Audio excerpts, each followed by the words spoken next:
What if the shadowy figures that haunted the tales of your childhood held the power to command armies and shape nations? In the flickering candlelight of a crumbling castle, where whispers of betrayal mingled with the scent of old stone and damp earth, a chilling truth awaited discovery.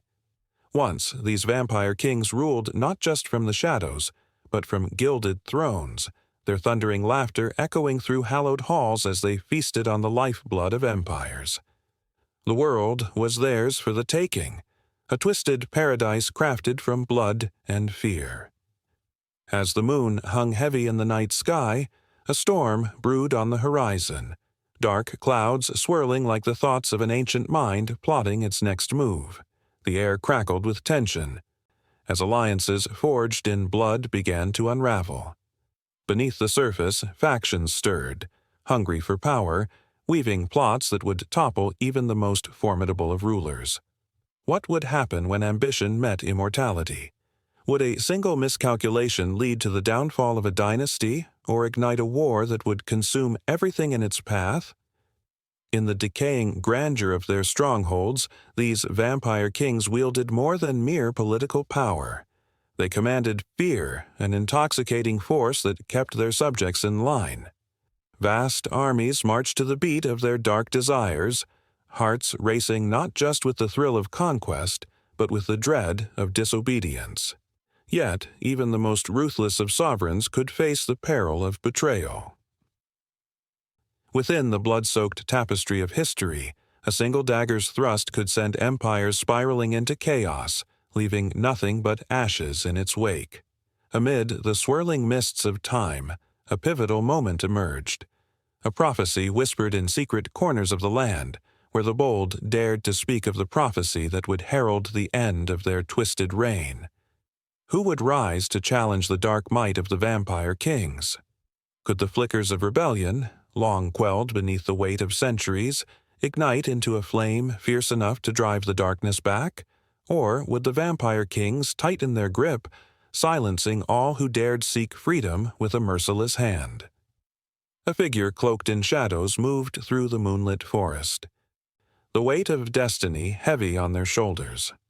With each step, the ground pulsed with the echoes of 1,000 unfulfilled dreams, hearts that had dared to hope for change. The clash of swords could be heard in the distance, the promise of bloodshed looming like a hungry predator. The time for secrets was waning. The time for reckoning was at hand. As the final hour approached, the vampire kings prepared for a confrontation that would shake the very foundations of their dark legacy. Would they triumph, forever sealing their fate in an iron grip of tyranny? Or would the forces of change rise from the shadows, rewriting a history drenched in darkness? The stage was set. A storm was coming, and with it, the haunting question loomed: who would survive the tempest of blood and betrayal?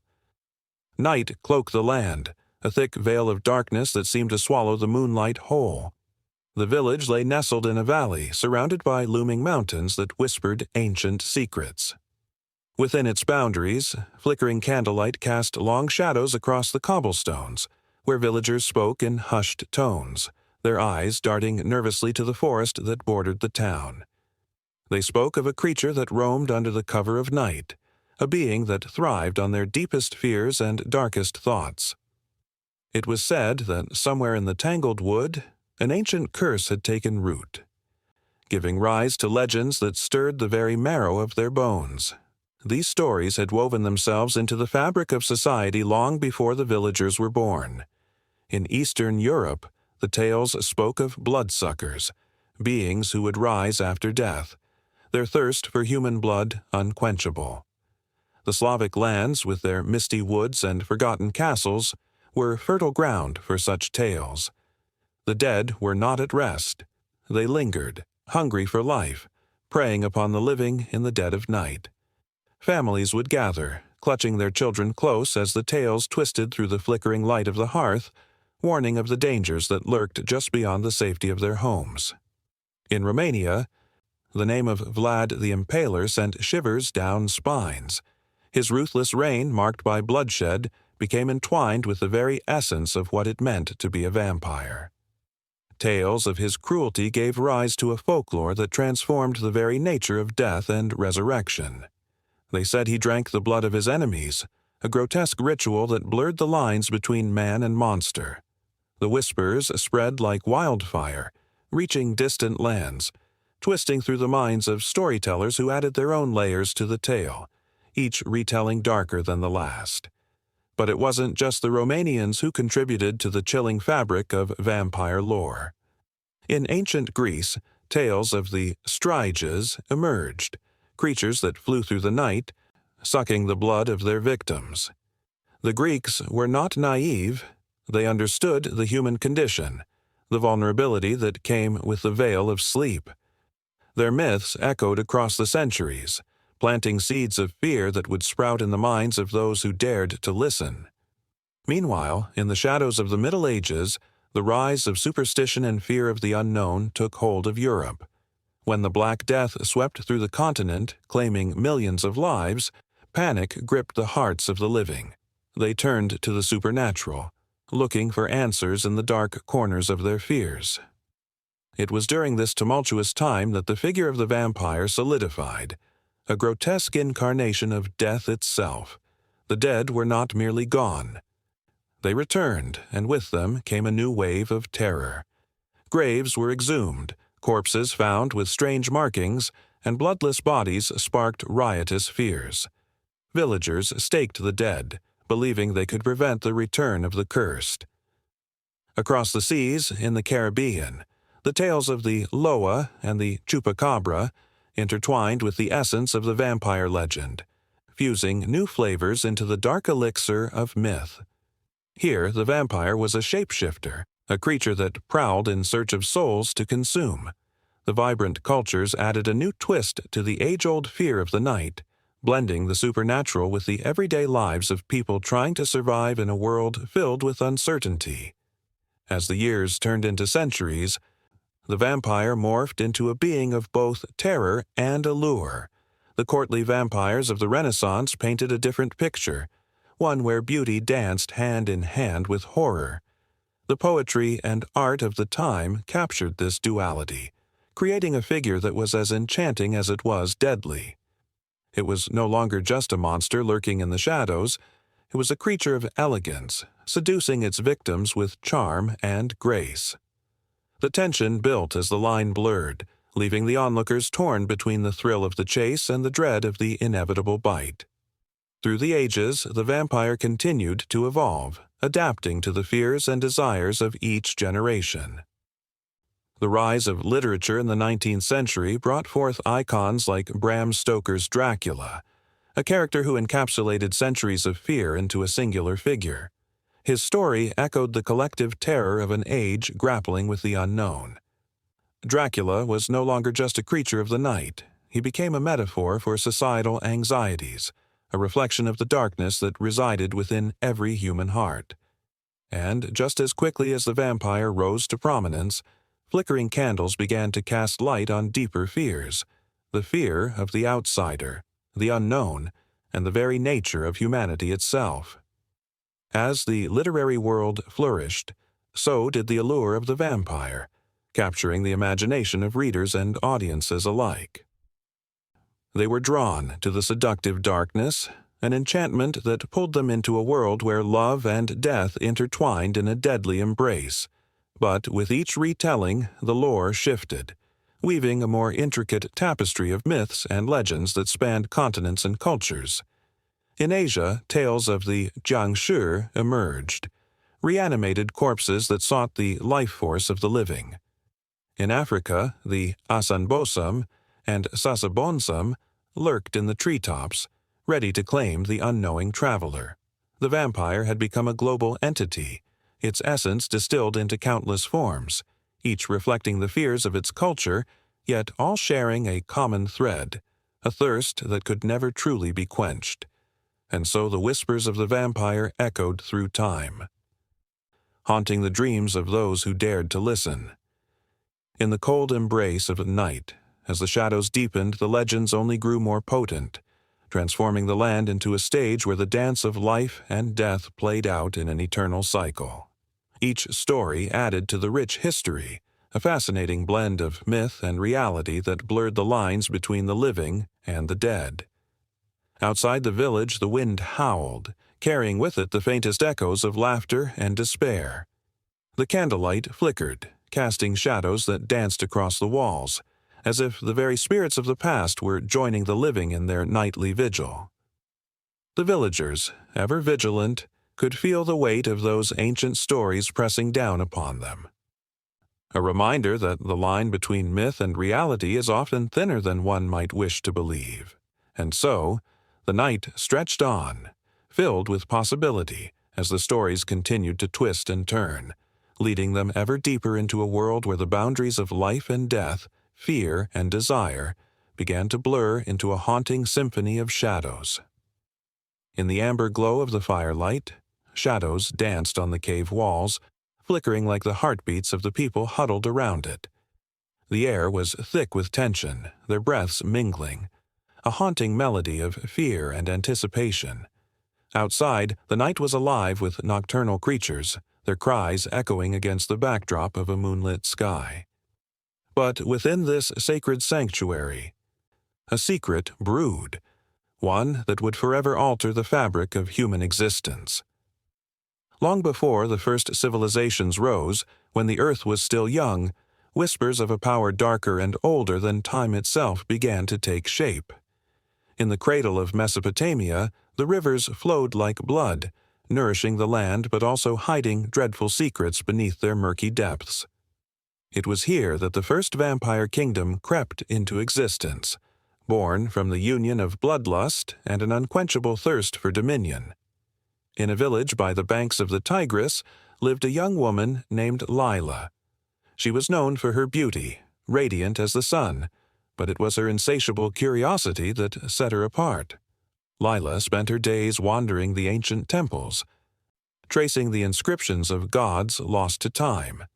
The elders warned her to stay away from the shadows, where the unknown lurked, but warnings only fueled her desire. One fateful evening, as the sun dipped below the horizon, Lila stumbled upon an ancient altar hidden from the rest of the world. The stone was cold and slick, inscribed with symbols that twisted and turned into a language she couldn't understand. As she touched it, a shiver coursed through her, igniting a fire deep within her soul. It was then she met him, a figure cloaked in darkness, eyes piercing through the fabric of the night. His name was Eric, and he was no mere man. Eric held a power that pulsed like the very blood that coursed through their veins. The kind of power that could reshape the world.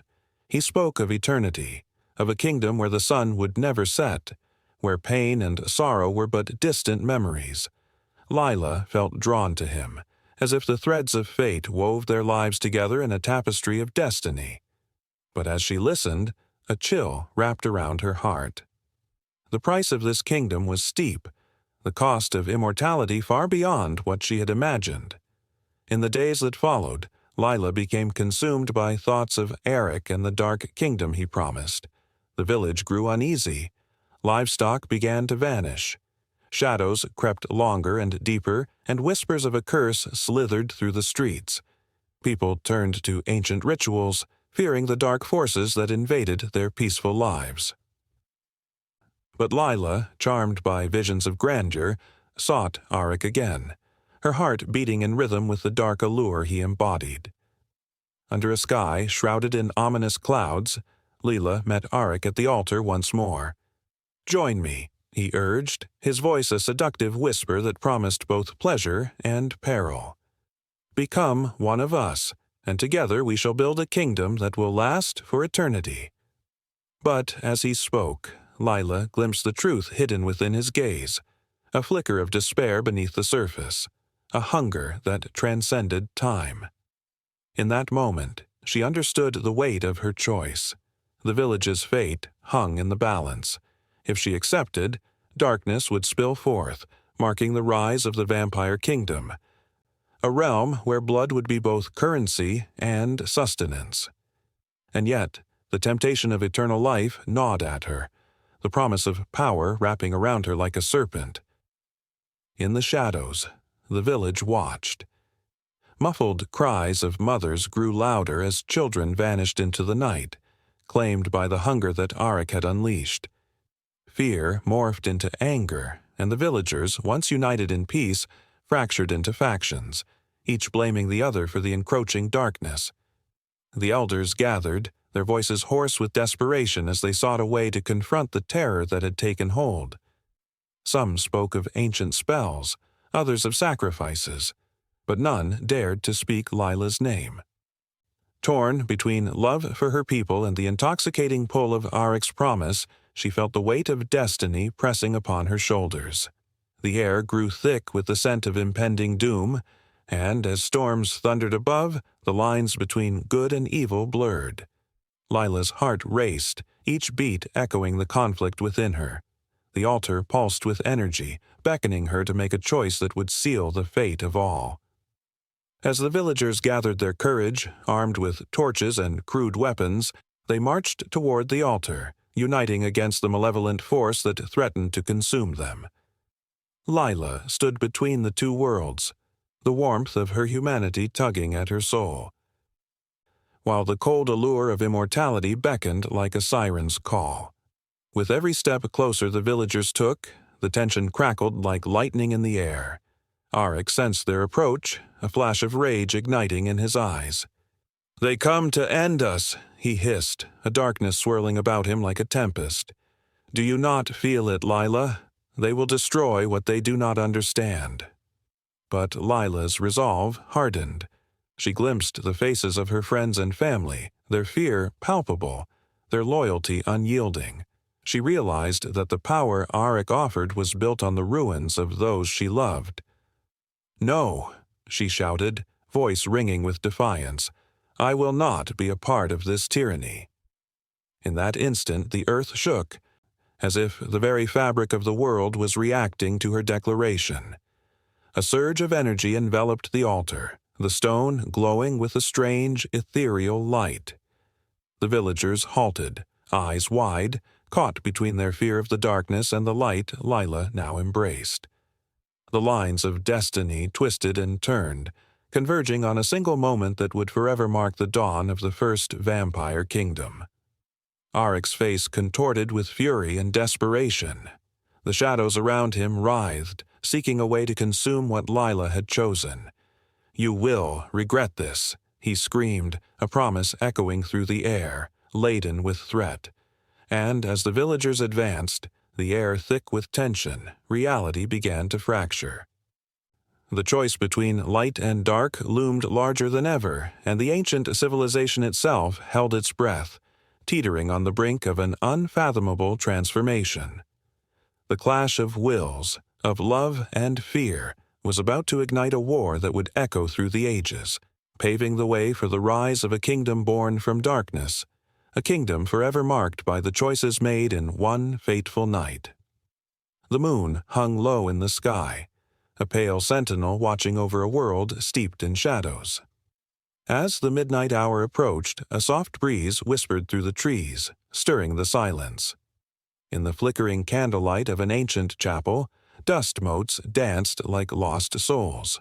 Here, amidst crumbling stone walls and faded frescoes, the air thick with the scent of forgotten incense, lay the sanguine scepter, a relic pulsating with dark history and chilling power.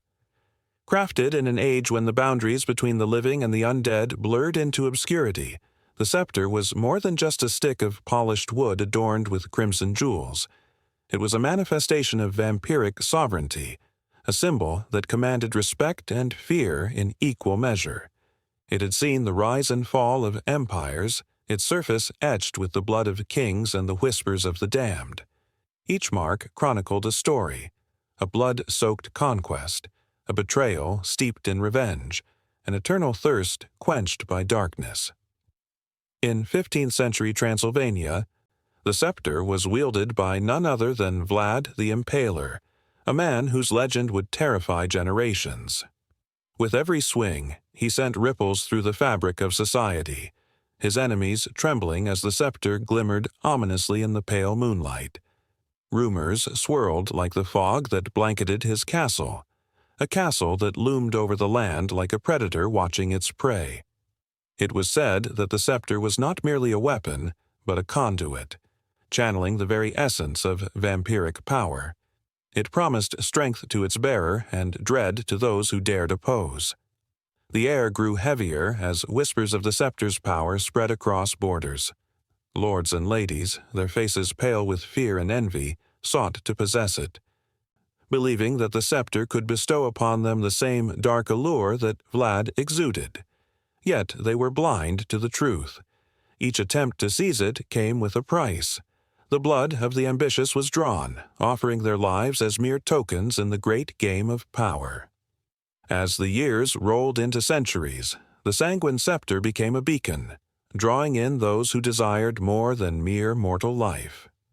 It was said that a single touch could grant a glimpse into eternity, revealing the hidden truths that lay beyond the veil. The allure was irresistible, the power intoxicating. Yet the scepter hungered for something far more precious: blood, the lifeblood of its legacy, the very essence that gave it strength. In a dimly lit tavern, a group of travelers shared tales of the dreaded relic, their faces alight with fascination and fear. "They say it's cursed," an old man croaked, his voice hoarse from years of ale and secrets. "Those who seek it never return. It's a siren's call for the foolish." A shiver ran through the crowd, thick with the weight of his words. They laughed nervously, yet deep in their hearts a seed of curiosity took root. What lay within the scepter's glittering heart? Was it power beyond imagination, or a trap for the unwitting? The paradox hung in the air, thick with tension. The legends morphed over time, each retelling adding layers to the tale, veiling the truth beneath a shroud of mystery. As the sun dipped below the horizon of the 19th century, a new chapter unfolded. In the cobblestone streets of London, a young scholar named Isolde unearthed an ancient text detailing the scepter's history, its seductive power entwining her very soul. The ink on the parchment seemed to pulse with life, drawing her in like a moth to flame. She could feel the whispers of the past, the echoing footsteps of those who had sought the power it promised. Her nights were filled with dreams of crimson jewels and shadowed figures, the scepter beckoning to her from the depths of her mind. Driven by a compulsion she could not explain, Isolde ventured into hidden corners of the city, seeking anything that might lead her to the relic. With every step, the weight of history pressed upon her, urging her to unlock the door that lay just beyond her grasp. As she delved deeper into the underbelly of London's secrets, Isolde encountered a world where the line between the living and the undead blurred. She found herself in the company of others who craved the scepter, those whose eyes glimmered with the reflection of madness and ambition. They spoke of rituals and sacrifices, of blood spilled to awaken the dormant power within. In the stillness of the night they gathered, a circle of shadowy figures, their breaths mingling in the cold air. The scepter, they believed, could resurrect the long dead and grant them dominion over life itself. But as Isolde reached out to grasp the scepter, a tremor of doubt rippled through her. Was she ready to embrace what lay within? The tension escalated, thick and electric as she hesitated. The air crackled with anticipation, the whispers of centuries swirling around her. What awaited her was a choice, one that could alter her fate forever. In that moment, the past and present collided, each heartbeat resonating with the weight of history. The scepter's allure was undeniable, its power almost palpable, but so was the darkness that clung to it. Would she succumb to the legacy of blood and thirst? Would she allow the scepter to consume her, body and soul? But fate had a way of twisting paths in ways unforeseen. Just then the ground trembled, and shadows leaped toward her, hungry and insatiable. The moment hung in the balance, and the echoes of the past reverberated in her ears, urging her to make a choice. The air filled with a heavy fog, blending the world of the living with the haunting cries of the damned. As the candles flickered violently, illuminating the chapel's ancient stones, a chilling realization took hold. The sanguine scepter was not merely an object. It was alive, a guardian of ancient secrets and desires, waiting for the right soul to wield its power. And as Isolde stood on the precipice of destiny, she understood. The story of the scepter was far from over. In the shadows, unseen eyes watched, and the very fabric of time quivered with the weight of all that was yet to unfold. The past called out, the future beckoned, and the dance of darkness had only just begun. In the dim light of a flickering fire, shadows dance across ancient stone walls, whispering tales of long-lost rituals and unyielding beliefs. The air is thick with anticipation, a heartbeat echoing through the ages as figures cloaked in darkness gather in a sacred circle. An electric tension fills the space, an unspoken understanding that today something profound will unfold. Blood, red and rich, pulses through the veins of humanity, binding the past to the present in a haunting reminder of mortality and devotion. From the high peaks of the Andes to the sun-baked plains of Mesopotamia, blood had a voice, speaking in the language of sacrifice and reverence. The ancient Maya, with their intricate calendars and celestial observances, believed that the gods required sustenance that was both physical and spiritual. The ritual of bloodletting was not mere violence, it was a sacred offering. Priests would pierce their skin, allowing droplets of their life essence to spill onto the earth. This was not an act of desperation, but a profound connection, a way to nourish the gods and ensure the cycle of life would continue uninterrupted. Each droplet was a plea, filled with supplication and devotion, echoing into the unseen realms where spirits dwelled. Meanwhile, in the arid deserts of ancient Egypt, blood sacrifices took a different form. The people worshipped a pantheon of deities, each with distinct needs and personalities. The sacred art of mummification was a reflection of their deep-seated belief in the afterlife, where blood represented the essence of existence. The great priests, adorned in linen and adorned with sacred symbols, would prepare offerings that included grain, incense, and the blood of sacred animals. Offering a bull to the goddess Hathor meant more than just the death of an animal. It was an invitation for her to bless the land with fertility. The blood, like a river carving through rock, flowed through the fabric of their lives, intertwining the mortal and divine. And then, in the misty highlands of the Celts, the rituals grew darker, more primal. Here, the blood of a warrior was revered. In times of war, the ancient Druids would conduct gruesome ceremonies that called upon the spirits of fallen ancestors. The ritualistic slaughter of an enemy was not merely an act of conquest. It was believed to release the warrior's spirit to roam the earth and protect the tribe. The villagers would chant, their voices rising in a haunting melody as the blood pooled upon the cold ground, a sacrament to the land and its spirits. It was a fierce honor, a bond forged in the fires of battle, and it sent chills down the spines of those who understood its weight. Across the ocean, the Aztecs practiced a form of worship that would send shivers through the most hardened of hearts. The great temple of Tenochtitlan, with its steps worn by countless feet, became a stage for the most intense of rituals. Here, heartbeats synchronized with the drums, echoing the rhythm of life itself. To ensure the sun would rise each day, the priests would offer the ultimate sacrifice, the beating heart of a human victim. Bound to the altar, the chosen one would gaze up at the sky, a mix of fear and acceptance in their eyes. As the knife pierced flesh, the blood flowed freely, a crimson offering to the sun gods. The air would fill with the scent of incense and the sound of prayers, a cacophony of life and death harmonizing in a desperate plea for survival. As night cloaked the world, the stars bore witness to these rituals, each twinkle a reminder of the lives intertwined with blood and sacrifice. The ancient cultures, with their rich tapestries of belief, understood that blood was not just a fluid coursing through veins. It was sacred.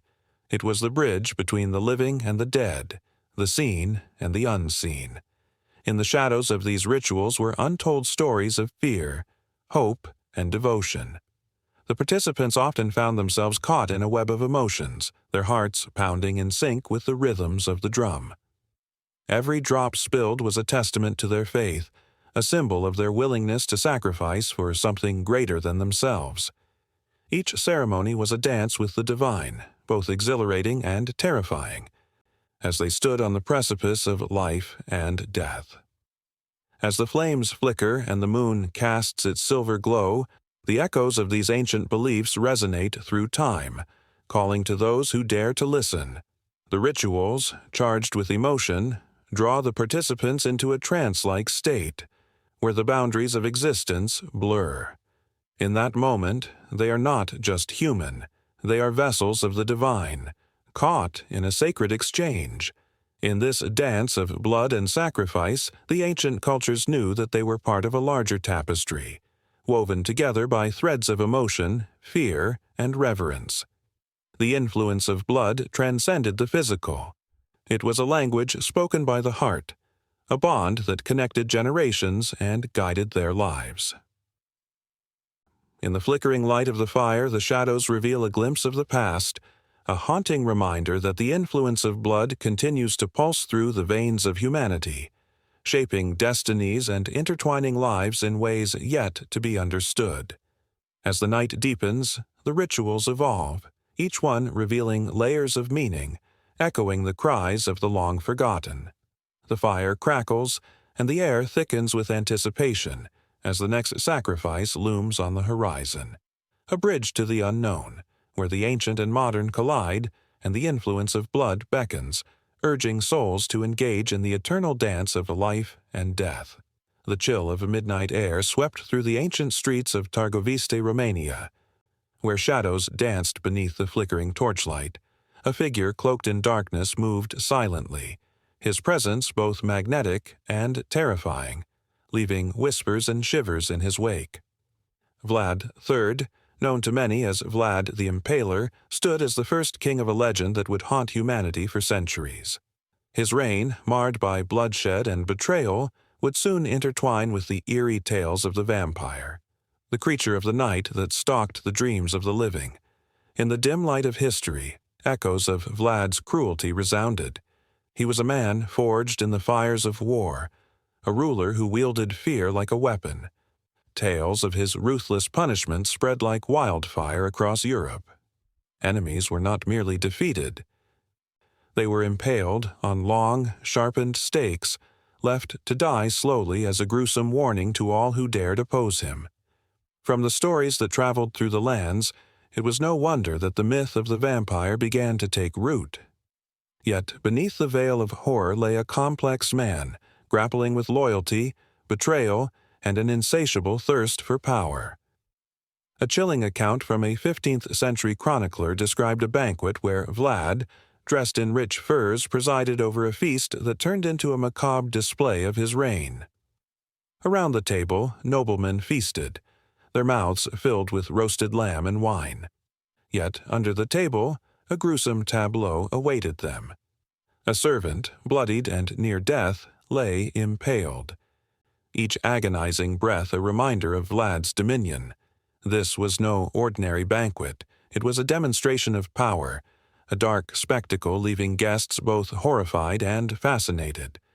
As the tales of Vlad's brutality spread, so too did the tale of how he became entwined with darkness itself. With every story told by candlelight, whispers of a dark pact began to swirl. Some believed he had exchanged his soul for immortality, that he sought the blood of innocents to quench his endless thirst. The legends morphed into something more sinister, blurring the lines between man and monster, creating a figure as compelling as he was terrifying. It was in a dimly lit tavern in the Transylvanian hills where the first stories of the vampire king began to take shape. Here, old men spoke in hushed tones, recounting tales of a shadowy figure who walked the night, drawn by the scent of fear and blood. The women gathered around the fire, their faces etched with worry, warning their children of the creature that lurked in the dark. "He comes for those who stray too far," they'd whisper, their eyes wide with fear, as the flames crackled and the shadows flickered ominously. As the years wore on, the tales of Vlad morphed into fiction. Bram Stoker, with his pen and imagination, transformed centuries of lore into the character of Count Dracula. Stoker's novel, published in 1897, would solidify Vlad's connection to the supernatural, turning him into the world's most famous vampire. The book, a tapestry of letters and journal entries, painted Dracula as a creature of both elegance and terror, a being that could seduce yet horrify. It was in these pages that the world came to know the Vampire King, a character born from a historical figure, entwining truth with fiction in a way that few could resist. The thrill of these stories spread like wildfire across Europe. People craved the chilling narratives that kept them up at night, hearts racing at the thought of the Vampire King lurking just beyond the shadows. In theaters, actors donned capes and fangs, embodying the very essence of Vlad and his seductive terror. The juxtaposition of fear and allure captivated audiences, the rhythmic pounding of their hearts echoing the tension on stage as they gasped at each twist and turn. As the years rolled into the 20th century, Vlad's legend took on a life of its own.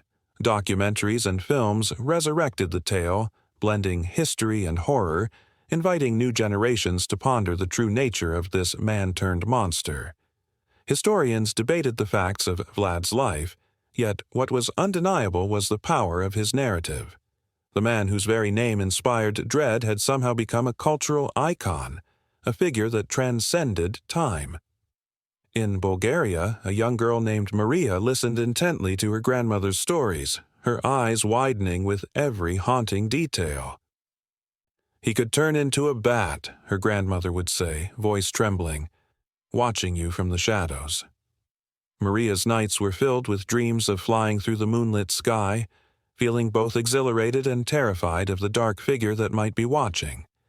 The stories became part of her world, a haunting thread woven into the fabric of her childhood, forever linking her to Vlad's shadow. And yet, as the tales unfurled, one question lingered. What was truth and what was mere fiction?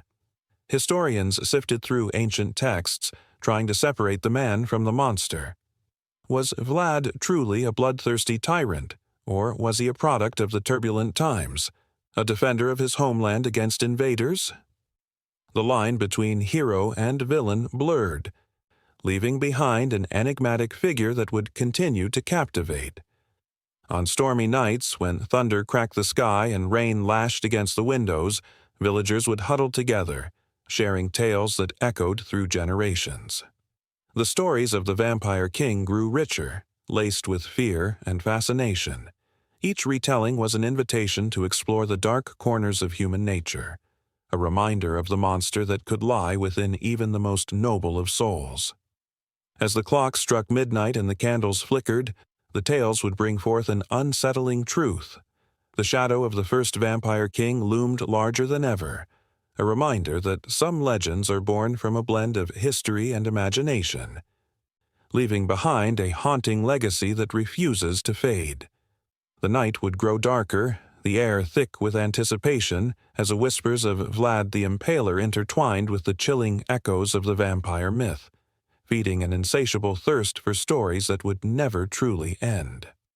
Moonlight spilled over the cobblestone streets of a small medieval village, casting shadows that twisted and danced as if alive.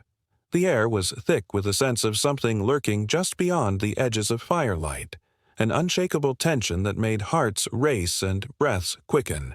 Whispers filled the tavern, voices trembling with fear and anticipation. Tales of the undead fluttered like moths around the flickering flames, drawing in listeners with wide eyes and bated breath. In this time, the world was dominated by superstition. The villagers, with their simple lives, looked to the skies for signs and omens.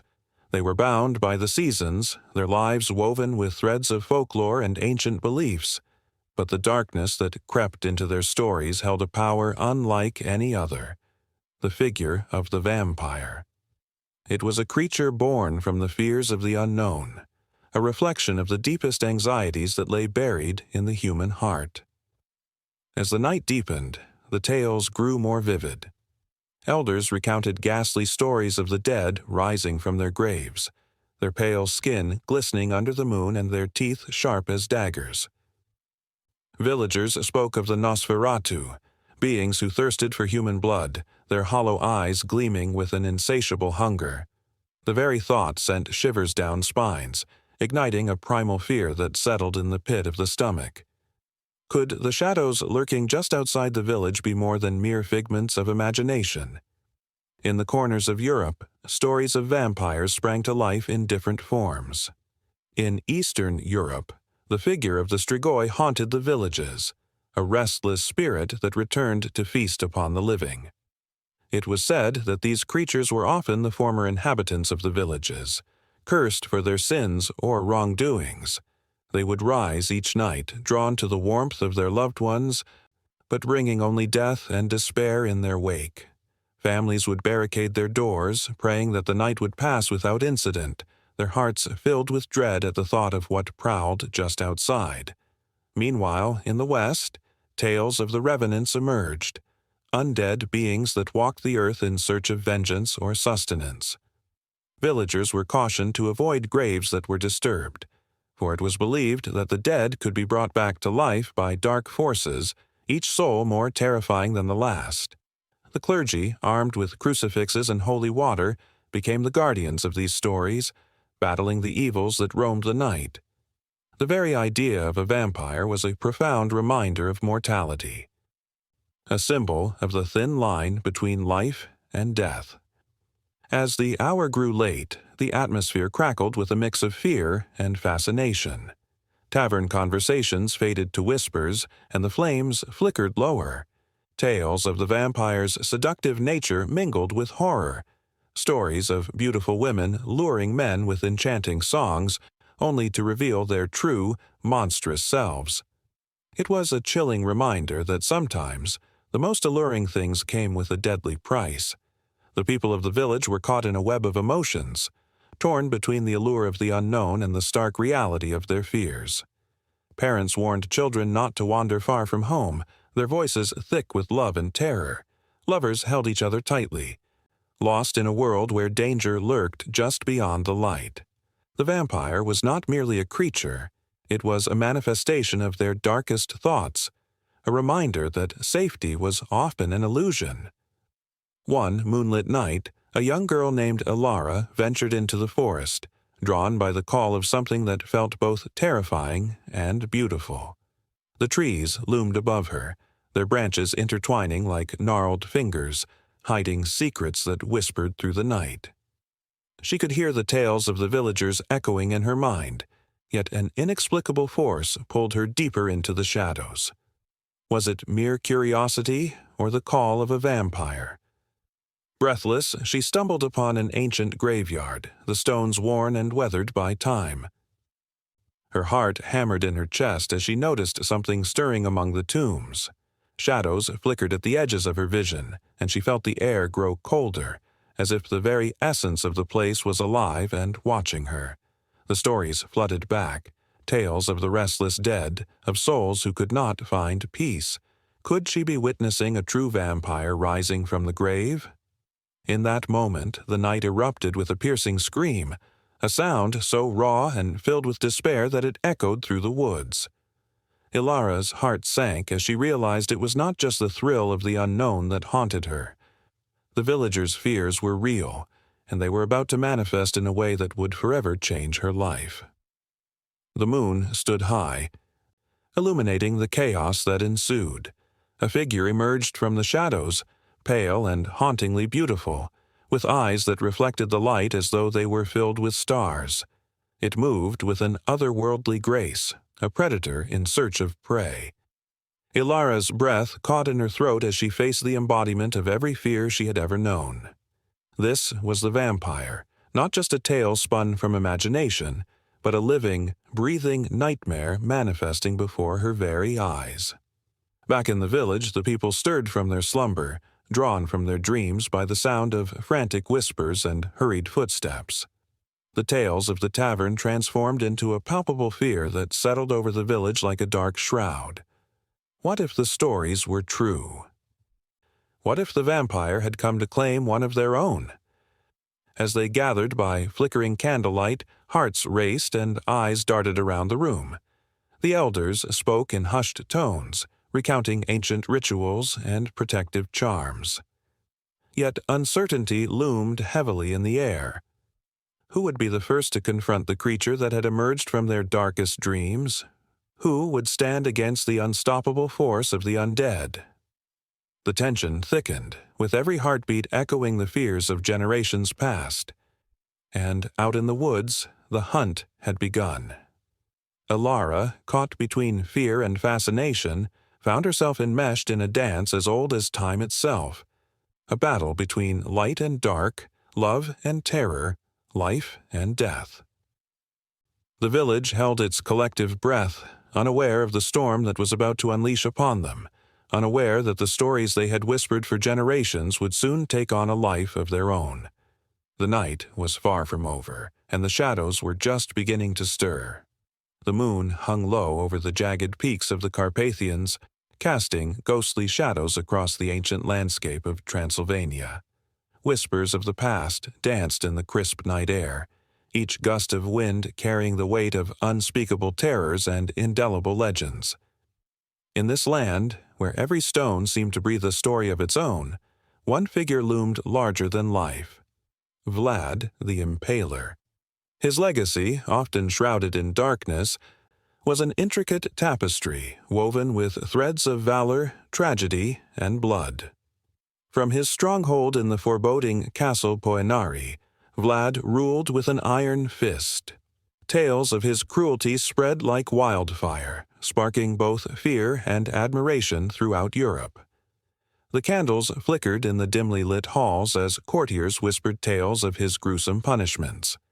They spoke of stakes driven deep into the soft earth, where traitors and enemies met their gruesome end under the watchful gaze of the Dark Lord. His gaze, piercing and unyielding, could chill the bravest of hearts. But Vlad was not just a monster. He was a ruler, a protector of his land against the encroaching Ottoman Empire. His fierce determination to defend Transylvania made him a symbol of resistance. In every battle fought, in every enemy vanquished, he was driven by a relentless passion, an unyielding love for his homeland that burned brighter than the fires of his methods. He was a paradox, uniting the savage with the noble, creating a legacy that would echo through the ages. In the village markets, where the aroma of freshly baked bread mingled with the sounds of laughter, stories of Vlad's bravery intertwined with his brutality. Children listened wide-eyed as their parents recounted tales of the man who stood against an empire. "He is our protector," they would say, eyes shining with pride. Yet, lurking just beneath the surface, the fear remained palpable. Would he protect them, or would they become a victim of his unyielding justice? As the sun dipped below the horizon, the shadows lengthened and the village fell silent. The once vibrant market was now a ghost town, with only the rustle of leaves breaking the stillness. In the distance, the thunderous clash of swords rattled the air, a reminder of the battles that raged for the soul of Transylvania. Vlad, clad in armor that glinted ominously in the fading light, led his men with an unwavering resolve. It was not just land and power that he fought for, but the essence of his people. In one fateful encounter, a skirmish against the Ottomans became legendary. The night was thick with tension as they clashed on a battlefield bathed in moonlight. The cries of men echoed, an eerie symphony of bravery and despair. Vlad fought with ferocity, each strike fueled by memories of his childhood, of betrayal and loss.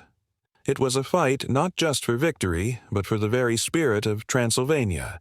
And as blood soaked the earth, his heart raced not just with the thrill of battle, but with the haunting realization that his legacy was being shaped in that very moment. But the tides of history are unpredictable, and with each victory came the burden of choices that would haunt Vlad.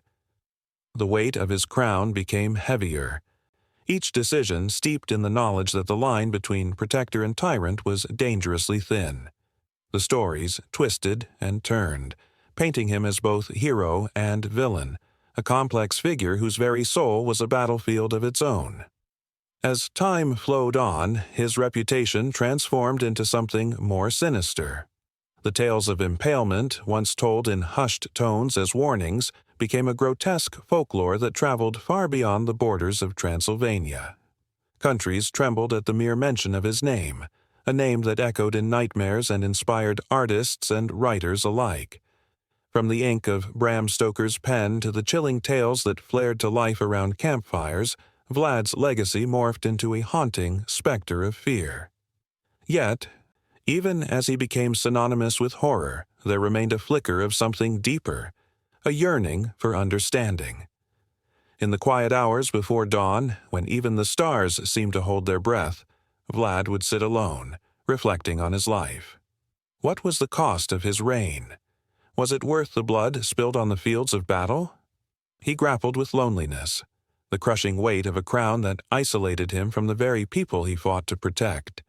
Each moment of silence was a ghostly reminder of the price of power.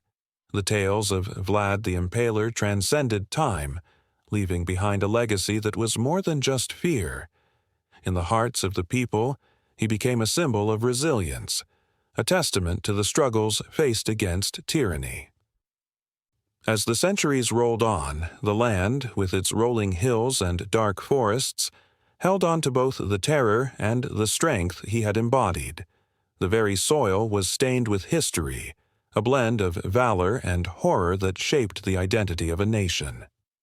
In the dim light of the castle's dungeons, echoes of his past still lingered. The walls whispered secrets of the decisions that marked his reign and the lives woven into the fabric of his legacy. Shadows danced across the stones, each flicker telling stories of struggles, sacrifices, and the haunting echoes of choices made in the name of love for his land. As the moon waxed and waned, the legacy of Vlad remained, a living entity that pulsed through the veins of Transylvania. A mix of horror and admiration, fear and pride, his story was far from over. It breathed and thrived, intertwined with the very soul of the land he fought so fiercely for. And as the sun rose each day, casting light upon the ancient castles and sleepy villages, the whispers of his life continued to echo, leaving a trail of questions and mysteries waiting to be unraveled by those daring enough to seek the truth behind the legend. In the flickering light of 1,000 candles, the grand hall of Castle Carpathia thrummed with the energy of centuries. Shadows danced on the stone walls, whispering of blood-soaked histories and the weight of power. Here, the air was thick with secrets that could shatter the very fabric of the world outside and bind the fates of those who dared to tread the ancient lineage of vampire nobility. The pulsating rhythm of a distant heartbeat echoed in the quiet, a reminder that even the strongest among them were not invincible. At one end of the hall, clad in robes of deep crimson, sat Lord Alaric Valen. His eyes, cold as a winter night, scanned the faces of his kin gathered around him. Each visage mirrored a legacy, a storied past woven into the very essence of their existence. A soft murmur spread through the crowd like a ripple across a pond. "Does the blood of the Valen run true?" a voice called out, breaking the tension that hung in the air. It was Lady Seraphine, her pale skin contrasting sharply with the dark velvet of her gown. She leaned forward, her emerald eyes glinting with a daring challenge. As the youngest scion of a distinguished bloodline, Seraphine carried the weight of expectation upon her delicate shoulders. Would she, too, fall prey to the thirst for power that had consumed so many before her? The Valens were not the only ones in attendance. The Carpathians bore witness to rival families, the enigmatic Dracula, the reckless Radu, and the ancient Celestials. Each dynasty, a thread in the intricate tapestry of vampire history. Each family held the stories of betrayal, ambition, and unspeakable darkness. A foreboding sense of rivalry crackled in the air, as palpable as the scent of ancient wood and burning wax. Whispers of treachery danced among the noble lines. Long ago, it was the Dracul who had forged an empire of fear, their name synonymous with unspeakable cruelty and nightmarish reigns. Their patriarch, Vlad the Impaler, had etched his legacy in blood, carving terror into the hearts of those who dared to defy him. The tales of his brutality echoed through the ages, a chilling reminder of the price of power. Yet his reign was marked by an insatiable hunger, a thirst that could never be quenched, leading him to a fate entwined with the shadows he created. Seraphine's heart raced as she locked eyes with a member of the Dracul clan, a tall figure draped in a cloak as dark as midnight. His name was Anton, and his presence sent shivers down her spine. The Dracul lineage had a notorious reputation, and the very thought of entangling with them sent alarm bells ringing in her mind. As much as she craved the respect of her peers, she was acutely aware of the dangers lurking beneath the surface of their grand lineage. Across the hall, the Celestials stirred, their aura radiating an ancient wisdom that belied their beauty. They were the keepers of secrets, guardians of knowledge that transcended time. Their history was entwined with the stars, and they alone understood the balance of power and the delicate threads that held the world together. Seraphine felt their eyes upon her as if they could see into the depths of her soul, unearthing desires she hadn't yet acknowledged. "Power is a double-edged sword," a voice echoed through the hall, drawing everyone's attention to Lord Alaric once more. His tone was grave, resonating with a depth that commanded respect. To wield it is to dance with the shadows, to tempt fate itself.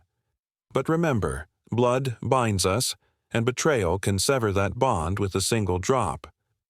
Those words hung in the air, heavy with an unspoken warning. A challenge passed through the gathering, a test of loyalty among those who thrived in darkness. The atmosphere thickened with anticipation as alliances were silently forged and shattered. Tension coursed through the hall like a brewing storm. As the night wore on, tales of the past emerged like specters from the shadows. Forgotten kin, lost battles, and ancient pacts flashed before Seraphine's mind, each story a thread weaving into her destiny. She found herself drawn into the lore of her ancestors, the sacrifices made to maintain the Valen legacy, sacrifices that had cost some their very humanity.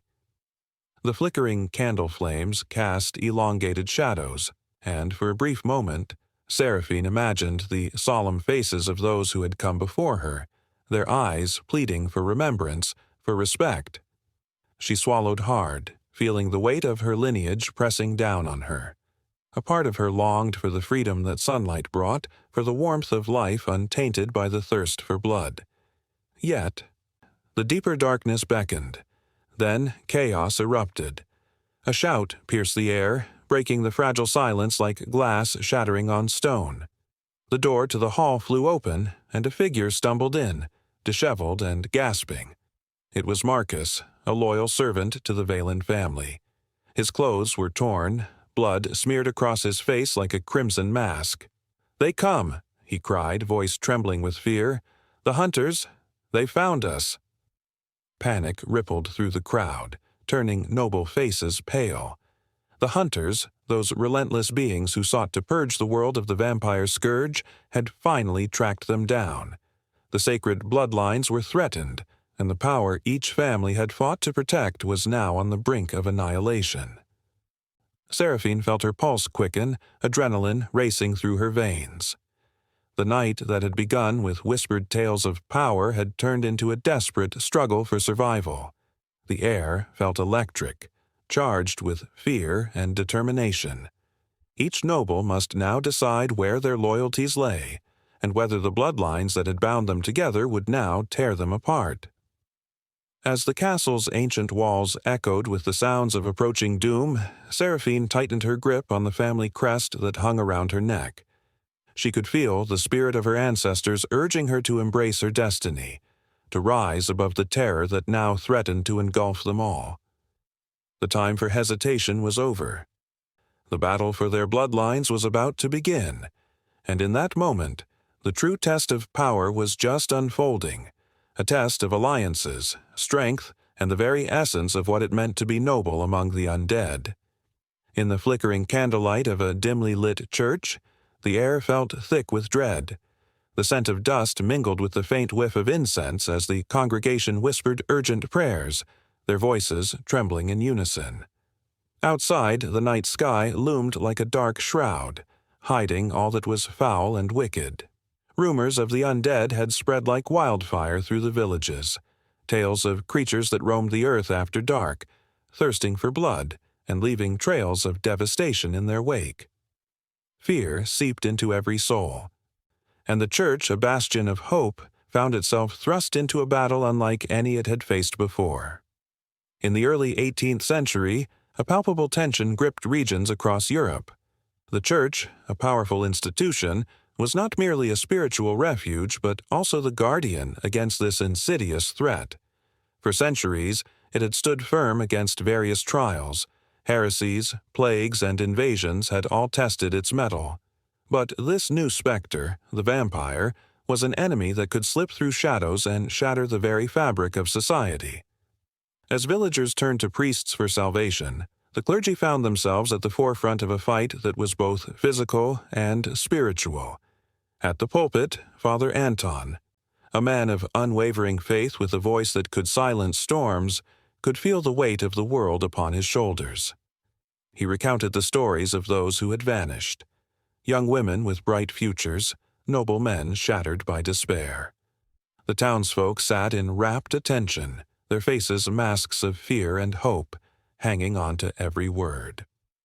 "These creatures prey on the innocent," he declared, his voice echoing through the stone walls. "But we shall not stand idly by. The light of the Lord shall banish the darkness." As Father Anton spoke, the flickering flames cast eerie shadows that danced along the walls, whispering secrets of ancient rites and forgotten spells. He described the rituals that would cleanse the tainted and protect the living. The congregation clutched their rosaries, their hearts pounding in their chests as they imagined the horrors lurking just beyond the sanctuary's doors. They needed to believe that faith could triumph over darkness. The church's arsenal against vampirism ranged from crucifixes to holy water, each item steeped in centuries of tradition. The priests were trained in the sacred art of exorcism, their hands steady as they wielded the power of faith. In the villages, they gathered together relics of the saints, believing that these holy objects could ward off the fiends. The faithful were instructed to place crucifixes above their doors, sprinkle salt across thresholds, and keep garlic close at hand. This was a world where every shadow could conceal a monster, and every creak of the floorboards could signal doom. Yet, despite their efforts, doubt lingered. Some villagers began to question whether these horrors were indeed supernatural. Whispers spread of the church exploiting the fear of vampirism to tighten its grip on power. Skeptics, drawn by the allure of reason, pointed to the signs of illness, decay, and madness as mere earthly afflictions. This skepticism only fueled the church's resolve. Father Anton and his brethren knew that to lose faith was to invite calamity. They needed to act decisively. Under the cover of night, a small group of priests ventured into the woods, guided by the flickering light of their lanterns. The forest was a maze of gnarled trees and hidden paths, shrouded in mist and mystery. Armed with their faith, they sought a grave that had stirred unsettling rumors. It was said that the earth trembled at midnight when the vampire rose to reclaim its twisted life. The priests approached the grave with trepidation, clutching their crucifixes, hearts racing as they murmured incantations meant to protect them.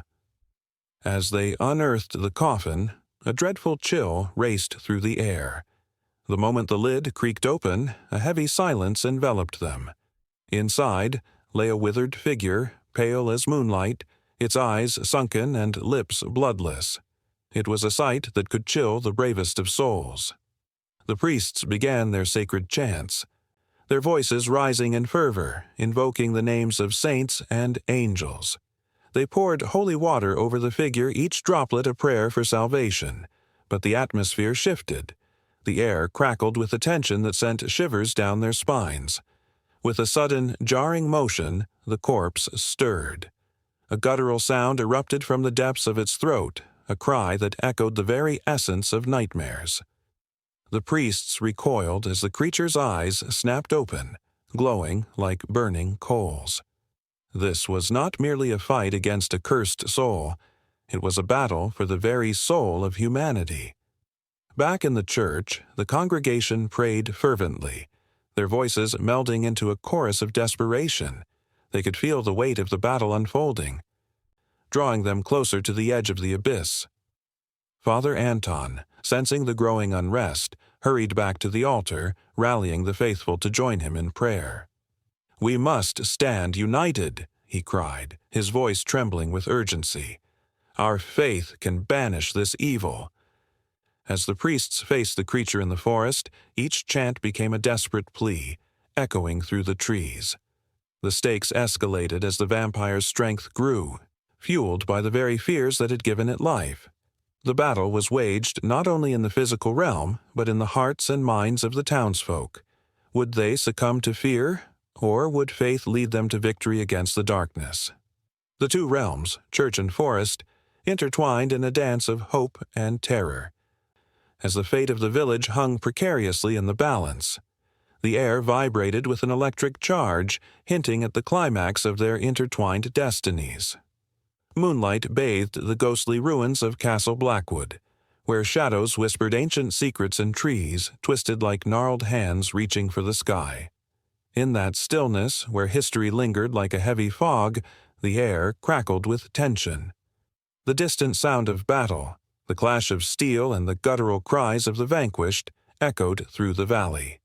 Here, beneath the cold gaze of the moon, the great powers of humans and vampires collided, their fates intertwined in a dance of blood and betrayal. Centuries had passed since the first conflict erupted. The year was 1431, and the world was divided not just by land, but by the hunger that defined the vampires and the fear that gripped humanity. In the shadowy corners of Europe, vampires had forged their own kingdoms, claiming lands as their own, constructing opulent castles that stood as symbols of their dark reign. Their rulers, elegant and cruel, commanded respect and instilled dread in the hearts of all who dared oppose them.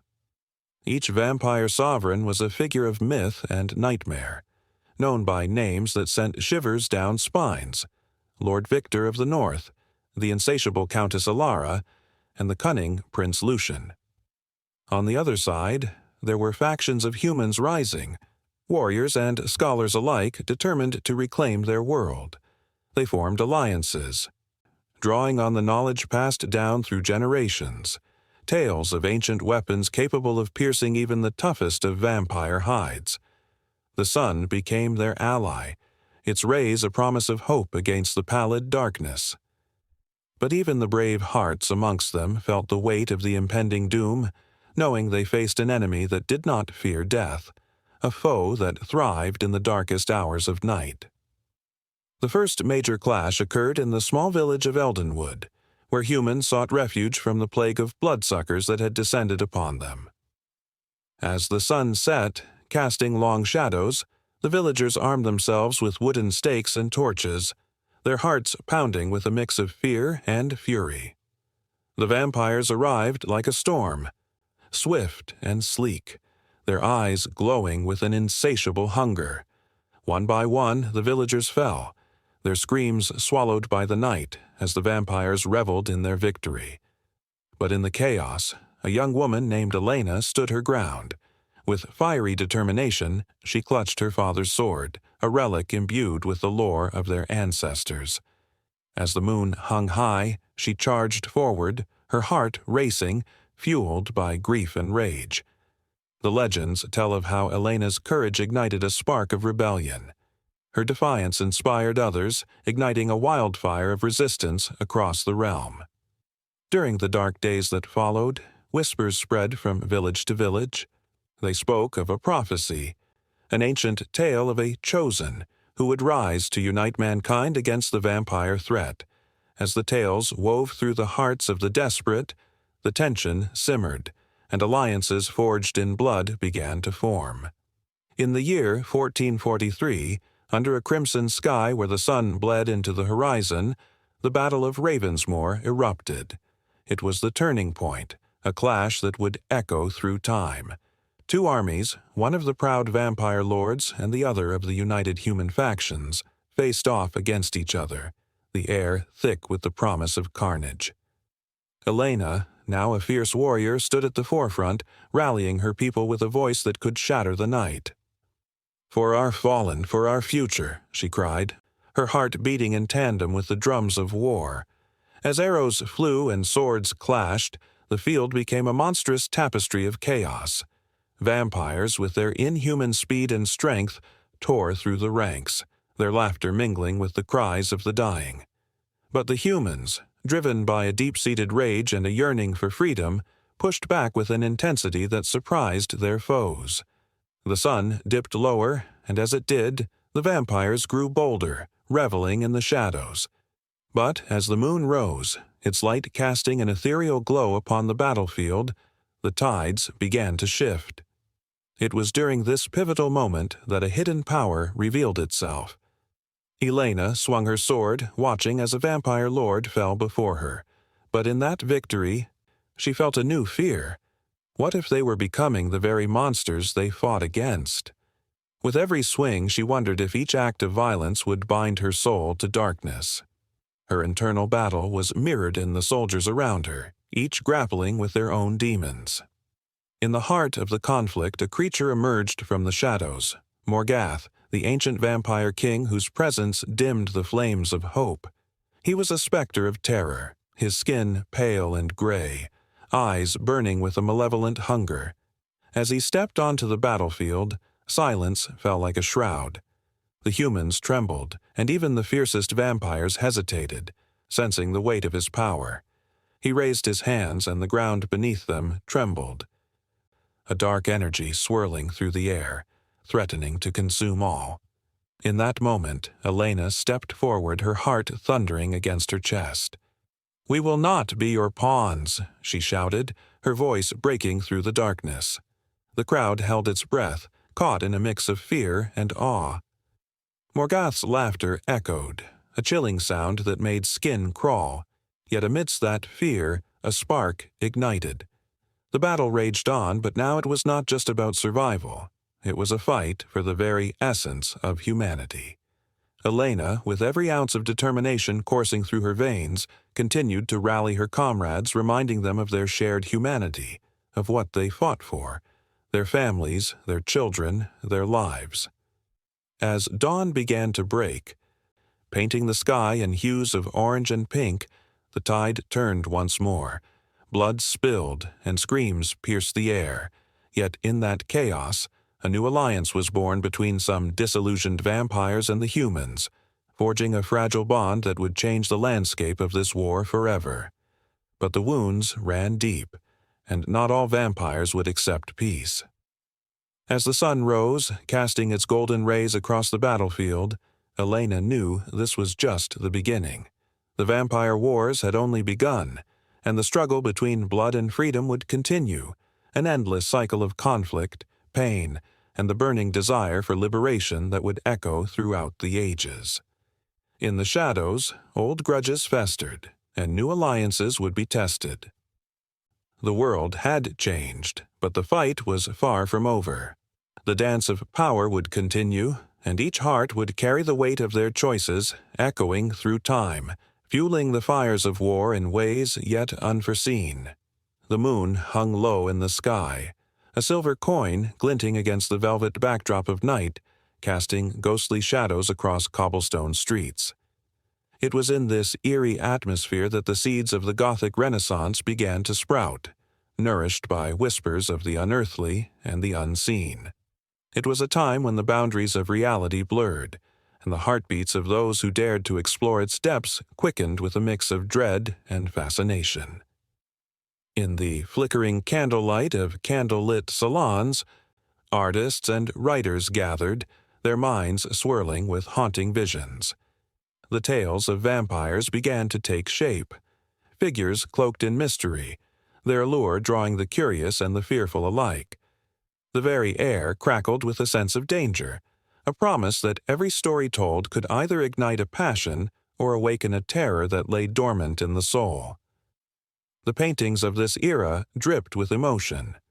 Artists such as Caspar David Friedrich and Francisco Goya portrayed landscapes that seemed to breathe with life, yet were steeped in darkness. The brooding mountains and shadowed forests whispered of creatures lurking just beyond sight. In Goya's works, figures twisted in agony, embodying the torment of existence. It was as if he knew the very essence of horror.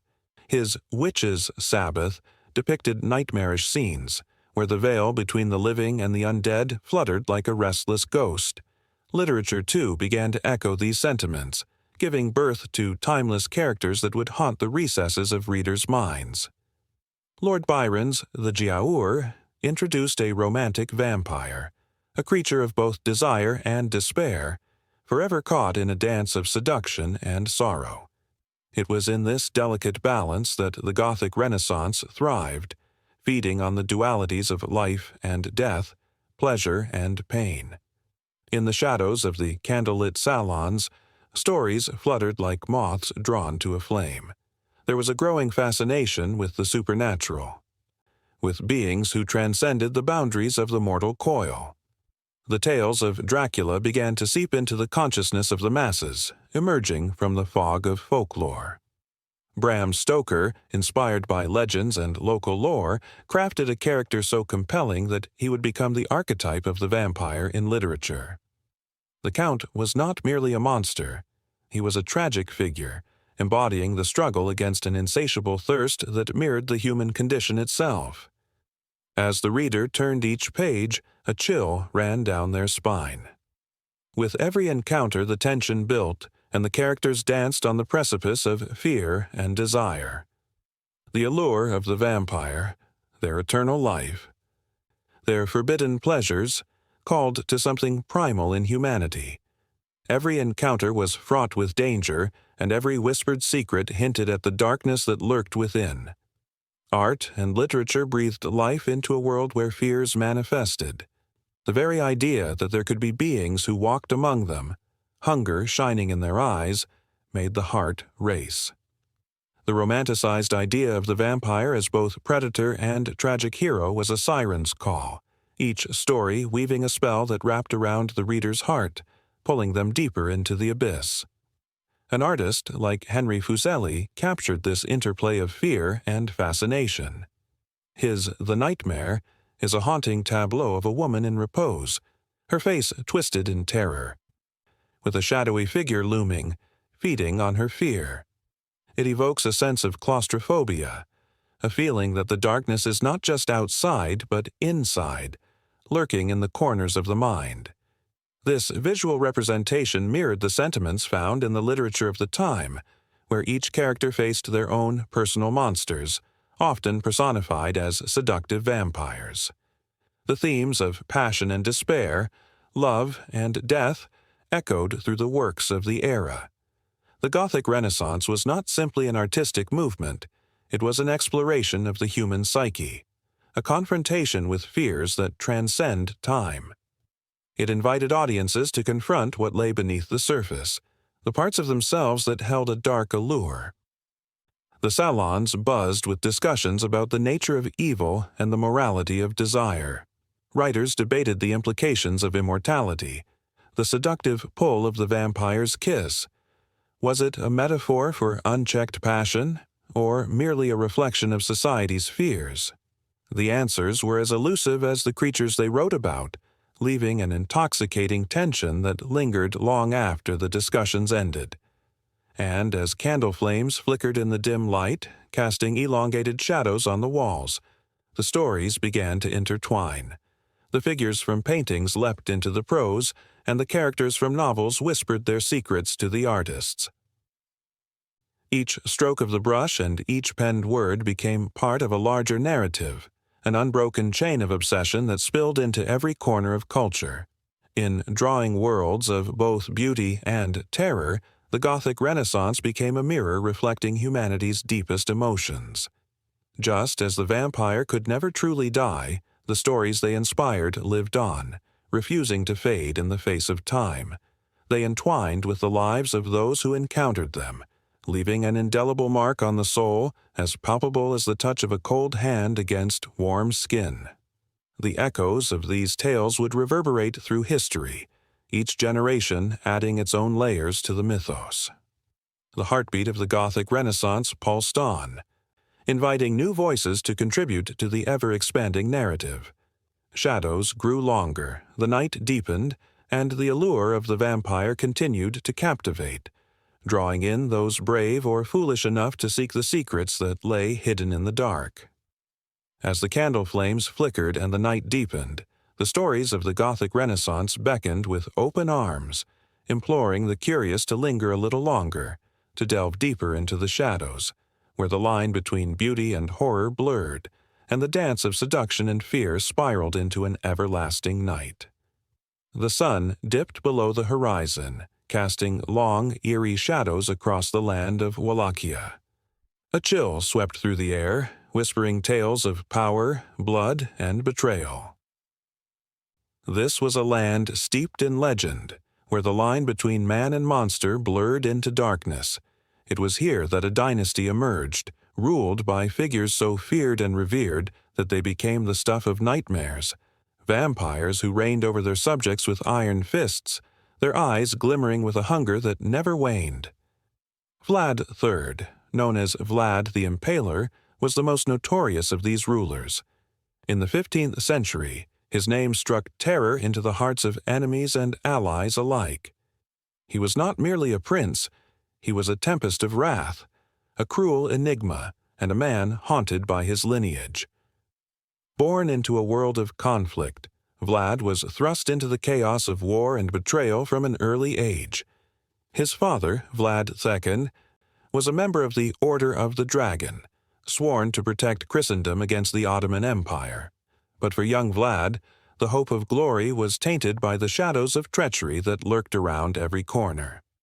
As a boy, Vlad witnessed the brutal death of his father and the betrayal of his kin. Captured by the Ottomans, he spent years in a dark prison where he learned the art of survival. These years of torment etched deep scars upon his soul. When he finally returned to Wallachia, he was not just a man. He was a force of nature, driven by revenge and an insatiable thirst for power. He turned his pain into a burning resolve to reclaim his throne and rid his land of those who had wronged him. Once he ascended to power, the land trembled beneath his iron rule. Vlad became infamous for his gruesome methods of punishment. His favorite tool was the stake, a gruesome device that took hours to fulfill its deadly purpose. Villagers whispered of how he would impale his enemies, leaving them to writhe in agony as a warning to others. The air was thick with fear, and the roads were haunted by the specters of the damned, their cries echoing in the wind. People dared not speak his name aloud, lest they draw his wrath, but it was not just fear that bound the populace to Vlad, it was also the allure of his strength. In a time when enemies surrounded Wallachia, his fierce reputation attracted allies who sought security under his brutal reign. Yet, even those who followed him closely felt the knife's edge of his temper. One wrong move, one whispered complaint, and they too could find themselves skewered on the sharpened wood. Loyalty was a fragile thread, easily severed by suspicion and paranoia. Vlad's reign was punctuated by bloodshed, but he was more than just a monster. He had a vision for Wallachia, a kingdom he aimed to fortify against external threats. His wars against the Ottomans were relentless. He would not let them trample over his homeland. With each battle, he became more cunning, employing strategies that shocked his enemies. He drew them into the depths of the Carpathian Mountains, where they became lost in the fog of war, only to emerge victorious by exploiting their weaknesses. As Vlad's power grew, so did the stories of his bloodthirsty nature. The tales morphed into legends, and the legends morphed into fears. They said he drank the blood of his enemies, that he was cursed to wander the night as a vampire, forever seeking vengeance. Shadows of his deeds followed him, and the night air was thick with the scent of dread. His castle, Poenari, stood like a sentinel over the land, a fortress where whispers of the supernatural danced on the lips of the terrified. But the rise of Vlad was not without its shadows. Histories spoke of a rival, a man named Radu, his own brother. Radu, soft-spoken and charming, had his own ambitions. While Vlad's heart was a furnace of rage, Radu's was a cold calculation. He sought the favor of the Ottomans, turning his brother's greatest enemies into allies. The stage was set for a clash, and Wallachia would bear witness to a family feud that would shake the very foundations of the kingdom. As the years rolled on, Vlad's reign grew ever more tumultuous. His brutal methods alienated many, even among his own people. Whispers of rebellion began to grow louder, and the blood that stained his hands became a heavy burden. Allies turned to enemies, and enemies turned to ghosts. When Vlad's grip on power began to slip, he resorted to even darker methods. He summoned unholy alliances with supernatural forces, hoping that in the depths of despair he could find salvation. The night sky darkened, and with it came a sense of impending doom. In the shadows, a new figure emerged, a dark sorcerer who offered Vlad a chance to grasp the eternal power he craved. With the promise of immortality, the line between man and beast blurred further. As he descended deeper into madness, the stories of his vampiric nature became undeniable. Those who dared to oppose him vanished without a trace, swallowed whole by the night. And then came the final betrayal. Radu, fueled by his own ambitions, led a coalition of nobles against Vlad. The clash was fierce and chaotic, a storm of steel and betrayal. As Vlad fought valiantly, the taste of blood on his lips grew bitter. Each swing of his sword felt heavier, each breath fraught with desperation. But the tides of fate are treacherous, and soon the echoes of his past would catch up with him. In the chaos, Vlad found himself outnumbered, his own forces wavering. The castle that once stood as a bastion of his strength now felt like a tomb, echoing with the cries of his fallen enemies and the ghosts of his past. The air crackled with tension, and as the sun began to rise, the shadows of Wallachia whispered of an uncertain future. The vampire ruler, once a symbol of fear, now faced his reckoning, the weight of his choices pressing down on him like the heavy fog that enveloped the land. But even as the dawn broke over the mountains, it was clear that the story of Wallachia was far from over. The rise and fall of vampire rulers would echo through time, a haunting reminder of what it means to hold power in a world where darkness lurks just beyond the edge of the light. The kingdom would endure, its legends woven into the very fabric of its history. And in the quiet moments, as the sun set once more, the ghostly whispers of Vlad and his kin would linger, forever entwined in the heart of Wallachia, waiting for the next chapter to unfold. The moon hung low, a silver disk casting eerie shadows across the cobblestone streets of Istanbul. A chilling wind whispered through the alleys, igniting an inexplicable sense of dread. In the dim light of a flickering lamp, a figure cloaked in dark fabric moved silently, a gentle rustle of fabric, a hint of something otherworldly. He was not just a man. He was a harbinger of tales that would slip like smoke through the cracks of history. Tales filled with terror and seduction, the very essence of vampires that haunted the edges of the Ottoman Empire. Rumors of bloodsuckers began to swirl among the citizens, mingling with the scent of spices and the sounds of merchants hawking their wares. It was in the cities, near the opulent palaces, that whispers grew louder. A tall, pale man appeared in the bazaars, his sharp features and hypnotic gaze captivating all who met him. He was rumored to have powers that transcended the realm of the living, drawing the unsuspecting into his web of darkness.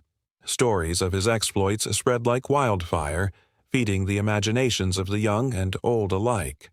But these were not just tales of horror. They were woven into the fabric of a society grappling with its own fears and desires. The Ottoman Empire, at its zenith, was a confluence of cultures, a melting pot where East met West. Amidst its vast territories, the legends of vampires took on a life of their own. In remote villages tucked away in the mountains, villagers would gather by candlelight, exchanging stories of how a neighbor had vanished, only to return with a pallor that chilled even the bravest of hearts. The elders would warn the young not to wander alone at night, for shadows were known to dance mischievously under the cover of darkness, hiding creatures that thirsted for more than just blood. In the grand city of Edirne, a noblewoman named Layla found herself entranced by the very stories that terrified her. Fascinated by the allure of the dark, she often wandered the market searching for trinkets and talismans believed to ward off evil. The more she learned, the harder it became to resist the pull of the unknown. It was here that she first encountered the man who would unravel her very existence, a dashing figure with eyes that seemed to glow like embers in the night. He was a vampire, or so the whispers claimed, yet she felt no fear. Instead, an unsettling excitement coursed through her veins. As Layla's infatuation deepened, she found herself questioning the boundaries between love and danger. The vampire's world was one of exquisite beauty and dark promise.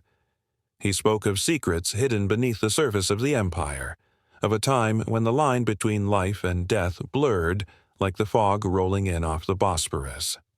Layla was captivated, ensnared in a dance of seduction that threatened to consume her. Night after night, she would sneak away from her family's estate, drawn to the ancient ruins where he would wait, cloaked in shadows. Yet, as Layla's heart raced with desire, the empire was on the brink of upheaval. The whispers of vampires fueled not just fear, but also political strife. The ruling sultans, aware of the growing fascination with these creatures, sought to suppress the tales, fearing they could undermine their power.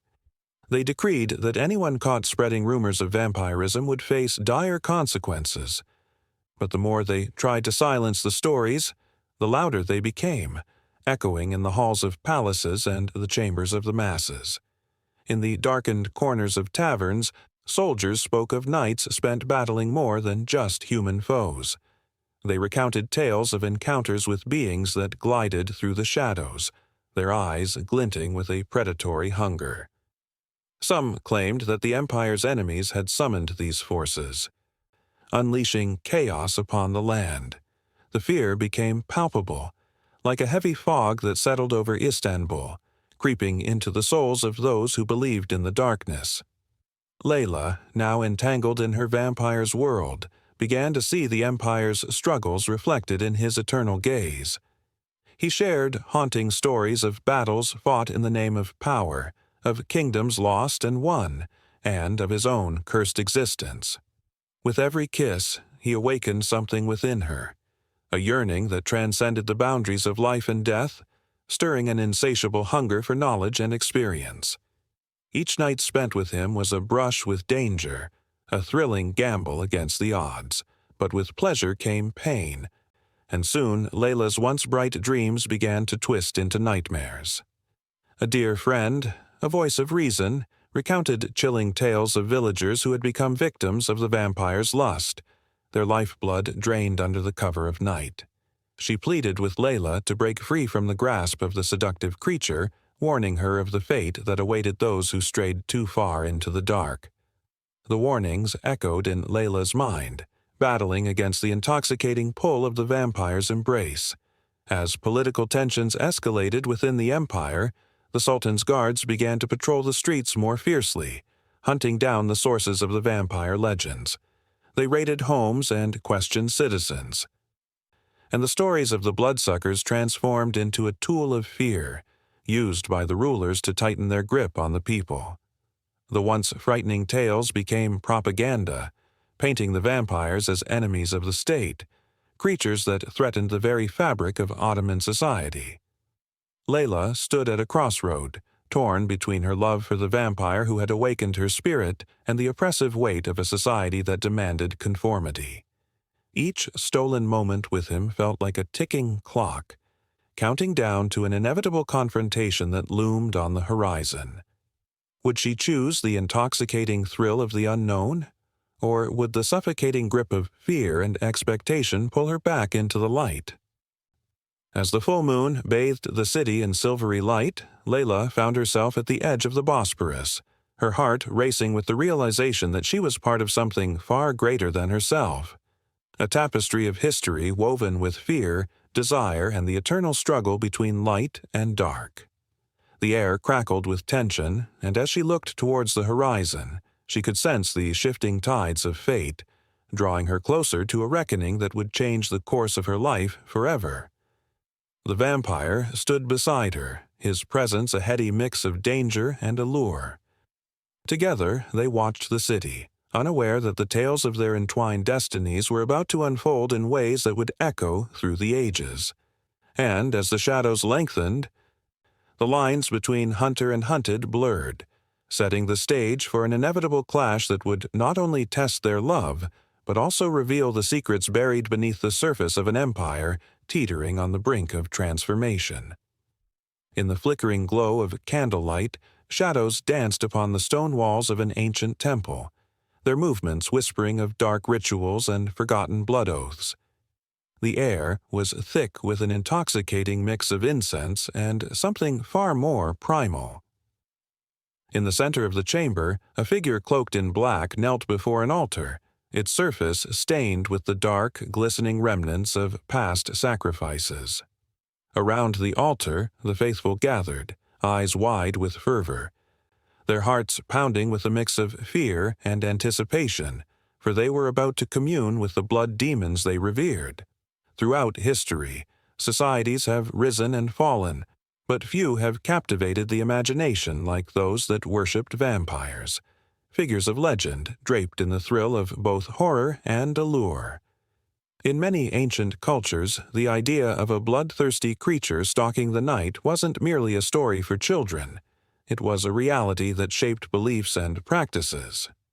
In Europe, the shadowy figure of the vampire emerged vividly during the Middle Ages, a time steeped in superstition and fear. Townsfolk whispered tales of the Strigoi and Nosferatu, creatures that tread the line between the living and the dead. The Slavs, with their rich folklore, spoke of the Verkolak, a being that could be either a restless spirit or a once-living soul cursed to walk the earth. To them, the vampire was not just a monster, but a warning, a reminder of mortality that pierced the veil of their everyday lives. Families would often bury their dead with stakes through the hearts, lest the departed rise again, hungry for a taste of life. Such rituals filled graveyards with wooden stakes and salt, the remnants of both reverence and terror. In the breezy hills of Transylvania, as evening descended, the mist rolled in like a shroud, cloaking the landscape in mystery.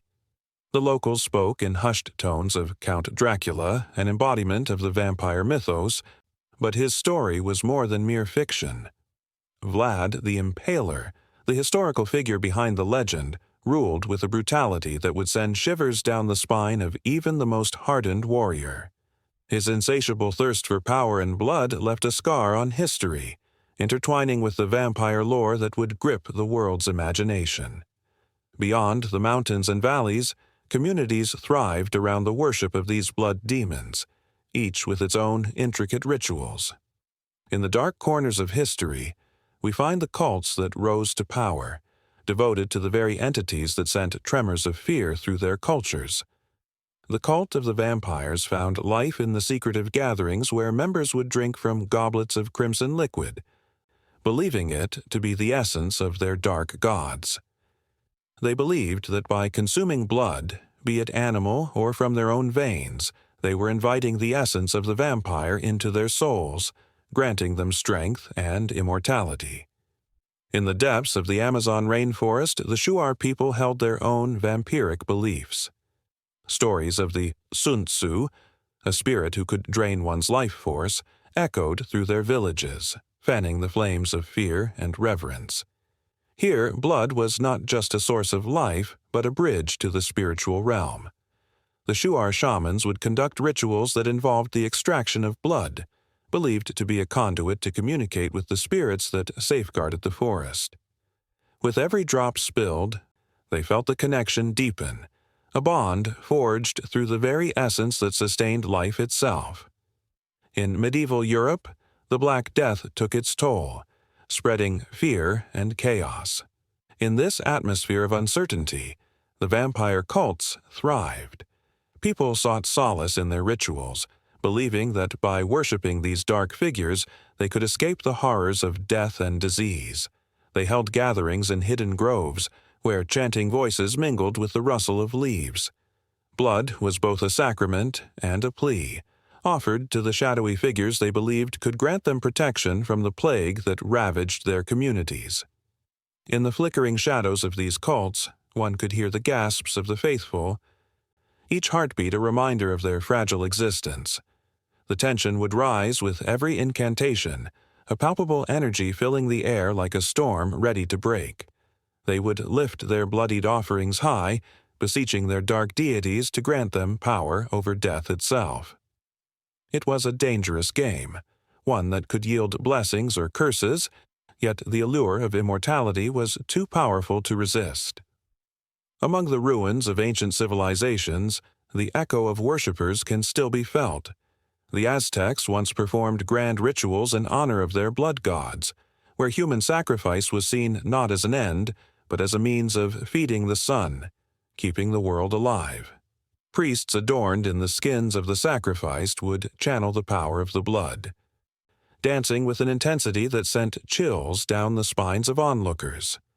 They believed that with every beating heart offered to the gods, they were securing their own place in eternity, their souls forever entwined with the divine. As dusk fell across the lands, the tales of blood demons began to merge, creating a tapestry of fear and fascination that spanned centuries and continents. The cult of the vampire became more than just a series of rituals. It transformed into a potent symbol of humanity's struggle with mortality and the desire for eternal life. In those darkened corners of history, where faith met fear, the worship of blood demons thrived, an unquenchable thirst that echoed through the ages. Every whispered incantation and every crimson drop spilled was a testament to a deep-seated yearning for power beyond the grave, a craving for the dark that would never fade. Cults continued their rituals, shrouded in secrecy, as the night wrapped around them with a chilling embrace. And in that darkness, the specter of the vampire lingered, a reminder that some truths are best left unexamined, hidden beneath the surface of our collective consciousness. With each passing moment, the air grew thicker, charged with an electric tension that spoke of ancient truths yet to be unveiled. The faithful, still gathered in their circles, felt an impending promise. Their rituals would invoke something powerful that night, stirring the very essence of the blood demon they revered. The lines between this world and the next began to blur, as the shadows lengthened, teasing at the mysteries that lay ahead, waiting to consume all who dared to venture closer. Under the oppressive shroud of night, when shadows danced and whispers seemed to claw at the edges of silence, the stories of the vampire kings of the East emerged like phantoms from the depths of ancient lore. In dimly lit villages, where the moon's pale glow barely touched the earth, tales of these fanged monarchs sent shivers down spines, igniting fear and fascination. In Japan, the figure of the Rokurokubi haunted the dreams of many. During the day, they appeared as ordinary humans, blending into the fabric of society. Yet, as darkness enveloped the world, their true form unfurled. With necks that stretched impossibly long and mouths that yawned wide to reveal fangs capable of tearing flesh, they roamed the night. Villagers whispered of how the Rokurokubi would steal into homes, feasting on the life force of their sleeping victims. A chilling tale spoke of a young woman, her beauty captivating, who transformed into a ravenous beast under the moon's watchful gaze. Families locked their doors tight, yet the lure of her enchanting song drew in the curious, who never returned. Further west, in the heart of China, the legacy of the Jiangshi, a reanimated corpse that craved the warmth of life, frightened the populace. These creatures were said to be the vengeful spirits of the unjustly deceased, their corpses reanimated through the dark arts. Their pale skin glimmered eerily in the moonlight as they shambled with arms outstretched, seeking the very essence of vitality. Families devised elaborate rituals to protect themselves, using mirrors and rice to thwart the Jiangshi's approach.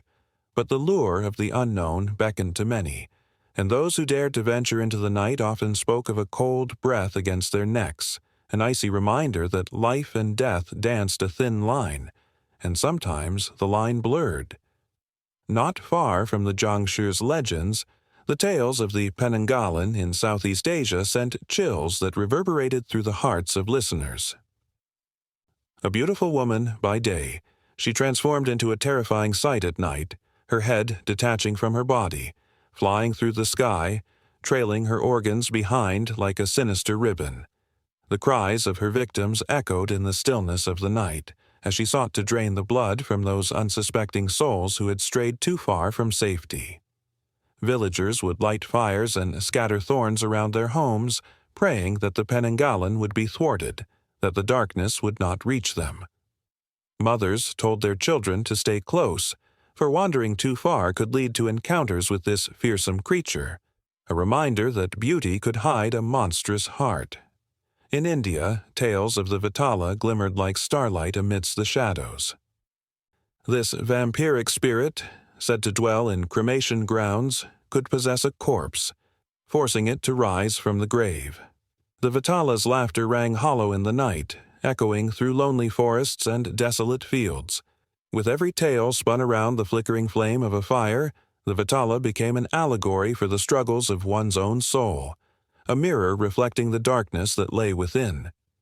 It was said that if one could outsmart the Vitala, they could gain untold wisdom, but many who faced it were never seen again, consumed by the very darkness they sought to understand. As the stories of these creatures spread, they intertwined, creating an intricate web of horror that spanned across continents.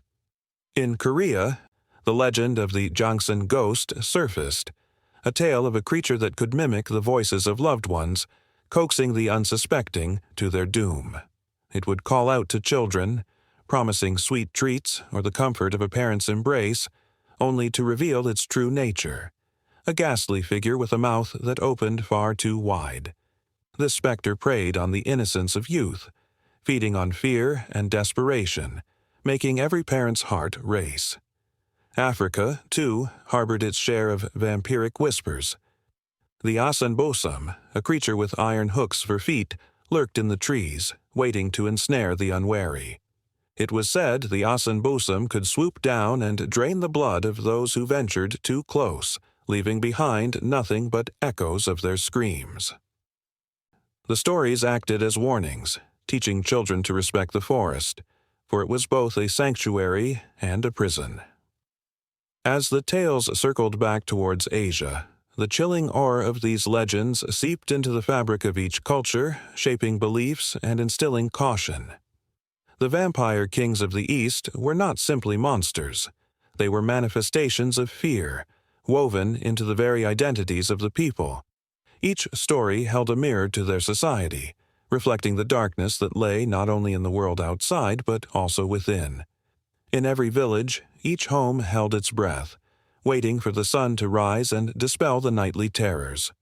The flickering shadows of the past loomed large, whispering warnings into the ears of generations.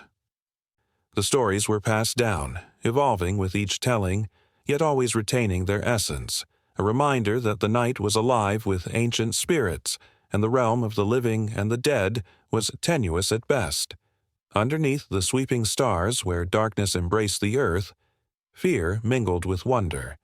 The legends of the vampire kings of the East thrived, a haunting echo of humanity's eternal struggle against the shadows that threatened to consume them. With each heartbeat, the excitement of the unknown pulsed in the air, as the fires flickered low and the stories prepared to unfurl into the next chapter of frightful enchantment. The chill of the Mongolian night wrapped around the empty steppes like a forgotten memory, the vastness breaking only for the silhouettes of the horses that stood in quiet vigilance. The stars overhead flickered like distant campfires, a blanket of shimmering white against the deep blue. But beneath this serene surface lay the restless spirit of a land shaped by generations of warriors, a land forever altered by one man, the fierce and legendary Genghis Khan. In the winds that howled across the plains, whispers of ancient tales stirred, tales of blood and conquest, of a great leader whose very name was a storm. The Mongol heart beat fiercely, echoing the stories of his rise. He was born as Temujin, a child of humble beginnings, yet destiny had other plans. The blood of his ancestors coursed through his veins, a wild river of ambition and courage beckoning him to unite the fractured tribes of the steppes. He would become not just a ruler, but a force of nature. Genghis Khan, the man who would be feared and revered, gathered followers who believed in his vision of a united Mongol nation. His presence was magnetic and fierce, eyes glinting with the promise of glory and power as he rallied his warriors. The men, young and old, felt an electric charge in the air, igniting their spirits with dreams of conquest. They were not mere soldiers, they were family, bonded by blood and purpose, ready to ride into the unknown at his command. Yet within the shadows of this mythic rise lurked a darker tale, rumors of blood drinkers, warriors who partook in rituals that sent shivers down the spines of those who heard them. They whispered of Genghis Khan's ferocity, how he would drink the blood of his vanquished enemies, a testament to his power and a warning to those who dared to oppose him. The mere thought sent waves of unease through the hearts of both friends and foes. What kind of man was this, who would not only conquer, but indulge in the very essence of his vanquished? The line between hero and monster blurred, casting long shadows over the steppes. In the fireside gatherings under the velvet sky, tales of battle and blood ran rampant. The warriors spoke in hushed tones, recounting the moment they first tasted victory, the sweet thrill of the chase. Each conquest became a tribute to their Khan, their loyalty unyielding as they recalled the ferocity of their leader. But the blood drinker myth grew, feeding a fear that was almost palpable. Mothers whispered to their children about the dangers of angering the Great One, painting images of a man whose very existence could shift the tides of fate. As the armies marched across the steppe, the vast landscape echoed with the pounding of hooves. The ground trembled beneath the weight of thousands, a thunderous rhythm that matched the war drums. Each thump resonated with an urgency that stoked the fires of excitement and dread. The horizon was alive with the promise of battle. The air crackled with tension, as if the earth itself held its breath in anticipation of the storm that was about to break. The enemy was fierce, but the Mongols were fiercer still. Genghis Khan led the charge, a vision of raw power and determination, his presence igniting the hearts of those around him. With each clash of swords, the cries of the fallen mingled with the sounds of triumph. Blood soaked the ground, turning the earth into a patchwork of sacrifice. And amidst the chaos, the question hovered. Were they warriors or blood drinkers? Were they conquerors or monsters? The night wore on, and the stories of Genghis Khan became a tapestry woven with threads of glory and terror. The campfires flickered like the fading memories of the fallen, casting dancing shadows that seemed to reach for the stars. The warriors gathered, huddling close, their faces illuminated by the strange glow of camaraderie and fear. They shared their tales, each one more grand than the last, but deep down, they were bound by a singular truth. They were part of something greater than themselves, something that echoed through the ages. But as the dawn broke over the steppes, a hush fell over the land. The whispers of blood drinkers now mingled with tales of honor, a duality reflected in the eyes of those who rode alongside Genghis Khan. They knew that every victory came at a price, that every battle claimed a piece of their souls. And as they gazed at the horizon, they felt both dread and exhilaration. The thrill of being part of a living legend, a fearsome tale that would echo long after their victories faded. With the sun rising over the vast expanse, casting golden rays across the blood-stained earth, the story continued to unfold. The legends of Genghis Khan and his warriors were far from over. The steppes held more secrets, more conquests, and more blood to be spilled. The myth of the blood drinkers was only a chapter in a tale that would reverberate throughout history, a haunting question that would linger in the hearts of those who dared to remember. And so, as the warriors prepared for new battles, the shadows of the past loomed large, intertwining with the promise of future glories. The Mongolian steppes, with their endless expanse and untamed spirit, stood witness to a saga that would never truly end, a living tapestry of blood, honor, and the relentless pursuit of power. The echoes of war cried out, and with it, the essence of Genghis Khan, forever woven into the fabric of time. A chill swept through the cobblestone streets of 18th-century Prague, a whisper of something ancient and dark lurking just out of sight. The moon hung low, casting eerie shadows that danced across the facades of crumbling buildings. Within those worn walls, hearts raced and breaths quickened. People spoke in hushed tones of spectral figures, of bodies rising from graves, and of those who dwelled in the shadows, thirsting for what the living held dear. It was in this atmosphere of fear and fascination that the modern vampire began to rise from the ashes of myth and superstition. No longer just creatures of folklore, these beings were morphing into something far more relatable, possessing a tragic beauty that stirred the soul. In the late 18th century, tales of vampirism spread like wildfire, fueled by the dark fires of European imagination. Vlad the Impaler's gruesome legacy seeped into the public consciousness, merging with the eerie reports of strange happenings in remote villages. The dead were supposedly walking, their eyes gleaming with a hunger that sent shivers down the spines of all who dared to listen. Across the continent, a wave of fascination gripped society, a curiosity mingled with dread. In England, the Gothic novel took flight, and with it, the vampire took center stage. Horace Walpole's The Castle of Otranto set the tone, while Clara Reeves' The Old English Baron introduced the reader to shadows lurking in the corners of grand estates. Yet it was John Polidori's The Vampire, published in 1819, that truly brought the vampire into the realm of the sophisticated. This creature was no longer just a savage beast, he was suave, intelligent, and utterly captivating. The character of Lord Ruthven embodied a chilling blend of charm and malevolence that would haunt the imagination for decades to come. But it wasn't just literature that fueled the fires of this obsession. The scientific community, too, unwittingly played a role in the rise of the modern vampire. As the Age of Enlightenment unfolded, a thirst for knowledge clashed with the dark folklore of the past.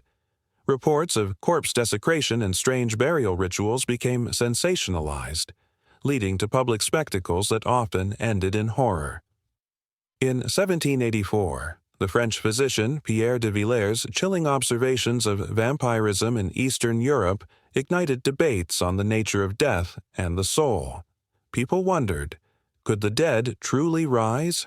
Could they drink the life from the living? Such questions hung thick in the air, inviting both terror and intrigue.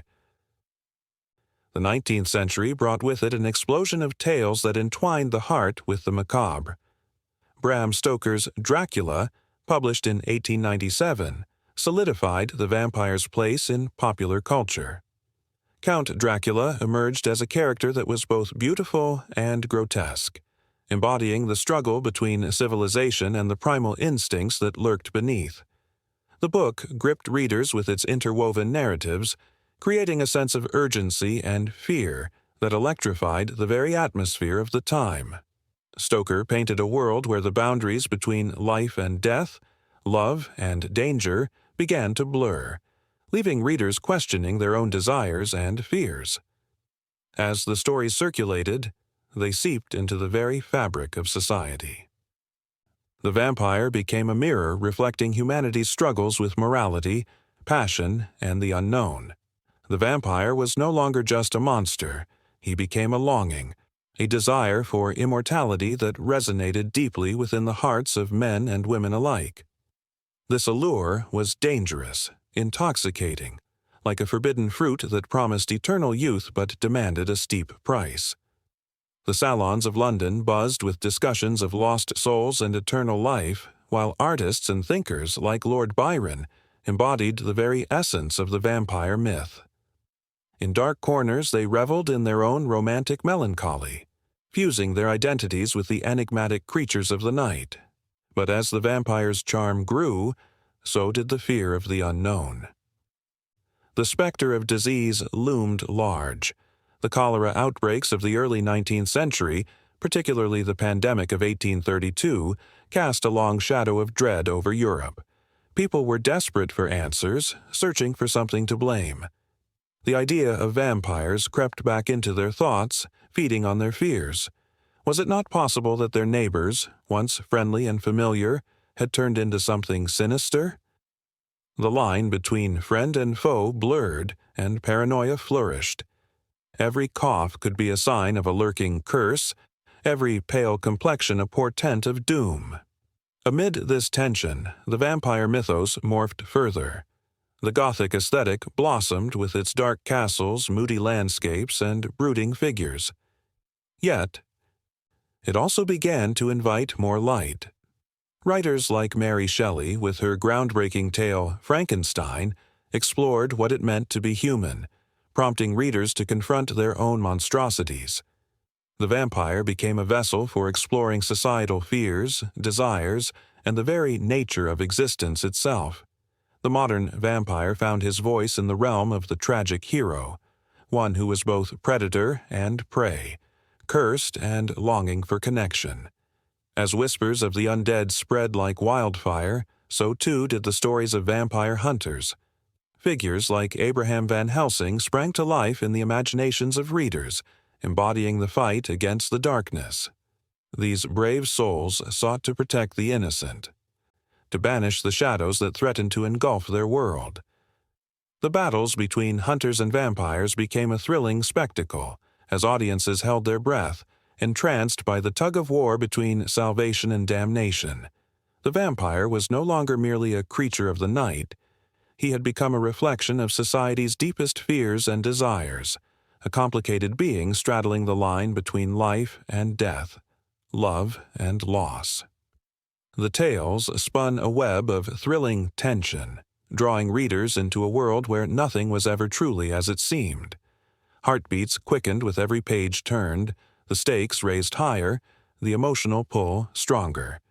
And just as the tension reached its peak, with darkness creeping in to snatch away the light, the whispers hinted at something more profound lurking just beyond the horizon. The modern vampire was on the cusp of a transformation that would usher in a new era, one that promised to deepen the emotional resonance of this ancient legend.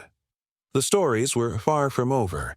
Instead, they were merely preparing to shift into a new phase, one that would leave the audience breathless, yearning for more. In the flickering candlelight of a Parisian tavern, shadows danced along the cracked walls, casting an eerie glow over the faces of weary patrons huddled together. Laughter erupted, but beneath the surface, an unshakable tension thrummed, a silent scream of a city on the brink of chaos. Outside, the cries for liberty rose like a tidal wave.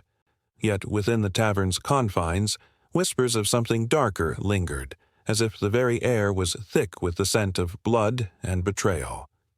As rumor spread like wildfire through the streets, tales of revolution mingled with the ominous lore of the vampires that haunted the cobblestones. Citizens tore down the relics of their oppressors, monuments to a monarchy that had drained the spirit of the people for decades.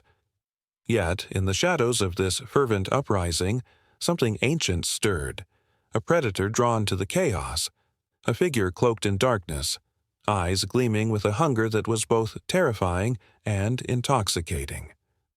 Marie, a seamstress with a heart full of dreams and a mind heavy with the weight of her family's suffering, felt an unexplainable pull toward the darkness that wrapped around Paris. Each day she stitched fabric, crafting garments for those who would wear the colors of rebellion.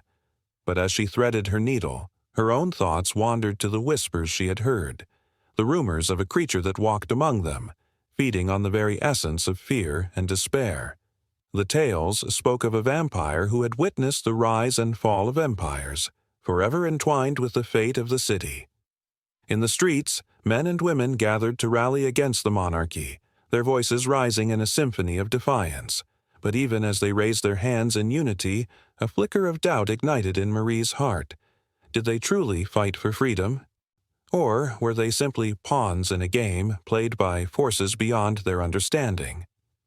Among the masked figures and the enthusiastic cheers, she thought she caught a glimpse of something else, a shadow flitting at the edge of her vision, watching with an intensity that made her skin crawl. As the guillotine was erected in the Place de la Révolution, it became a symbol of both liberation and terror, a paradox of the revolution's dual nature. The machine, a behemoth of wood and iron, stood as a grim reminder that freedom often demanded a heavy toll. Under the moonlight, Marie's heart raced as she stood among the crowd, feeling the collective heartbeat of the city. But as the blade descended, a chill swept through the air, and for a moment, she felt an ancient presence lurking just beyond her grasp. In that very moment, the streets of Paris held their breath. The air shimmered with the tension of 1,000 souls, caught between hope and despair. And then, from the gathering gloom, emerged a figure, tall and imposing, his presence commanding attention. Dressed impeccably, with skin as pale as the moonlight itself, he seemed to glide rather than walk, a specter born from the very fabric of the whispers that haunted the night. The crowd parted before him, eyes wide with fear and fascination, as if they sensed that he was both a savior and a harbinger of doom. "I am Lucian," he proclaimed, his voice smooth like silk, wrapping around the listeners like a warm embrace before revealing the cold truth beneath. "I have watched you struggle, your hearts aflame with passion. But heed my warning. The hunger for freedom can lead you down a dark path. The blood that is spilled today may awaken forces that should remain dormant." Gasps echoed through the crowd, and unease rippled like a stone tossed into a still pond. Marie felt her heart quicken, the very air thickening with the weight of his words. Lucien's gaze locked onto hers, piercing through the cacophony of revolutionary fervor. In that instant, the world around her faded, leaving only the two of them suspended in a moment that felt like time itself had stopped. "Are you not curious, dear seamstress?" he asked, a faint smile playing on his lips, hinting at secrets that seemed to pulse just beneath the surface.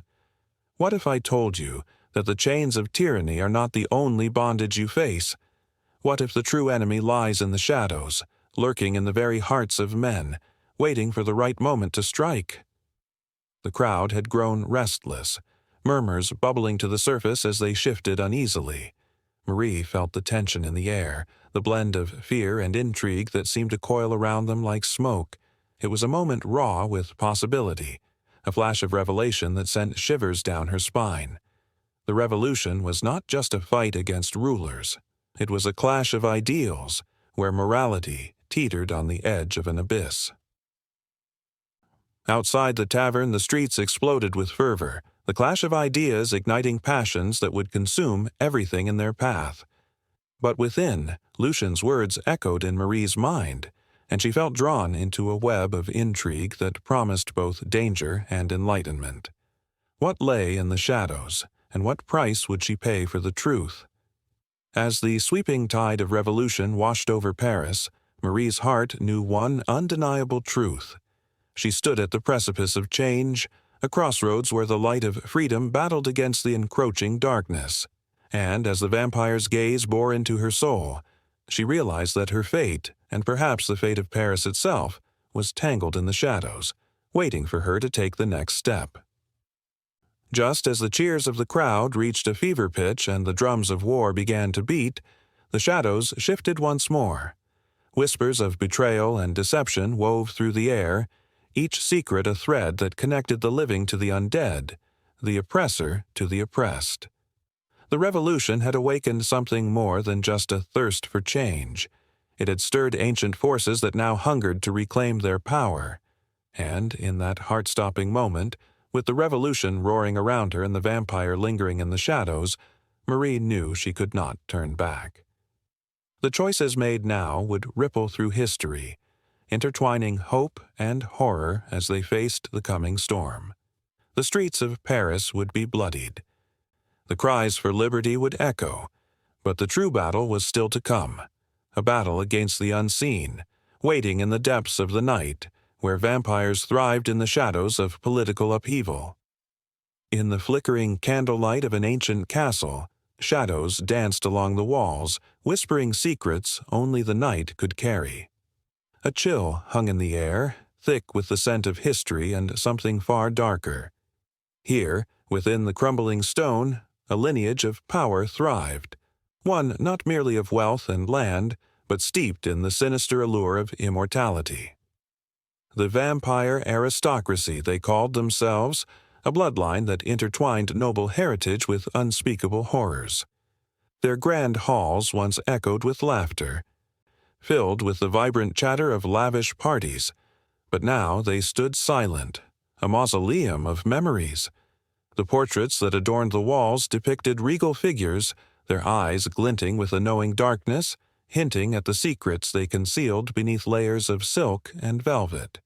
Each brushstroke captured not just physical beauty but the chilling legacy of those who had tasted eternity. Countess Isolde, with her hauntingly pale skin and raven-black hair, was the most revered of them all. Her charm was irresistible, pulling souls into her orbit, yet behind her beguiling smile lay a heart as cold as the grave. It was said that she once danced with a prince under a full moon, and by dawn the prince had vanished without a trace. His screams swallowed by the castle's endless corridors. Those who dared to murmur such tales were quickly silenced, the very air around them seeming to thicken with unspoken threats. The Countess was not an anomaly, but rather one thread in a tapestry woven with blood. Each member of this dark elite possessed their own tale of lust and betrayal, each as captivating as the last. Lord Alaric, a brooding figure who roamed the castle grounds, was said to possess the ability to manipulate shadows, bending them to his will. He had once seduced a village maiden, only to leave her lifeless in a moonlit field, her beauty forever stilled. His laughter, they said, lingered long after his departure, echoing through the trees like a promise of doom. As the night deepened, the castle became a stage for the grand masquerade, where masked figures twirled in a dance that seemed both jubilant and macabre. The flickering lights cast elongated shadows that merged and separated, creating a tapestry of movement that felt alive. For the aristocracy, each step was a reminder of their eternal game, one that thrived on deception and desire, where trust was the ultimate sacrifice. The walls of the castle held memories of feasts and forbidden romances, where glasses clinked and laughter rang, mingling with the sharp tang of blood. For them, even the finest wine served at their table bore the essence of the innocent. It was said that the more noble the blood, the richer the taste. The guests, unaware of the true nature behind the allure, reveled in the intoxicating atmosphere, oblivious to the true cost of their indulgence. As guests mingled, whispers floated through the hall. Rumors of a hidden chamber, a secret vault containing the darkest of their secrets, began to circulate. Hushed conversations spoke of ancient tomes filled with forbidden knowledge, artifacts that could grant unimaginable power or eternal suffering. In the stillness of the night, hearts raced at the thought of what lay hidden behind the heavy oak doors, where the echoes of the past begged to be uncovered. Among the revelers, a cloaked figure stood apart. His presence was magnetic, drawing glances yet evoking an instinctual fear. Lord Thorne, a vampire with a past as shadowy as the night, had returned after years of absence. Tales of his brutality had spread like wildfire, stories of entire villages left bloodless, echoing in the minds of those who dared to remember. His eyes glinted with an unsettling hunger, an ancient thirst that could not be quenched by mere mortal means. The atmosphere thickened as he approached the Countess, their exchange a silent battle of wills. Tension crackled, palpable enough to draw the attention of the entire room. The air seemed to hum with foreboding, a warning of the storm to come. In that moment, the laughter faded, replaced by an uneasy silence that wrapped itself around the guests like a shroud. Outside, the moon hung low, casting an eerie glow over the jagged landscape. A storm was brewing, the wind howling as if to warn the aristocracy of the danger lurking just beyond the castle walls. But inside, they remained blissfully ignorant, lost in their decadent revelry. The thundering of hooves echoed in the distance, a harbinger of chaos that would soon spill into their carefully curated lives. The clock began to toll midnight, each chime resonating through the stone corridors, calling forth a new chapter in their dark history. It was then that the first scream pierced the air, sharp and unmistakable, shattering the illusion of safety. Panic erupted, elegant gowns torn and masked faces stripped of their composed facades as they scrambled for the exit. But the vampire nobility, entrenched in their secrets, knew that the real horror was not outside, but rather within their very own ranks. With each heartbeat, the castle seemed to pulse, alive with the dread that had seeped into its very foundations. The guests realized too late that they were not just pawns in a game played by the aristocrats. They were the pieces sacrificed in a dark ritual that would ensure the continuance of their power. Betrayal hung heavily in the air, a stench that mingled with the scent of fear, signaling an end to the revelry and the beginning of a night filled with blood and revelation. And so, as the storm outside raged, the true nature of the vampire aristocracy began to unravel, revealing a tapestry woven not just with threads of nobility, but with the darkest secrets that had been buried for centuries. The night was far from over, and the shadows whispered that there were far more horrors yet to come, beckoning from the depths of their intertwined fates. The sun dipped below the horizon, casting long shadows over a village nestled in the dense forests of New England. The air hung thick with an unsettling quiet, broken only by the whisper of the wind through the trees. A lone figure moved among the silent graves, their footsteps muffled by the cool earth. This was a land of beginnings, where every creak of the branches and sigh of the earth bore a story, stories of hope, despair, and something darker that lurked just beneath the surface. In the early days of colonization, when ships braved the treacherous Atlantic, tales of strange creatures began to spread like wildfire. The settlers, weary from their journeys and desperate for understanding, turned to the familiar comforts of folklore, conjuring nightmares from the ancient stories of Europe. Yet here, amidst the towering pines and wild rivers, the tales took on a life of their own. It was not just the Native American legends that fueled their fears, but also their own whispered anxieties, twisting into something terrifying and real. From the swamps of Louisiana to the icy reaches of Canada, the legend of the vampire began to morph, adapting to the land that cradled it. Vampires of the Americas were not the well-coiffed aristocrats of European lore. No, they were the shadows that crept into the night, the hungry spirits of the dead who roamed the earth looking for sustenance. Amid the fevered dreams of settlers suffering from malaria, tuberculosis, and other unnamable ailments, the vampire became a convenient scapegoat for their woes. Reports emerged from the dark corners of towns, the unfortunate dead who showed signs of life even after the grave had claimed them. The chilling tales of bodies found with blood around their mouths stirred a frenzy. In 1790, in the small community of Exeter, Rhode Island, a series of mysterious deaths led to the exhumation of a young woman named Mercy Brown. Her body, found to be remarkably intact, fueled the superstitions that had been brewing for decades. The townsfolk, shaken by fear and grief, took the drastic step of staking her heart, believing they could finally end the horror that had gripped their village. Her blood was said to run like a river, a testament to the beliefs that blended illness with the supernatural. Across the ocean, in the misty hills of Transylvania, the legends were no less potent, but in America, the vampire transformed, taking the shape of the land and the people who inhabited it. The Native American tribes told stories of the Wendigo, a creature born of famine and cannibalism, cursed to wander the earth forever hungry. This spirit, echoing the vampiric hunger, invoked terror in the hearts of many settlers who found themselves lost in the vast, unforgiving wilderness.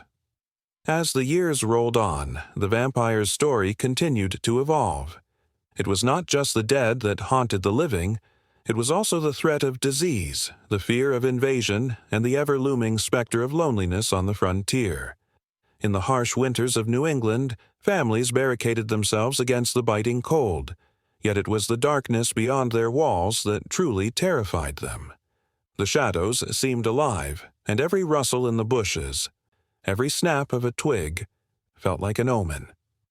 In the early 1800s, stories from the Appalachian Mountains began to circulate, tales of a creature with glowing eyes that stalked the night. The night walker, as they called it, was said to prey on the weak and unsuspecting, leaving them drained and lifeless. These legends captured the imagination of the settlers, who found themselves caught between the unfamiliarity of their new home and the terror of the unknown. Schools and churches became the heart of these communities, yet even within their walls, whispers of the undead circulated like the flicker of candlelight. The atmosphere was thick with suspicion. Who could be trusted? Was the frail neighbor merely ill, or was there something more sinister at play? The very act of survival bred paranoia, and soon every cough, every pallid complexion became fodder for a new story. The vampire of the New World was as much a reflection of society as it was a monster lurking in the dark. In Louisiana, the tales blended with the rich tapestry of African and Caribbean folklore.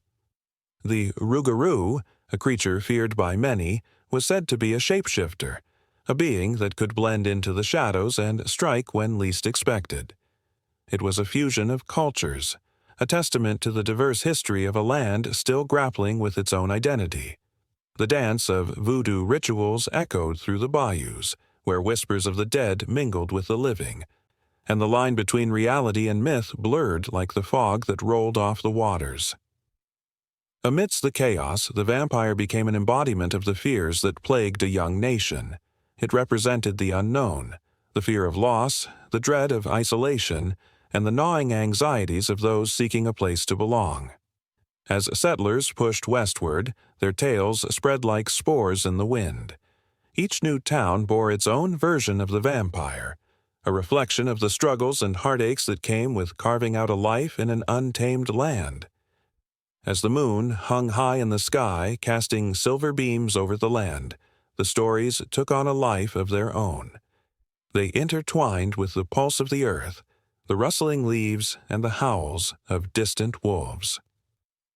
The vampire of the Americas was not merely a creature of the night, it was a symbol, a reminder of the darkness that lay within every heart, a darkness that, perhaps, could never truly be vanquished.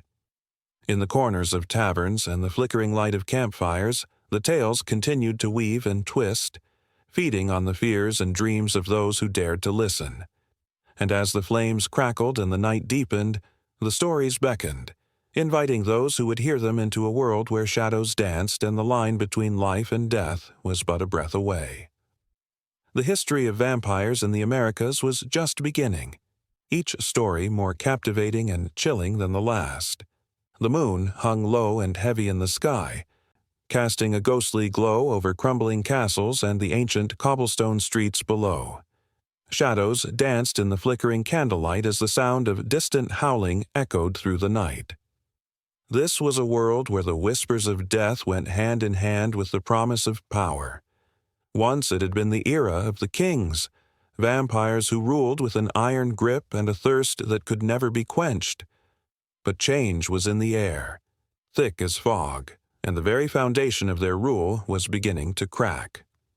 In the dimly lit halls of Castle Ordo, an ancient fortress perched atop a hill, King Thalor paced restlessly. His long, black cloak trailed behind him like a shadow given life. The air was heavy with the scent of blood and betrayal. He could feel the tremors of discontent among his subjects, a gnawing unease that filled their hearts like a dark poison. Once they had worshipped him, their immortal monarch. Now the flickering flames of rebellion threatened to consume everything he held dear. Outside, the townsfolk had gathered, their voices rising in a fervent chorus. They spoke of a new dawn, of a life free from the chains of vampiric rule. Thalor's sharp ears caught snippets of their conversation. "The sun will rise again," one voice called, bold and defiant. "No more shadows to hide in." The words echoed like a death knell in his mind. His grip tightened around the hilt of his sword, yearning for the blood that had once flowed freely in his kingdom. The decline of vampire rule had begun long before this night. It was etched into the fabric of history, starting with the rise of human intellect and courage. The Renaissance had ignited a fire within the hearts of men and women, sparking ideas that would challenge the ancient order. Artists painted vivid scenes of light and life, while philosophers penned treatises that questioned the very essence of existence. The creatures of the night, who once reveled in their eternal dominance, were now haunted by a creeping sense of insignificance. In the village square, the townsfolk gathered around a bonfire, their faces illuminated by its warm glow. They shared stories of heroes who had risen to challenge the darkness. Tales of brave knights and fierce women, armed not with stakes and silver, but with the power of unity and belief. They spoke of the Order of the Dawn, a group formed with the sole purpose of breaking the shackles of the vampires. Their leader, a woman named Ilara, had become a beacon of hope, rallying the people with her fiery speeches. "We will reclaim our knights," she would cry, her voice echoing through the valley. Thalor inhaled sharply, recalling that very speech as if it had been etched into his mind. It was a rallying cry that stirred something deep within the hearts of mortals, blanketing them in a sense of belonging and purpose. He felt a twinge of fear as he realized that the old ways were fading, that the magic that had once been so intoxicating was now teetering on the brink of oblivion. As the fire crackled and sparks flew into the night, a figure stepped forward. Ilara herself. She was fierce and unyielding, her eyes alight with a determination that sent shivers down Thalor's spine. "We will no longer bow to the whims of the undead," she shouted, her voice rising above the crowd. "Tonight, we take back our freedom." The villagers erupted in cheers, their hearts ignited by her passion. They began to chant her name, a powerful mantra against the night that had long shrouded their existence. Back in the castle, the walls trembled as the very foundation of Thalor's reign seemed to quake under the weight of the people's resolve. He could not ignore the tide that was rising against him. With every passing moment, he sensed the pull of history turning against the ancient order he had once taken for granted. Had they underestimated the strength of humanity? He turned to his council, a group of weary, age-old vampires whose faces were creased with centuries of arrogance and disdain. "What can be done?" Thalor's voice was low, a growl barely contained. The council exchanged glances, uncertainty clouding their once confident expressions. They spoke of blood, of fear, of force, but Thalor knew that violence alone would not quell this uprising. "The more we show our wrath, the more they will rise against us," he warned, a tremor of realization creeping into his words. "These humans have found their strength. They have found their voice." As if to punctuate his point, the echoes of the villagers' chants reached the castle walls, a haunting sound that filled Thalor's heart with dread. What once felt like an eternity of power was now an impending storm, dark clouds gathering on the horizon. Night cascaded over the kingdom, bringing with it the fear of what was to come. Thaler stood on the balcony of his castle, gazing down at the flickering lights of the village. He could see the fire that burned in their hearts, a fire that threatened to consume him and everything he had ever known. The days of the kings were numbered, and deep down he felt the weight of his own mortality whispering through the shadows. In that moment, he made a choice that would forever alter the course of history. As the flames of rebellion consumed the night, Thaler resolved to confront the dawn. He would not go quietly into the abyss, nor would he fall to the hands of those he had once dismissed. The twilight of the kings had begun, and as he descended from his perch, a dark determination settled in the core of his being. The thrill of impending confrontation coursed through him, a surge of energy that reminded him of the old days. He would find Alara, confront her, and perhaps, just perhaps, strike a deal that would secure his place in this new world. The shadows beckoned, and with each step he took, he could feel the tension building, an inevitable clash between the old and the new, the rulers and the ruled, the darkness and the light. And as the night deepened, the stakes grew higher. The final act of the Vampire Kings was about to unfold, setting in motion events that would echo through centuries to come. The smoke curled like a ghostly hand over the streets of London, where the clatter of horse-drawn carriages drowned out the whispers of a city awakening to the clutches of modernity. Factories belched thick black clouds that twisted into the gray sky, and the iron of the progress felt heavy, almost suffocating. But beneath this transformative surface, something darker stirred. Lingering in the shadows of gaslit alleyways and echoing through the clang of machinery.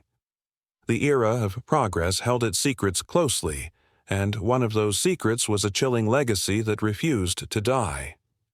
In the flickering light of a tavern, a man in a tattered coat leaned closer to a stranger, his voice low and trembling.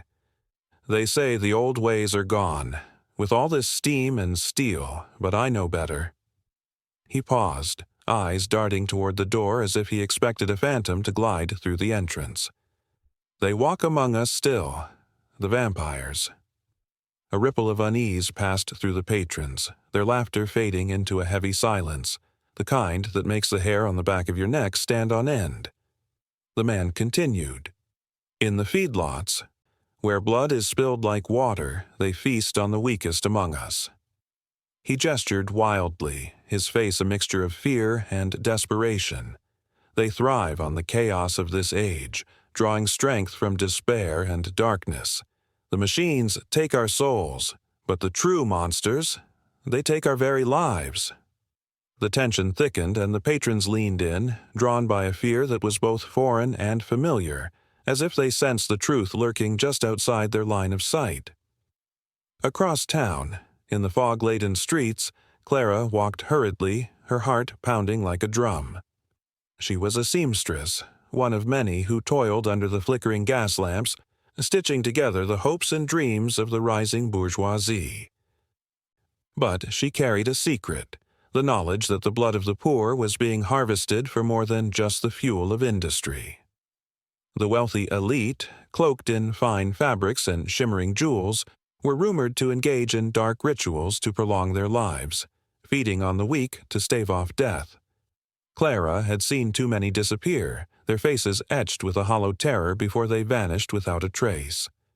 As she passed the sprawling factories, the sounds of industry reverberated through her bones. Each clang of metal, each puff of steam, held a promise of progress. But behind that promise lurked the specter of something sinister. She thought of the strange woman who had come to her shop, skin as pale as the moonlight, eyes like obsidian. "You have a gift, dear seamstress," she had whispered, her breath cold against Clara's neck. "Perhaps you can help me. Or perhaps I can help you." Clara shuddered at the memory, the woman's words twisting like serpents in her mind. The bustling streets of the city pulsed with life, yet Clara felt a darkness seeping into the very foundations of this new world. The Industrial Revolution was a double-edged sword, bringing advancements and inventions, but also a grotesque exploitation that fed the insatiable appetite of the elite. It was a time when the living labored for those who could afford to hide in the shadows, away from the grime and despair of the working class. Meanwhile, in the grand estate of Lord Ashwood, a figure stood silhouetted against the flickering candlelight. His pale skin glowed eerily, a stark contrast to the rich mahogany of the room. He surveyed the city from his ornate window, a smirk playing on his lips as if he alone held the key to immortality. Ashwood was the epitome of the vampire legend, charming, sophisticated, yet utterly devoid of humanity. He thrived on the wealth amassed from the industry, using his riches as a cloak to shield him from the consequences of his insatiable thirst. The shadows seemed to whisper secrets to him, tales of those who toiled beneath him, their hopes diminished like the fading light of day. In the depths of the city, a group of rebels plotted their defiance against the oppressive reign of the elite. They gathered in the dimly lit basement of an abandoned factory, the air thick with the scent of sweat and resolve. They spoke in hushed tones, their eyes fierce and determined. "The vampires have bled us dry for too long," one shouted, fists clenched. "It's time to take back what is ours." Their words ignited flames of courage, and Clara felt a spark ignite within her. She could no longer stand by. The whispers of the past clung to her, urging her to rise against the darkness that threatened to consume the city. As she stepped into the cold night, a chill swept over her, yet she felt invigorated. The streets were alive with a tension that crackled in the air, as if the very stones beneath her feet knew that a reckoning was near. She could feel the eyes of the unseen watching her, waiting for her to falter. But she would not break. She would not be another victim of this age of progress, not when the blood of the innocent cried out for justice. With every step she grew more determined, ready to confront the darkness that had infiltrated her life. The flickering lights cast long shadows, and the whispers of the past felt closer now, guiding her through the night. Clara understood that the struggle would not only be against the vampires who feasted on the living, but also against a society that had turned a blind eye to their suffering. As she moved through the city, she could hear the heartbeat of the people, the cries of the oppressed melding into a single, desperate chorus. The dance of progress had begun, but it was a waltz draped in shadows, where the line between monster and man blurred until it was nearly indistinguishable. Clara felt the weight of history upon her shoulders, the spirits of those who had come before her, urging her to remember, to fight. The industrial era was a battlefield where the stakes were not merely wealth or power, but lives, her very own, and those of countless others caught in the gears of an unforgiving machine. As night deepened, so too did her resolve, and she stepped boldly forward, ready to uncover the truth. The city's pulse quickened, and the whispers grew louder, entwining her fate with that of the past and the future. She was no longer just a seamstress. She was a warrior in a world teetering on the edge of darkness, where blood and steam intertwined, and the line between predator and prey was about to be irrevocably redrawn. The moon hung low in the sky, casting an eerie silver glow on the cobblestone streets of an ancient town. Shadows danced between the buildings, whispering secrets of a time long past, where the line between life and death blurred in the flickering candlelight. Here, in the depths of the night, the air was thick with anticipation, as if the very walls held their breath, waiting for the arrival of something both beautiful and terrifying. Vampires, those haunting figures of lore, emerged from the dark corners of our collective imagination during the Cultural Renaissance, a time when creativity and intellect flourished like wildflowers in the spring. The legends began to weave their way into the fabric of literature, capturing the hearts and fears of those who lived in the shadow of superstition.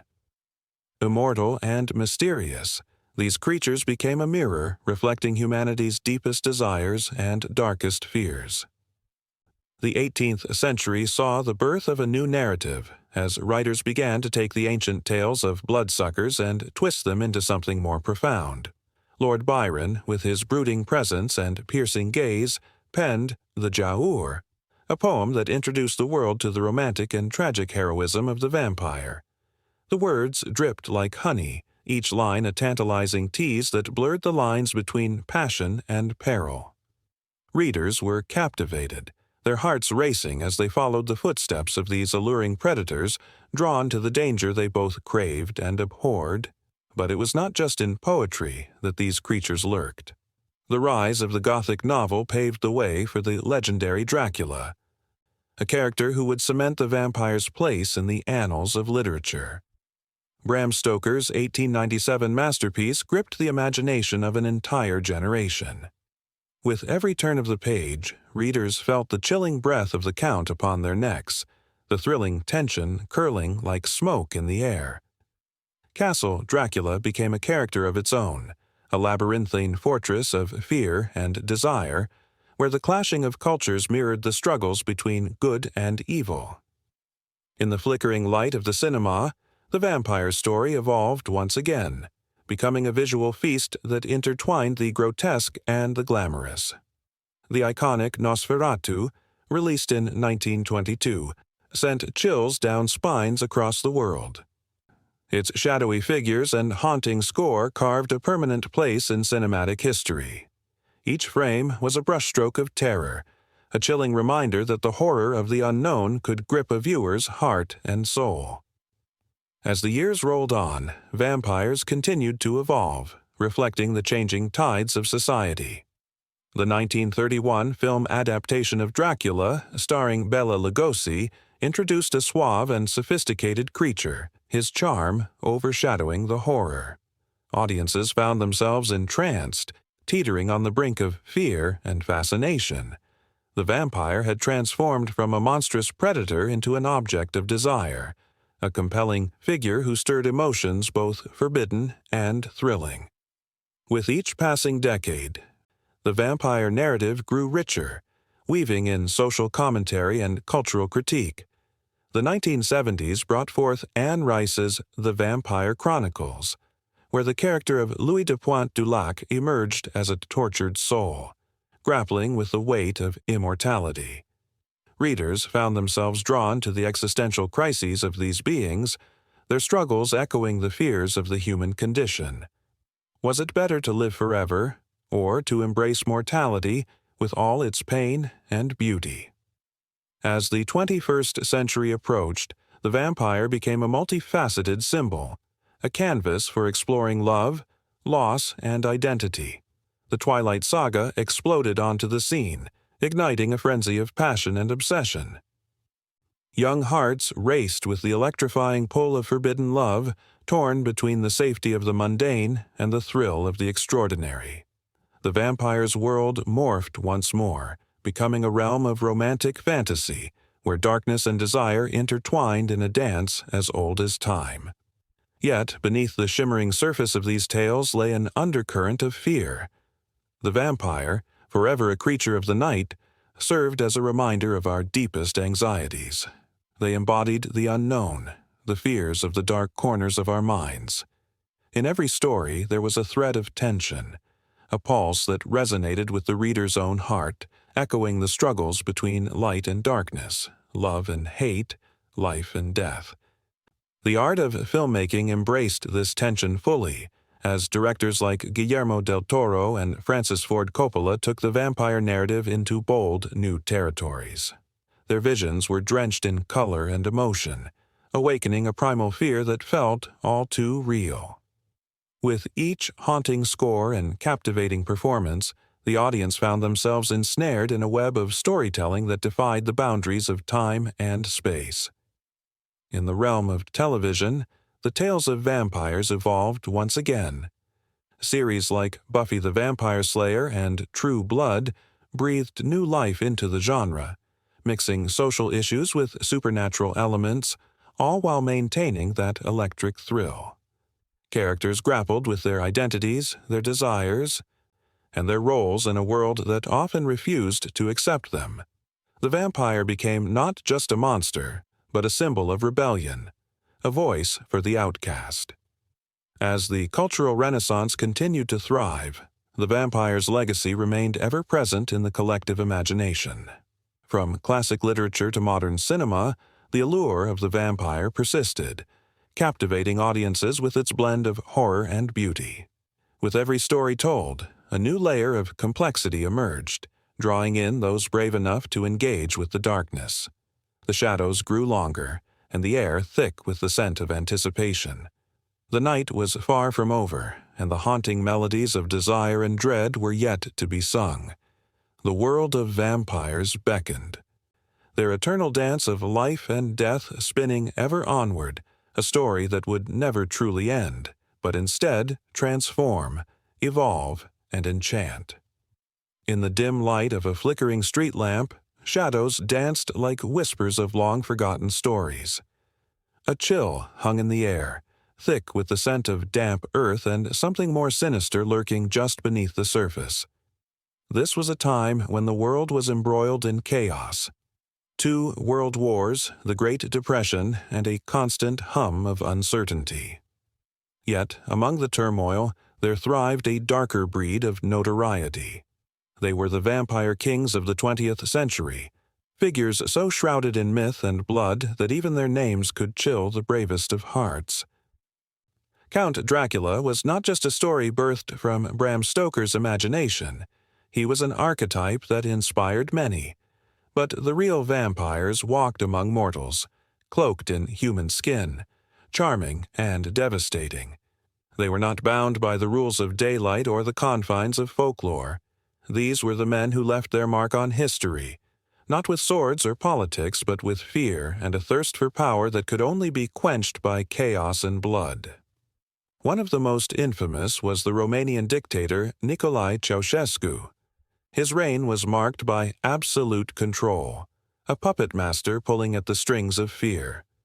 Under the guise of a leader, he siphoned resources from his own people, draining Romania dry.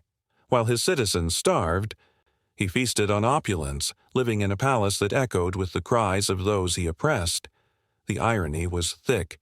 He was a king in a decaying castle, surrounded by the folly of his own power.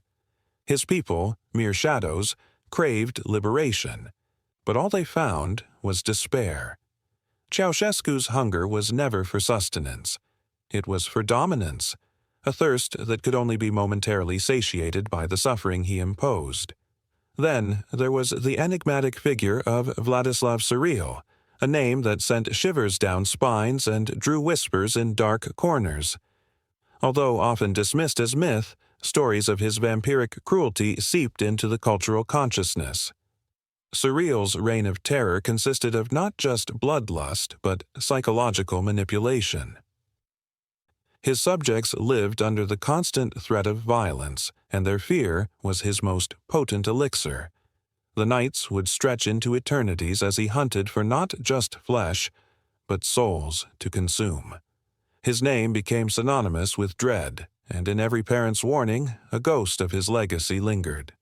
As the 20th century unfolded, the shadows grew darker, revealing others who would wear the crown of infamy.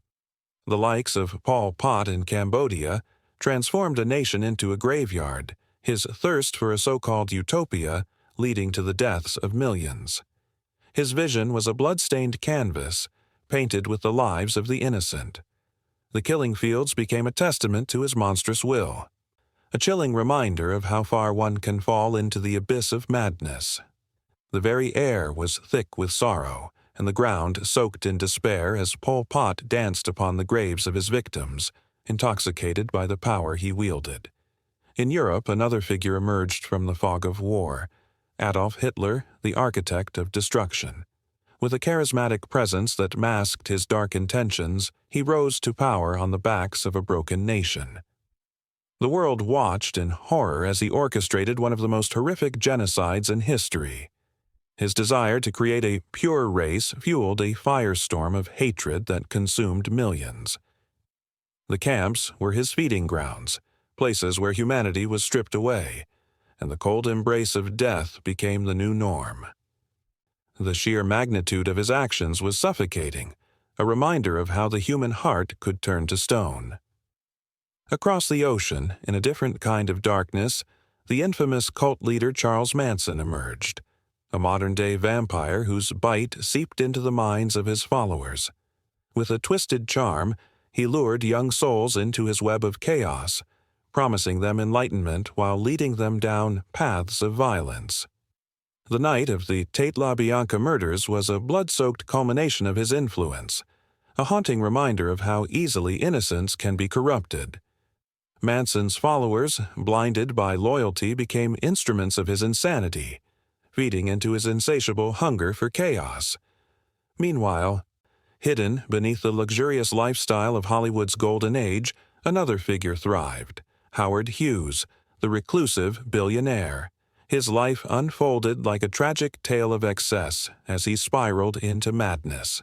The once great aviator and filmmaker became a phantasmagoria of paranoia and fear, isolating himself from the world, his mind a labyrinth of shadows. The echoes of his brilliance faded as he succumbed to his demons, becoming a ghost haunting his empire, a puzzle of fame and fortune unraveled by his own insecurities.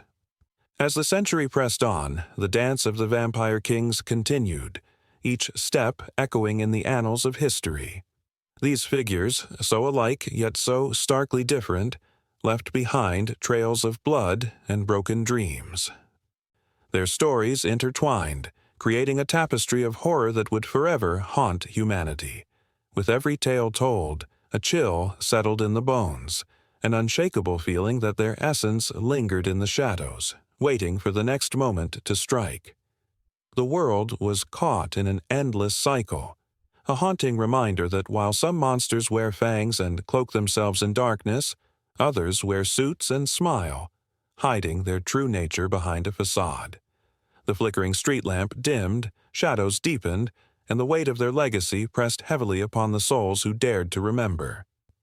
As the past bled into the present, the lingering question danced on the lips of the brave. Who would rise next in the shadows, ready to claim the throne of terror? The answer remained shrouded in mystery, a chilling echo in the hearts of those who dared glance into the abyss. In the flickering shadows of candlelight, whispers traveled like the wind through the night, carrying secrets that had been woven into the very fabric of society for centuries. Beneath the surface of the world, where the ordinary meets the extraordinary, secret societies thrived, hidden from the prying eyes of daylight. What they spoke of in their dimly lit chambers transcended mere human concerns. They spoke of power, immortality, and the dark allure of the unknown. It was here, in the tangled web of their clandestine gatherings, that the seeds of vampire legends took root. The flickering flames cast ghostly shapes on the damp stone walls of a forgotten chapel in medieval Europe. This was once a sanctuary for the elite, who, under the guise of nobility, sought knowledge that the church would never approve. As they convened, their discussions turned to the tales of the undead, creatures of the night that could live forever, feeding on the very life force of the innocent. These stories were not mere fantasies. They were reflections of the fears and aspirations of those who craved power beyond the grave. Centuries before Bram Stoker penned his infamous tale, whispers of vampiric figures haunted the shadows. The Order of the Dragon, a secret society founded in the 15th century, stood at the forefront. Their mission was shrouded in valor, yet it was also steeped in the ancient traditions of blood rituals and sacrifices. The members, noblemen and kings, believed that by embracing the dark arts, they could harness the power of life and death.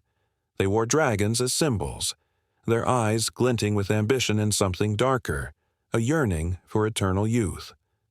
As night fell, the castle halls echoed with the laughter of those who believed themselves invincible. Yet, with every toast of blood-red wine, a chilling truth loomed. The whispers of the undead echoed through the ages, and the line between myth and reality began to blur.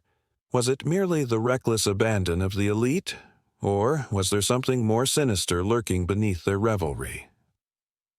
In the late 18th century, the Illuminati took center stage, wielding influence that extended far beyond their clandestine meetings. As Europe trembled under the grip of revolution, members gathered in woods and hidden enclaves, exchanging ideas that would reshape the future. Among their discussions, the notion of immortality resurfaced. intertwining with the tales of vampires. The allure of eternal life fueled their ambitions, and so myths evolved, transformed by their imaginations and desires. The influence of Freemasonry also seeped into the vampire lore, where enigmatic symbols and allegories danced in the minds of the initiated. Their rituals often invoked themes of resurrection and rebirth, echoing the very essence of what it meant to be a vampire. The dark corners of their meetings brimmed with the knowledge of ancient rites, where blood symbolized not only life, but a connection to the divine. Here, the line between reverence and horror blurred, giving rise to the fearsome image of the vampire, a predator who could transcend death while walking among the living. As these societies thrived, tales of vampirism began to infiltrate popular culture, weaving through the hearts and minds of the people. Rumors spread through villages and towns, igniting fear and fascination. When news of a suspected vampire reached the ears of the villagers, torches blazed and bloodlust ignited. The truth behind the tales, cloaked in shadows, became overshadowed by hysteria. It was no longer just a story of the elite. It became a living nightmare for those who dared to defy the darkness. In the 19th century, the Romantic movement blossomed, and with it came a resurgence of vampire legends that captured the imagination of writers and thinkers. Influenced by the secret societies of the past, they painted a picture of vampires as tragic figures, lonely souls cursed with immortality, forever seeking love and acceptance in a world that shunned them. The heart-wrenching tales of Dracula and other iconic characters emerged, draped in Gothic elegance yet piercing through the veil of reality.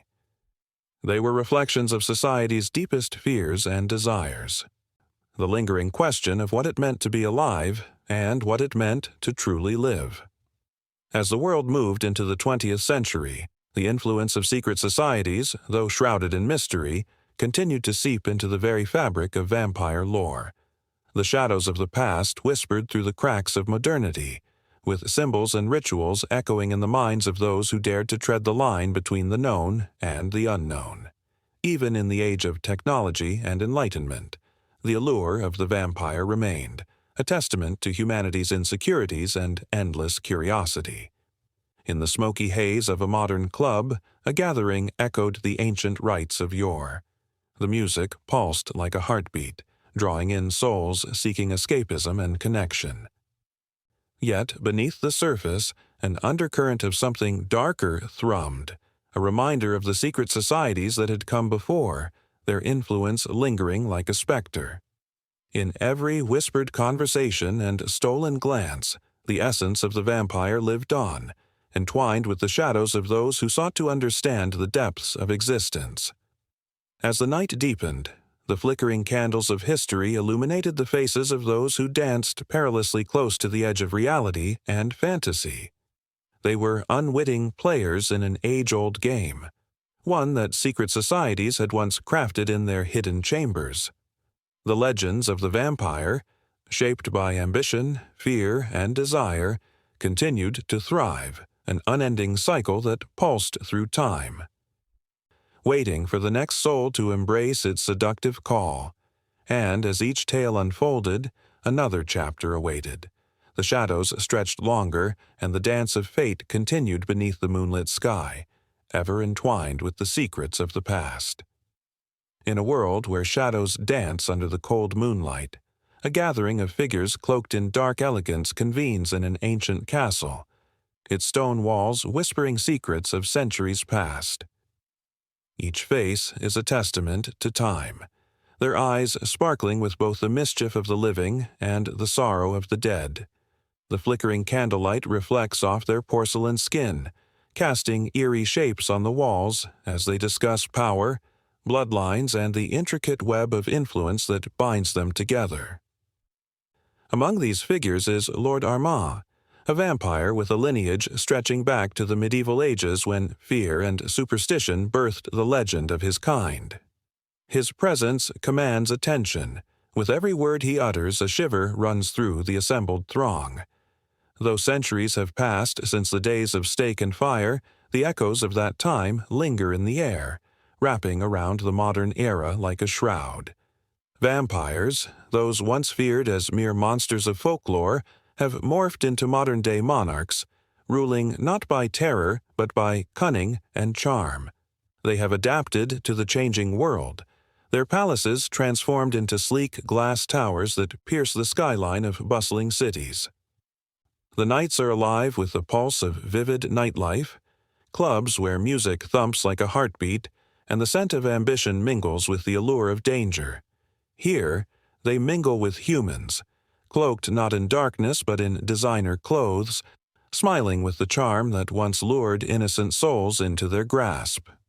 While the mortals dance and drink, unaware of the forces that guide their fate, the vampire elite gathers in hushed discussions. They speak of governance, commerce, and the delicate balance of power. It is a game of chess played on a grand scale, where pawns can become queens and kings can fall. Historical alliances echo through their conversations, remnants of pacts forged in blood, stretching across continents and centuries. The Treaty of the Blood Moon still binds them, a promise made long ago, ensuring coexistence and mutual respect, a carefully orchestrated dance that has kept them hidden from the prying eyes of humanity. Yet beneath this polished exterior lies a simmering tension. There are whispers of a new faction rising, a group that rejects the old ways, embracing chaos over order. This discontent stirs like a storm on the horizon, threatening to upend the delicate balance. Lord Armand, with his centuries of experience, recognizes the warning signs but cannot shake the feeling that the time of reckoning is close at hand. The hall grows cold as a draft sweeps through, carrying with it a sense of foreboding. The air thickens, and the candle flames flicker. A newcomer steps from the shadows, a young vampire named Lyra, whose beauty is both enchanting and unsettling. She possesses a fire in her eyes that speaks of defiance and ambition, something that both fascinates and terrifies her elders. The weight of her presence shifts the mood, and a silence falls over the assembly, heavy with anticipation. "Why do you cling to the past?" she challenges, her voice smooth and piercing. "The world has changed. We do not need to hide in the shadows anymore. Embrace the night, yes, but also the dawn that follows. We can rule openly, without fear." Her words hang in the air like a delicate thread, offering a glimpse of a future where vampires are no longer mere myths, but acknowledged rulers of the night. The response is immediate. It reverberates through the room like a thunderclap. Armand's gaze sharpens, a flicker of anger igniting within him. "You speak of rebellion without understanding the consequences. Our power lies in subtlety, in manipulation. The humans are not ready for what you propose." But Lyra stands firm, unyielding. "And what if we never give them a chance to be ready? Fear will keep us shackled. It is time for a new era." Gasps ripple through the crowd. The air crackles with energy, the tension palpable as ancient grudges and new ambitions clash. Outside, the night remains unaffected, the moon shining bright, oblivious to the turmoil within. Cars drive by unaware, music blaring, laughter ringing out like a siren's call. The world moves on, oblivious to the power struggles hidden behind closed doors. Yet, for the vampires, the stakes are impossibly high. A fracture has formed, and its implications could send shockwaves through the world they have carefully constructed. As the night deepens, the absence of resolution leaves a gaping chasm, filled with uncertainty and anticipation.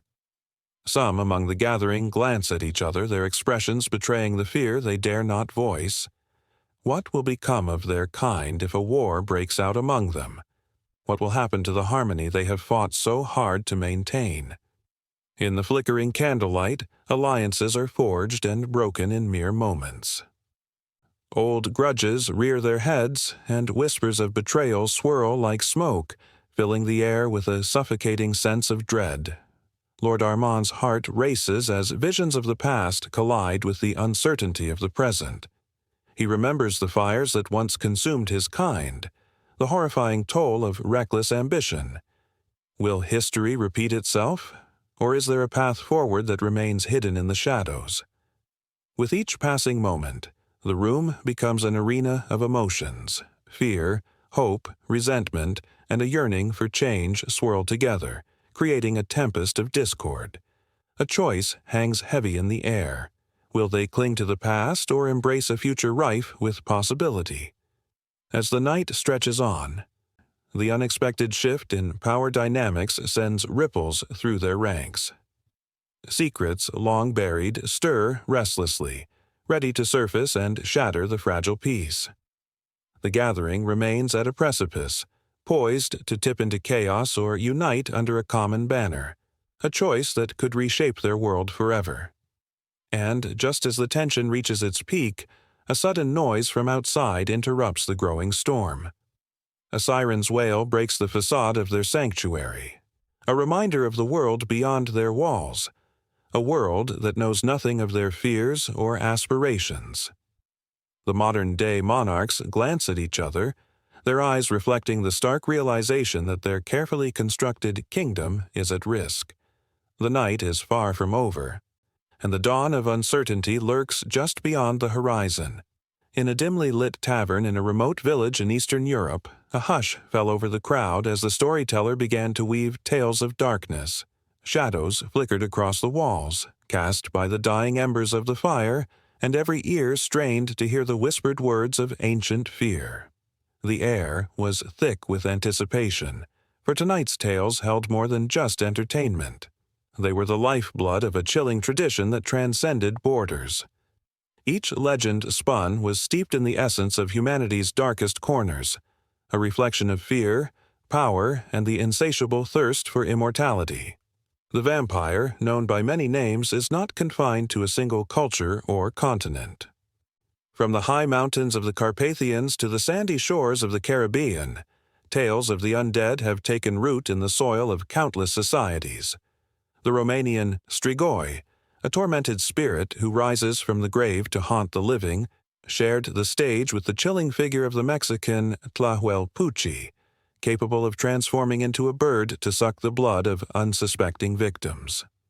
Each legend, while unique in its cultural context, threads together a common theme, a hunger that transcends mortal bounds. In the 18th century, as the world began to shrink amidst the hustle of trade and exploration, these stories of vampirism wriggled their way into the hearts of people far from their origins. The infamous vampire hysteria that engulfed Europe found its roots in the tales of the Balkans, where villagers whispered of the undead with a kind of reverence. The famous case of Arnold Pauli, a Serbian man who claimed to have become a vampire after his death, sent shockwaves throughout Europe. His story ignited a frenzy, leading to the examination of graves and the unearthing of corpses as people sought evidence of the undead haunting their land. As the stories traveled, they morphed, adapting to the cultures they touched. In the Caribbean, the legend of the Sucuyant emerged, a woman by day who transformed into a fireball at night, searching for blood to sustain her eternal youth. Similarly, in the far reaches of Japan, the Kappa, a creature that lured humans to watery graves, held a different yet eerily familiar resonance. The fear of being hunted, the dread of losing one's humanity, and the allure of eternal life echoed across oceans and continents.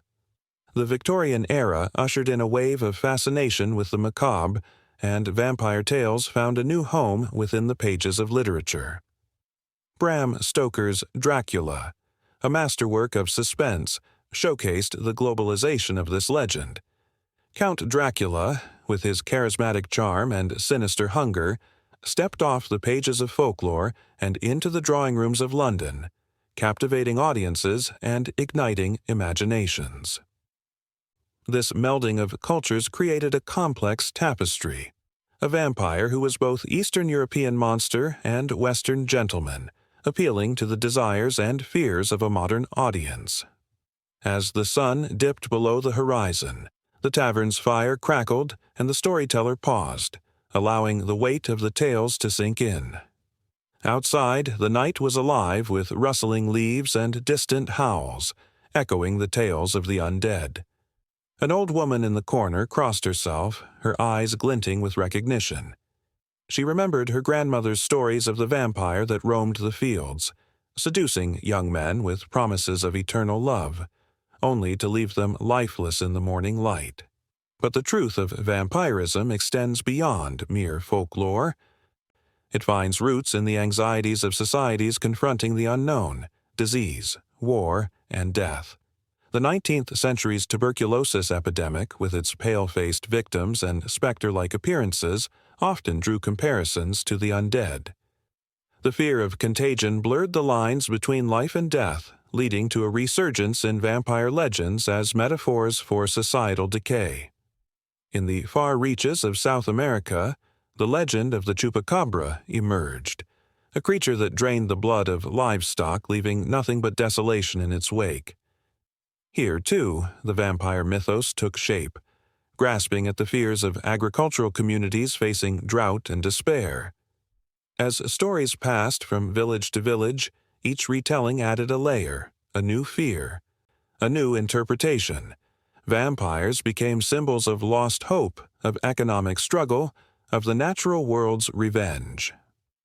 The digital age has only accelerated the globalization of these legends. Vampires roam the screens of countless films and series, morphing into romantic heroes or terrifying monsters, each iteration fueled by the collective imagination of a world still captivated by the thrill of the hunt. Social media platforms buzz with discussions of the latest vampire lore, from fan theories about the next big screen adaptation to debates about the origins of these eerie beings. What was once confined to remote tales whispered in the night now spreads at the speed of light, reinforcing the power of these legends to adapt, survive, and haunt. As the storyteller's voice rose and fell, the tavern's patrons leaned closer, hearts racing with both fear and fascination. They were caught in the tension, a dance of life and death played out in words. The night wore on, and with each tale, the line between reality and myth blurred further, igniting their imaginations and sending shivers down their spines. Outside, the moon hung low and watchful, a silent witness to the age-old fears that bind humanity together across time and distance. The shadows shifted, and the scent of damp earth mingled with the fading embers. There were whispers of other legends, of creatures lurking in the dark, waiting for the unsuspecting. The fear was palpable, like a slow, creeping fog enveloping the tavern, inviting them into a world where the past never truly fades and the stories never truly end. The night was still young, and unknown horrors awaited just beyond the firelight, ready to draw them deeper into the narrative of vampires that persisted through the ages, transcending borders and time. The darkness hung in the air, thick and palpable, cloaking the world in a shroud of mystery. Shadows flickered as candle flames danced, casting ghostly silhouettes on the wall. The sound of a soft rustle echoed in the silence. Perhaps a wind, or perhaps something more sinister, lurking just out of sight, waiting to pounce. For centuries, the figure of the vampire has haunted the corners of human imagination, a creature that transcends time, culture, and the very boundaries of life and death. In the late 19th century, a man named Bram Stoker penned a tale that would lay the cornerstone for modern vampire lore. Dracula, published in 1897, introduced readers to the chilling count, a creature whose hunger for blood was matched only by his insatiable thirst for power and dominion over the living. With his sharp fangs and hypnotic gaze, Dracula embodied both horror and allure, seducing victims into his shadowy realm. Stoker's creation was more than just a monster. He was a reflection of societal fears, a metaphor for desire, sexuality, and the unknown. As readers turned the pages of Stoker's novel, they felt the chill of the night wrap around them, the tension coiling tightly with each word, the haunting atmosphere of Transylvania, the eerie castle, and the relentless pursuit of Jonathan Harker created a sense of urgency that made hearts race. This was the birth of the vampire as a cultural icon, a figure that would evolve and adapt, revealing layers of obsession and allure. In the decades that followed, the vampire continued to shift shapes, slipping through the cracks of literature and film. The early 20th century saw the rise of silent films, with Nosferatu in 1922 introducing audiences to a grotesque yet fascinating version of the vampire. Max Schreck's portrayal of Count Orlok sent shivers down spines, transforming the vampire into a figure of pure terror. His gnarled fingers, pointed ears, and sunken eyes became etched in the minds of viewers, a haunting image that would reverberate through time. As the years progressed, the vampire's image began to grow richer, more complex. The 1931 classic Dracula, starring Bela Lugosi, brought a suave sophistication to the character, melding horror with charisma. Lugosi's iconic accent and mesmerizing presence turned the Count into a symbol of seduction, fueling the fantasies of countless admirers. No longer was the vampire just a creature of the night. He became a figure of desire, a dark prince whose kiss could ignite passion and fear in equal measure. The post-war era ushered in a new wave of vampire stories. The cultural landscape was shifting, and with it, so too was the vampire's role in society. In the 1960s, the fearless vampire killers showcased the creature in a comedic light, juxtaposing fear with laughter. Yet, even in these playful portrayals, the underlying tension remained. Vampires were still a reflection of humanity's darker impulses, the struggles between good and evil, life and death. The 1970s brought a fresh perspective with Anne Rice's The Vampire Chronicles. Her protagonist, Louis de Pointe-du-Lac, was not simply a monster, he was a tortured soul, grappling with morality and the consequences of immortality. The lush prose and emotional depth of Rice's writing drew readers into a world where vampires were not just predators, but complex beings, searching for meaning in their eternal nights. The emotional resonance of her characters struck a chord, creating a new paradigm where the vampire was both monster and misunderstood hero. As the 1980s rolled into view, the vampire underwent yet another transformation. Films like The Lost Boys and Fright Night blended horror and humor, appealing to a younger generation seeking thrills. The vampires were slick, stylish, and often portrayed as outcasts, rebels fighting against societal norms. They no longer lurked solely in the shadows but strutted confidently into the limelight. Their allure undeniable. In the 1990s, the vampire continued to evolve, influenced by changing cultural tides. Buffy, the Vampire Slayer, introduced a fierce heroine who took on the scourge of the undead, framing the vampire as both an enemy and a tragic figure. The series showcased a world where monsters had their own stories, their own heartbreaks, weaving a tapestry of human experience that questioned the nature of evil. Here were vampires who could love, mourn, and even change, redefining the boundaries of their existence. As the 21st century unfolded, the vampire phenomenon exploded into pop culture in ways unimaginable. Twilight, with its star-crossed lovers, captured the hearts of millions, igniting debates over morality, choice, and the very nature of love. Edward Cullen was no longer just a creature of darkness, he was a symbol of eternal devotion, a complex figure torn between his instincts and the desire to protect his beloved. Fans swooned over the drama, the angst, and the thrill of forbidden love, propelling the vampire back into the limelight with a contemporary twist. Today, vampires remain an indelible part of our cultural fabric. From the brooding anti-heroes of True Blood to the whimsical yet dark tales of What We Do in the Shadows, the vampire continues to morph and adapt. Each representation offers a glimpse into the human psyche, a reflection of our fears, desires, and the battle against our own inner demons. They remind us of the fine line between love and obsession, between fear and fascination. Amidst the glittering chaos of modern storytelling, the vampire has become a vessel for exploring timeless themes, identity, morality, and the longing for connection. As long as there are tales to tell, the vampire will endure, lurking in the shadows, ready to pounce on our imaginations. The flickering candle flames may dim, but the allure of the vampire shines brighter than ever, a testament to its unending grip on the human heart. Every whispered secret and shadowed glance keeps the story alive, spinning into a web of emotion and tension that knows no end, continually leading into the next chapter of a tale that refuses to be silenced. The flickering candlelight cast eerie shadows on the stone walls of the ancient castle, a fortress once teeming with life now echoing with the whispers of the past. In the throne room, silence reigned, heavy and suffocating, punctuated only by the distant drip of water from the ceiling, a reminder of the slow decay that had begun to seep into every crevice of this once majestic abode.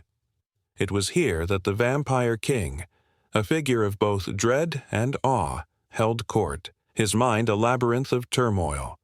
Power had always been his companion, like the cloak he wore, heavy and dark. The throne, carved from the bones of enemies long forgotten, was both a seat of authority and a prison. As he sat, the weight of 1,000 years pressed down on his shoulders.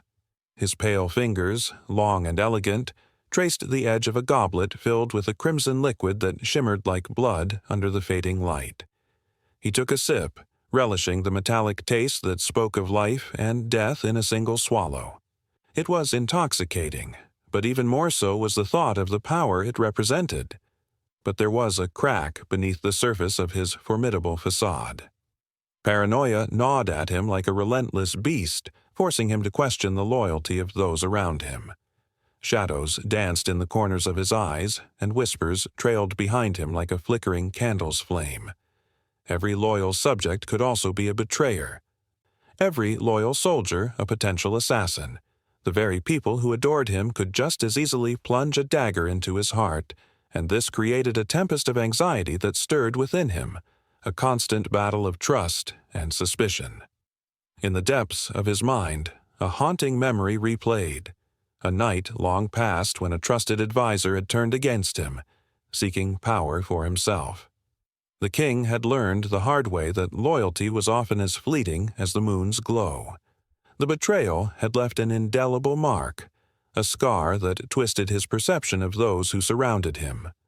The vampire king's heart was no longer a vessel of love, but a fortress fortified by walls of distrust. Each new day was a reminder that power came with a price, and he paid it in sleepless nights and furtive glances. As he pondered these thoughts, the heavy door creaked open, revealing a figure cloaked in darkness.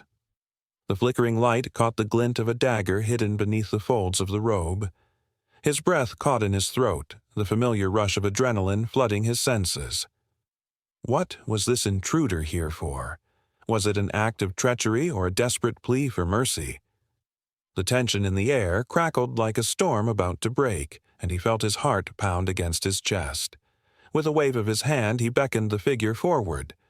A servant, trembling yet resolute, delivered news that sent chills down the king's spine.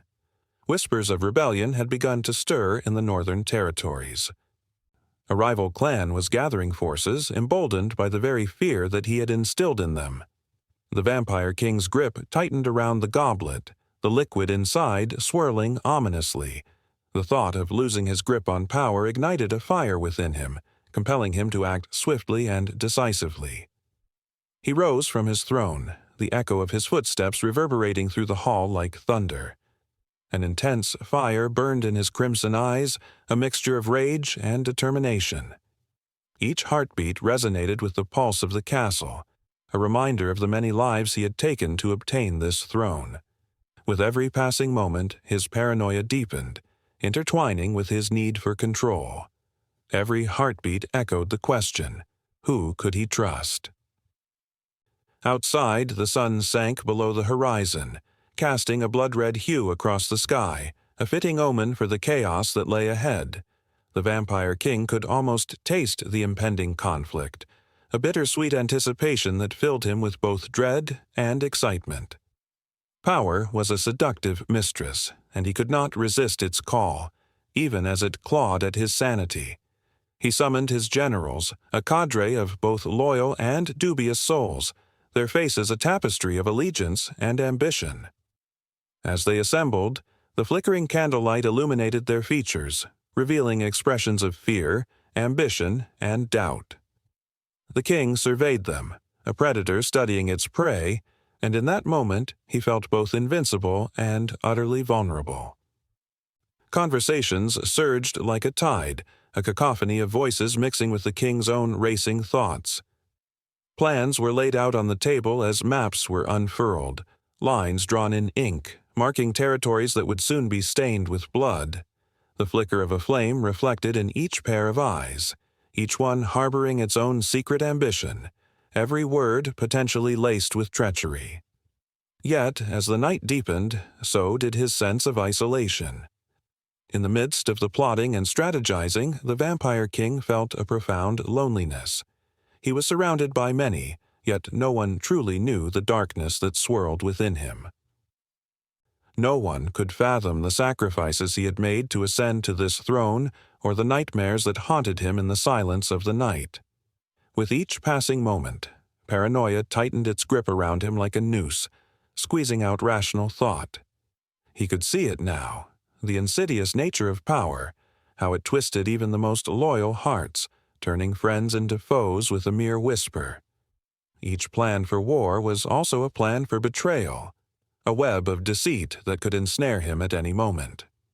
As the candles sputtered and shadows stretched, he felt the pull of fate tugging at his soul, urging him toward a precipice from which he could not return. The walls of his castle, once a sanctuary, now felt like a cage, and the weight of his crown bore down like a leaden cloak. He was a king, yes, but he was also a man beset by demons, demons of power, of paranoia, and of a legacy that could crumble with a single misstep. In the silence that followed, a single thought emerged.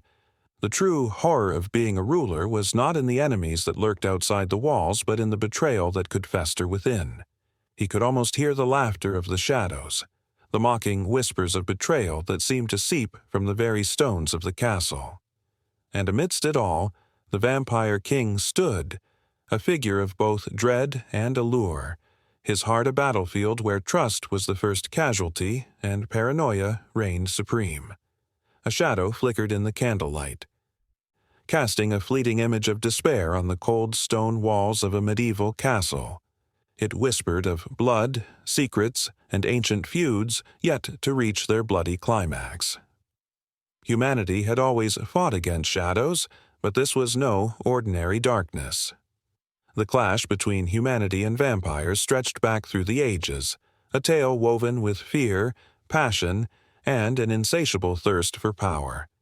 In the dimly lit streets of 15th-century Transylvania, townsfolk whispered of the Count, a man whose hunger for vengeance was only rivaled by his thirst for blood. Vlad the Impaler, as he was known, became a living legend, a figure both feared and revered. His brutality was unmatched, a warning to those who dared cross him. But behind the tales of his horrific deeds lay a darker truth. He was not merely a ruthless ruler, he was a vampire in all but name. Shadows danced around him as he sought to reclaim his land, feeding off the fear he instilled in his enemies. The night sang of his legacy, a ballad of blood that pulsed through the veins of history. In the corners of Europe, legends grew. The Black Death swept through towns in the 14th century, leaving death in its wake. It was said that the vampires rose as the living faltered, preying on the weakened souls. Fear seeped into the minds of the sick. The superstitions flourished in the wake of decay. Townspeople began to dig up graves, seeking to destroy supposed vampires.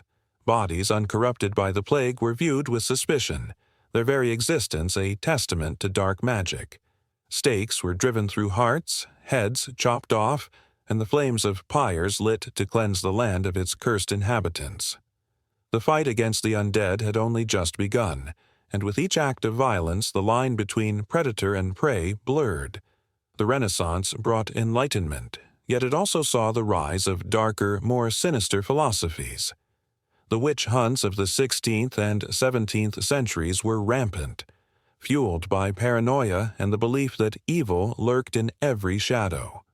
Women were accused of witchcraft, and the specter of the vampire crept into these beliefs, intertwining the fates of humanity and the creatures of the night.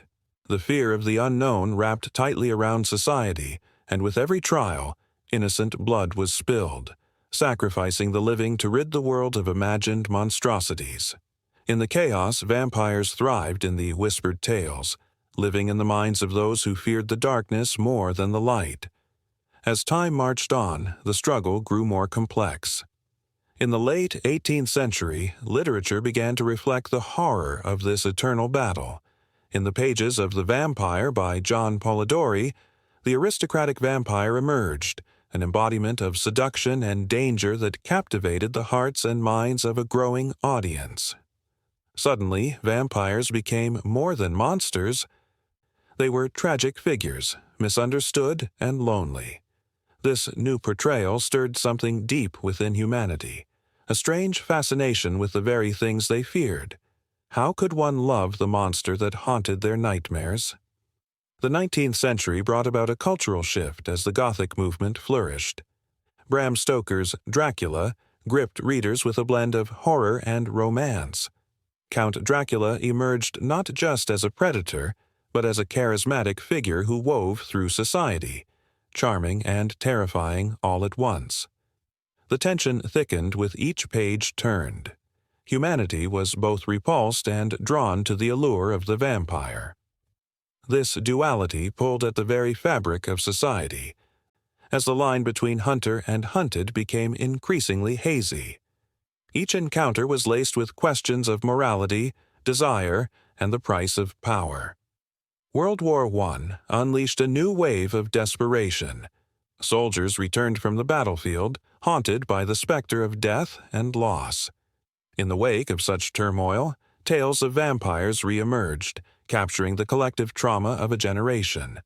The horrors experienced were so profound that the idea of living forever, of escaping the pain of mortality, became tantalizing. Movies began to portray these creatures of the night, and their stories spread through the flickering light of cinema, reaching the masses.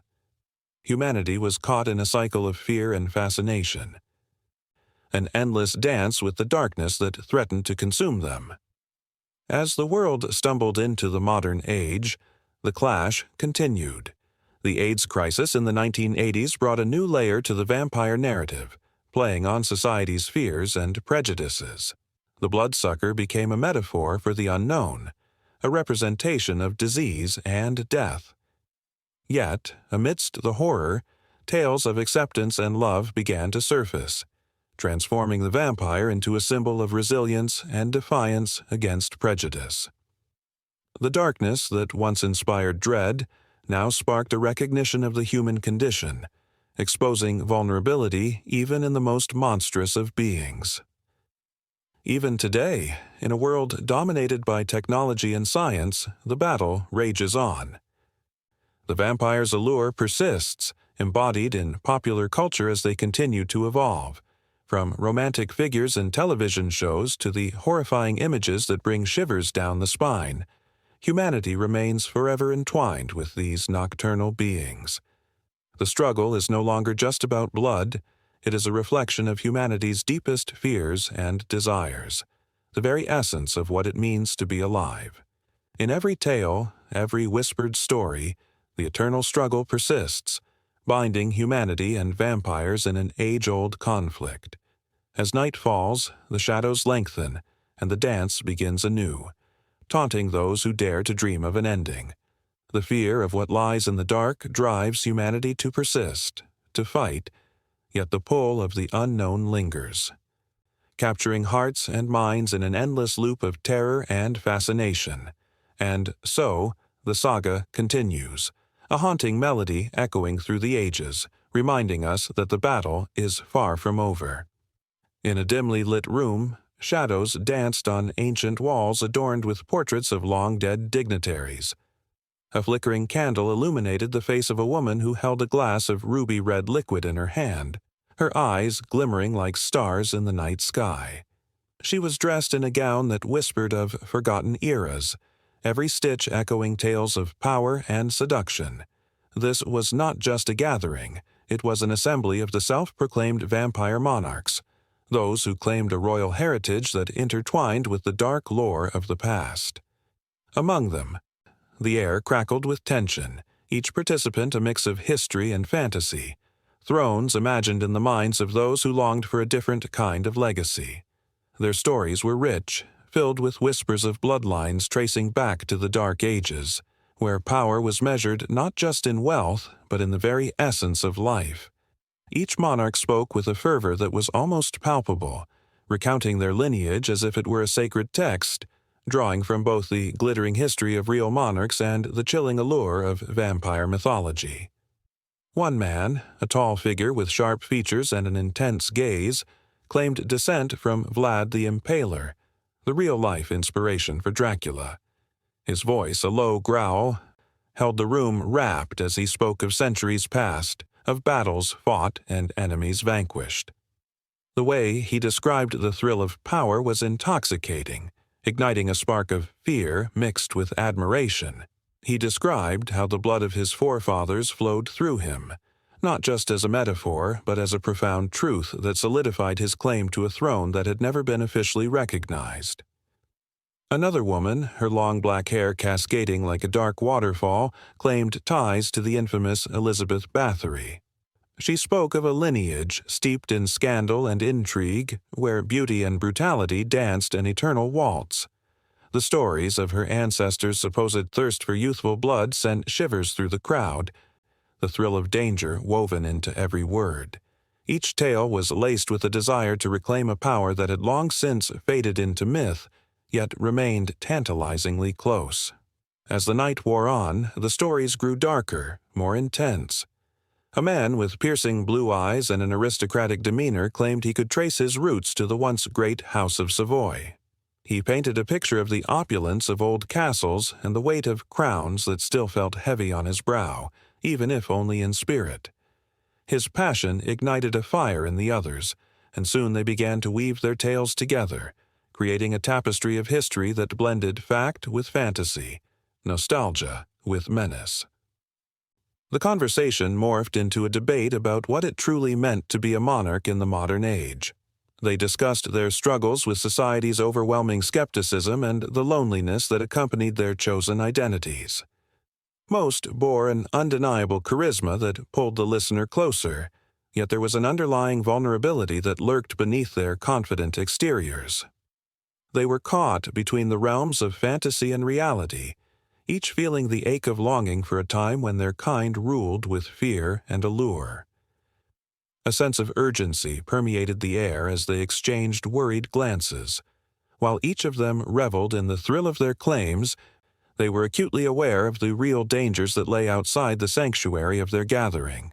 The world scoffed at their identities, dismissing them as ridiculous fantasies. Yet here, they were kings and queens, heirs to a legacy of blood and power.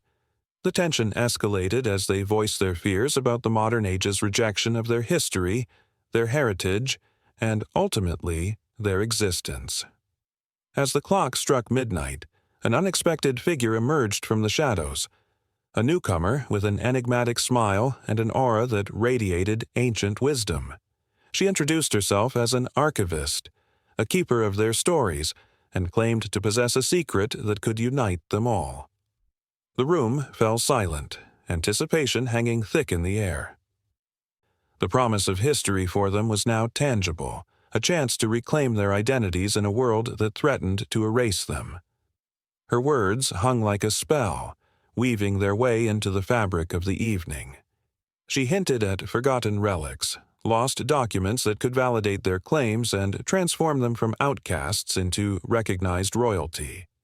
The idea ignited a spark among them, their imaginations racing with visions of legitimacy, of appearing in history books rather than fading into obscurity. As she spoke, her voice dipped into the realm of the arcane, and the stories began to twist and turn, blending their pasts into a potential future where they could rise again. The laughter faded, replaced by a sense of urgency that thrummed beneath their skin. Each monarch felt a flicker of hope, an ember of ambition ignited by the thought of kingship, not just in their minds, but in reality. The flickering candlelight cast eerie shadows, the tension in the room palpable as they exchanged glances filled with both trepidation and excitement. The idea of a shared destiny was intoxicating, yet it brought with it the weight of responsibility. They had spent centuries romanticizing their lives, but now they faced the prospect of action, a chance to reclaim what was rightfully theirs. As the archivist concluded her mesmerizing invitation, they felt the air grow thick with possibility, a heady mixture of ambition and fear. Would they risk everything for a throne that could be both a blessing and a curse? The night continued on, but the stakes had changed. The candle flickered, shadows danced, and the whispers grew louder, drawing them deeper into a world where fantasy and reality blurred, where each claim held the potential for both glory and devastation. With hearts racing and emotions swirling, they realized that this was just the beginning of a journey that could reshape their destinies forever. The promise of bloodlines intertwining with history surged through them, a haunting melody that begged to be sung. As they contemplated their next move, the room filled with an electric tension. Every heartbeat echoing the call to rise as one in the modern age, a call that was impossible to resist. The moon hung high, casting an ethereal glow over the ancient castle, its stones steeped in the whispers of centuries. Shadows danced along the walls, each flicker of candlelight revealing hints of power and intrigue. At the center of this haunting beauty stood Eleanor, the queen whose very presence commanded silence and awe. The weight of her crown was not just a symbol of royal blood, it was a testament to the fierce legacy of women in vampire dynasties, women who wielded influence from behind the gilded throne. Eleanor was no mere consort, she was the architect of alliances and the keeper of dark secrets. As the daughter of a fierce clan leader, she had earned her place beside her vampire lord, Sebastian, through cunning and strength. She had watched as men, with their lust for power, faltered in their ambitions, while she thrived in the shadows, weaving a web of loyalty that ensnared even the mightiest of foes.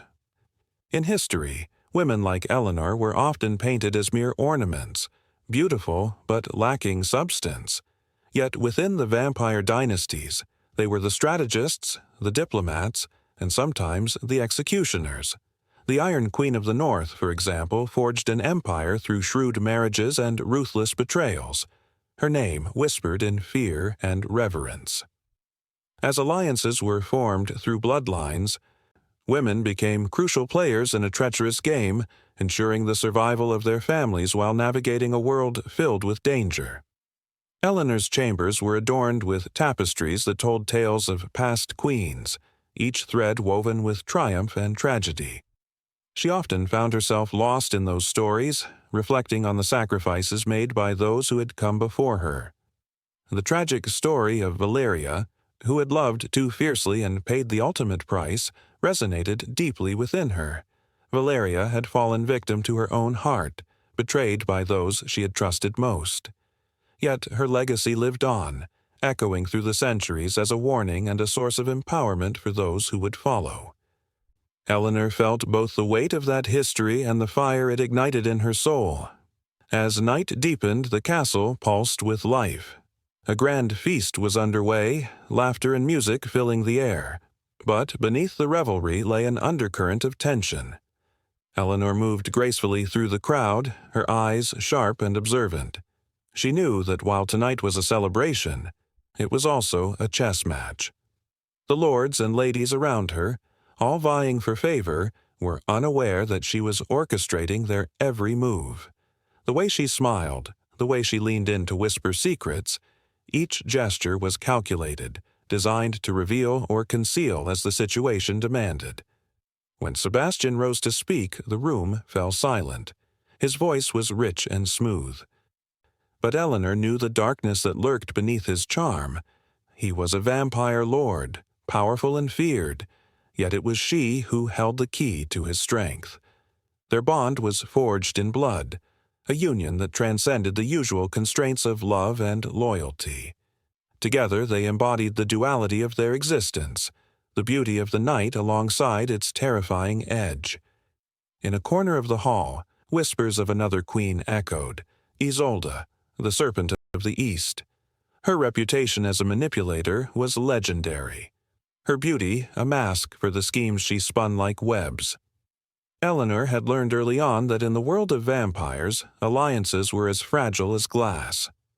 Isolde's gaze lingered on Sebastian a moment too long, a flicker of ambition igniting in her eyes. Eleanor felt a shiver crawl down her spine, the instinctive reaction of a predator sensing a rival. The tension in the air was palpable, thick enough to cut with a knife. As Isolde approached, her words dripped with honeyed poison. "What a splendid gathering, my queen. I trust you are keeping your lord well entertained?" The mockery was subtle but loaded. Eleanor's heart raced, knowing this was more than a friendly exchange. It was a challenge. Eleanor met Isolde's gaze with steely resolve.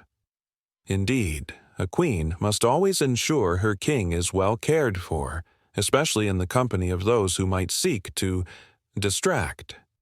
The thinly veiled threat hung between them, a promise of the battles that lay ahead. The eyes of the hall shifted between the two women, the air thick with anticipation. In a world where the night harbored more than just shadows, the roles of women were often blurred. They could be lovers or adversaries, allies or enemies. Eleanor understood that the position of a queen was a double-edged sword, glorious but fraught with peril. She recalled the tales of the Black Widow of the West, a queen whose ambition had led her to eliminate her enemies one by one, her reign marked by bloodshed and betrayal. Her story was a cautionary tale, a reminder that power could corrupt even the most pure-hearted. As the feast continued, Eleanor felt the weight of her responsibilities tighten around her like chains. The lives of many depended on her choices, and her heart beat with the knowledge that each decision could lead to glory or ruin. She was a queen, a partner to a vampire lord, but more importantly, she was a woman who had carved her identity from the very darkness that sought to engulf her. With each passing moment, the night unfolded its secrets, the air crackling with untold stories and hidden agendas. The feast was merely a facade, and as the clock struck midnight, it felt as if the true game was about to begin. Eleanor's thoughts raced with the possibilities. Could she trust Sebastian completely? And what of Isolde? Was she truly an enemy? Or could she be turned into an ally? Beneath the surface of elegance and charm, desperation and ambition thrummed like a heartbeat. The world of vampire dynasties was a treacherous dance, and Eleanor stood at its center, ready to lead. As she raised her goblet high, the room erupted in applause, but within her a storm brewed, fierce and unyielding. She was ready. Their stories were far from over, and the night was still young. The shadows whispered promises of revenge, of love, and of power yet to be claimed. Just as the tension escalated, the door burst open, and the sound of chaos shattered the fragile peace, awakening the very monsters that lingered in the darkness. In that instant the game shifted, and Eleanor's heart raced with anticipation. The chill of the night air wrapped around the tiny village as the moon hung high, its silvery light casting long shadows that seemed to whisper secrets of a bygone era. The distant howl of a wolf pierced the silence, sending a shiver down the spine of anyone who dared to listen. It was on nights like these that tales of the undead gripped the hearts of the villagers, tales nestled deep within the fabric of their lives, stories that revolved around creatures of the night who thirsted for blood. As the wind rustled through the trees, it carried with it the scent of fear and intrigue, mingling with the fragrance of damp earth.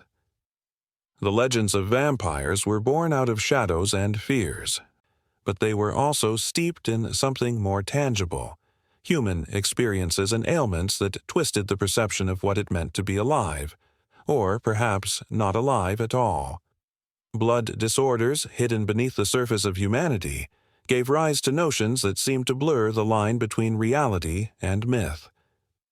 In the dim corners of history, before science illuminated the dark corners of the human body, conditions like porphyria and anemia turned ordinary lives into eerie tales.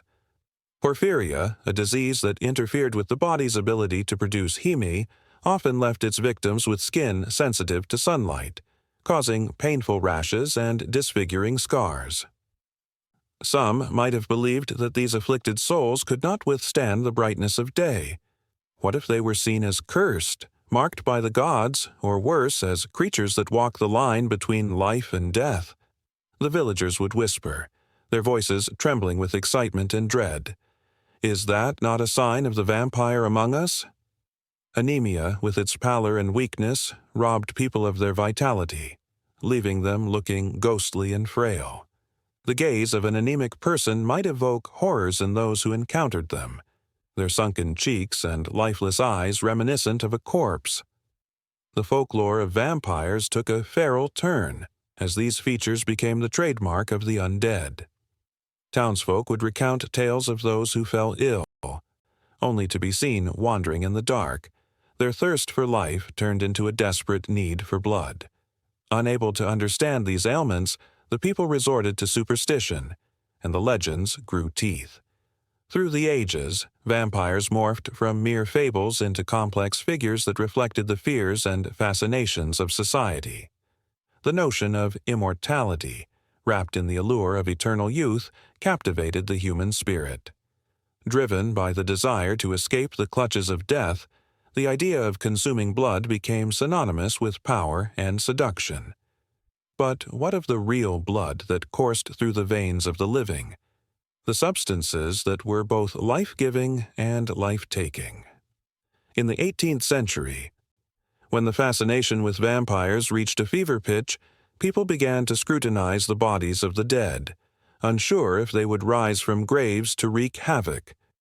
Graveyards became hallowed grounds of fear as families watched their loved ones succumb to unexplained illnesses, suspecting that they were victims of something far more sinister than nature. The term vampire emerged from the depths of superstition and ignorance, sparking witch hunts and brutal acts of violence. Bodies were exhumed, and in grotesque displays people would stake the dead, believing that this would quell the chaos they thought a vampire was wreaking. As knowledge flickered like a candle in the dark, scientific explanation began to peek through the shadows. Doctors of the time, often caught between the worlds of reason and lore, found themselves faced with the task of identifying the root causes of these ailments. The advent of modern medicine began to unravel the myths, but for many, the fear of the unknown lingered like a specter. Even as doctors discovered that blood disorders could be treated, the darker tales of the vampire persisted, ingrained in the collective consciousness like a haunting melody. In the bustling streets of 19th-century Europe, an air of tension hung thick. The Industrial Revolution was in full swing, and with it came a wave of urbanization that displaced many. As cities expanded, the underbelly of society grew darker, where poverty and disease thrived. The masses found solace in stories that promised escape, and vampires became the perfect metaphor for the unseen struggles of the human condition. They fed on the fears and desires of a populace yearning for connection, even as they recoiled in horror. A brilliant yet troubled writer named Bram Stoker tapped into this well of emotion, breathing life into the legends with his novel Dracula. Stoker's depiction of the vampire was not merely a monster, but a reflection of society's own bloodlust and longing for transcendence. Dracula, with his aristocratic charm and sinister hunger, represented both the allure and the danger of what lay just beyond the veil of the ordinary. As the clock struck midnight, the air thick with tension and tempestuous whispers, the villagers would gather around flickering fires, eyes wide with anticipation. Tales of the vampire shifted and morphed, bolstered by their own fears and desires. Each story told was a thread in the tapestry of their lives, woven together with the dark threads of reality and myth. These narratives fed on their emotions, drawing them closer to the edge of belief and disbelief. Amidst the stories, the science of blood disorders tugged at the heartstrings of the listeners. The line between the living and the undead seemed to blur as they pondered the fates of those around them. What if the next person to fall ill was not just a victim of disease, but a vessel for the darkness that lurked in the shadows? The tension in the air crackled like a live wire, and the moon glared down, a silent witness to the fears that gripped their souls. Each whispered tale added to the echo of a world in which science and myth danced perilously close, revealing the truth hidden beneath the surface. The stories of vampires would not rest, for they were a mirror reflecting the deepest fears of humanity, reminding all that within the heart of every myth lay a kernel of truth waiting to be uncovered. And as the villagers clung to their stories, they began to wonder, how many more secrets lay buried in the darkness, waiting for the night to awaken them once more. Under the pale glow of the moon, the shadows danced along the ancient ruins of Great Zimbabwe, whispering secrets of a time long past. Here, where the stones had stood witness to both grandeur and tragedy, the chilling tales of the vampire kings of Africa began to stir. Legends spoke not just of bloodthirsty creatures, but of mighty kings who wielded power beyond comprehension, their thirst for life intertwined with the very essence of their kingdoms. In the 14th century, when the sun cast its glory upon Mali, a king named Mansa Musa ruled with unparalleled wealth and wisdom. Tales whispered among the people hinted at his otherworldly prowess, a connection to forces beyond the earthly realm. They said he had the ability to drain strength from his enemies, leaving them as mere shadows of their former selves. His court was a cornucopia of art, culture, and trade, yet in the quiet corners, hushed voices spoke of rituals that summoned the spirits of ancient ancestors, merging the lines between life and death. As the sun set over the savannah, casting an orange hue against the horizon, another tale emerged from the depths of history, one of the infamous King Abomi of the Dahomey Kingdom. In the 17th century, he was not just a king but a feared warrior who commanded a legion known for their ferocity. They were said to practice voodoo, invoking dark magic that protected their lands and turned the tide of battle. The legends grew, painting Abomi as a vampire figure who feasted not only on the lifeblood of enemies slain in battle, but also on the very spirit of his people, drawing strength from their devotion. In the heart of the Congo, the name Nzinga echoed through the ages. Queen Nzinga's fierce resistance against Portuguese colonization was legendary. But among the tales of her bravery were whispers of her connection to the spiritual world. The people spoke of her ability to commune with the dead, asking for their guidance in times of peril. Tales of her transforming into a shadowy figure at night sent shivers down the spines of those who dared to oppose her. Her reign was a tapestry woven with threads of valor and mystery. A queen who balanced on the knife's edge between light and darkness. The legends did not remain confined to the pages of history. They seeped into the lives of the people, blending myth with reality. In Nigeria, the stories of the Ajao, warrior kings of the Yoruba, emerged. Their prowess in battle was unmatched, but there were murmurs of their nocturnal rituals, blood offerings made to the gods that were said to bestow supernatural strength and longevity. When night fell, the kings donned masks carved from ancient wood, their eyes glowing like embers as they danced around flickering fires, invoking ancestral spirits. The air thickened with tension, the line between the living and the dead blurring with each rhythmic beat of the drum. As the sun set lower in the sky, casting long shadows, the story of the vampire kings began to intertwine with the rise of European colonization. The arrival of explorers and conquerors brought both fear and fascination. They were drawn to the tales of supernatural kings who defied death itself. Yet, for many, the fascination turned to horror as they encountered the stark reality of villages ravaged by war, the bloodied earth a testament to the power struggles that unfolded. In the swirling mists of time, a lesser-known figure emerged. A king shrouded in darkness, known as King Lalibela of Ethiopia. His story was a blend of faith and dread. Renowned for carving churches from solid rock, he was also whispered about as a king who sought eternal life. In the quiet of night, the faithful claimed to see him wandering the hills, seeking the wisdom of the ancients. Could it be that his quest for divinity led him down a path bathed not just in light, but in shadows? The lines between holy and cursed blurred, sending ripples of unease through the hearts of his subjects. The tales spun on, fueled by the fear of the unknown. Each legend carried a weight of history, a reminder of the brutal battles fought not just for land, but for the very soul of Africa. In the pulse of the night, as crickets sang their haunting lullabies, the vampire kings emerged not as mere figments of imagination, but as reflections of the struggles and triumphs of civilizations lost to time. As the darkness deepened, those who listened felt the chill of the air wrap around them like a shroud. The legends of the vampire kings were intertwined with rituals that defied understanding, a dark dance of honor, power, and sacrifice. With each burning ember in the fire, the stories ignited a deep-seated fear and fascination that resonated through generations. The canvas of African history, painted with blood and valor, continued to twist and turn, each thread weaving tales of sorrow and courage. The vampire kings stood as sentinels, eternal figures in the shadows, their stories echoing through the night like a distant drumbeat.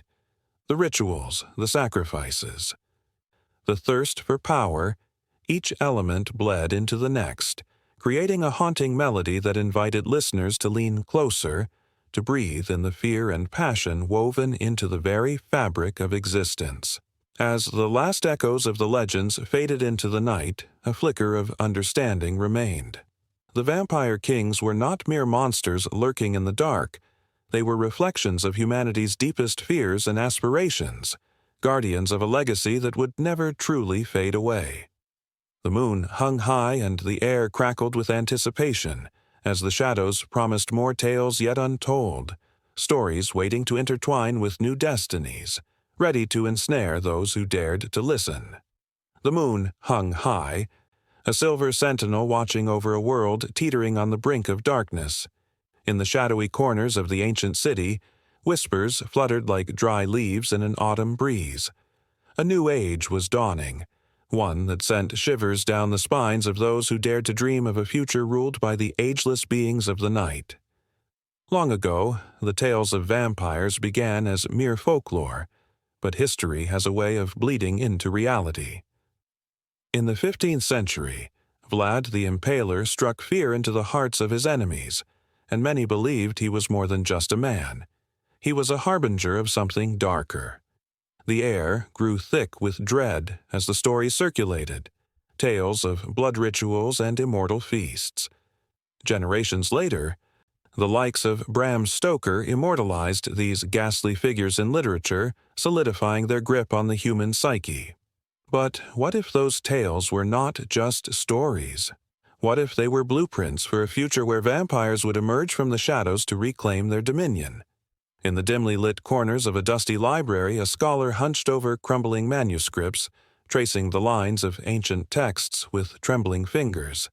The ink told of covenants made in blood, of pacts sealed with the promise of eternal life.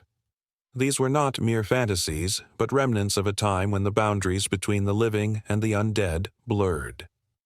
The scholar believed that the future would see a resurgence of such alliances, where humans, desperate and disillusioned, might turn to vampires for salvation. In exchange for loyalty, safety would be promised, the allure of eternal life dangling like a ripe fruit just out of reach. As the sun dipped below the horizon, a haunting melody drifted through the night, its source hidden in the shadows.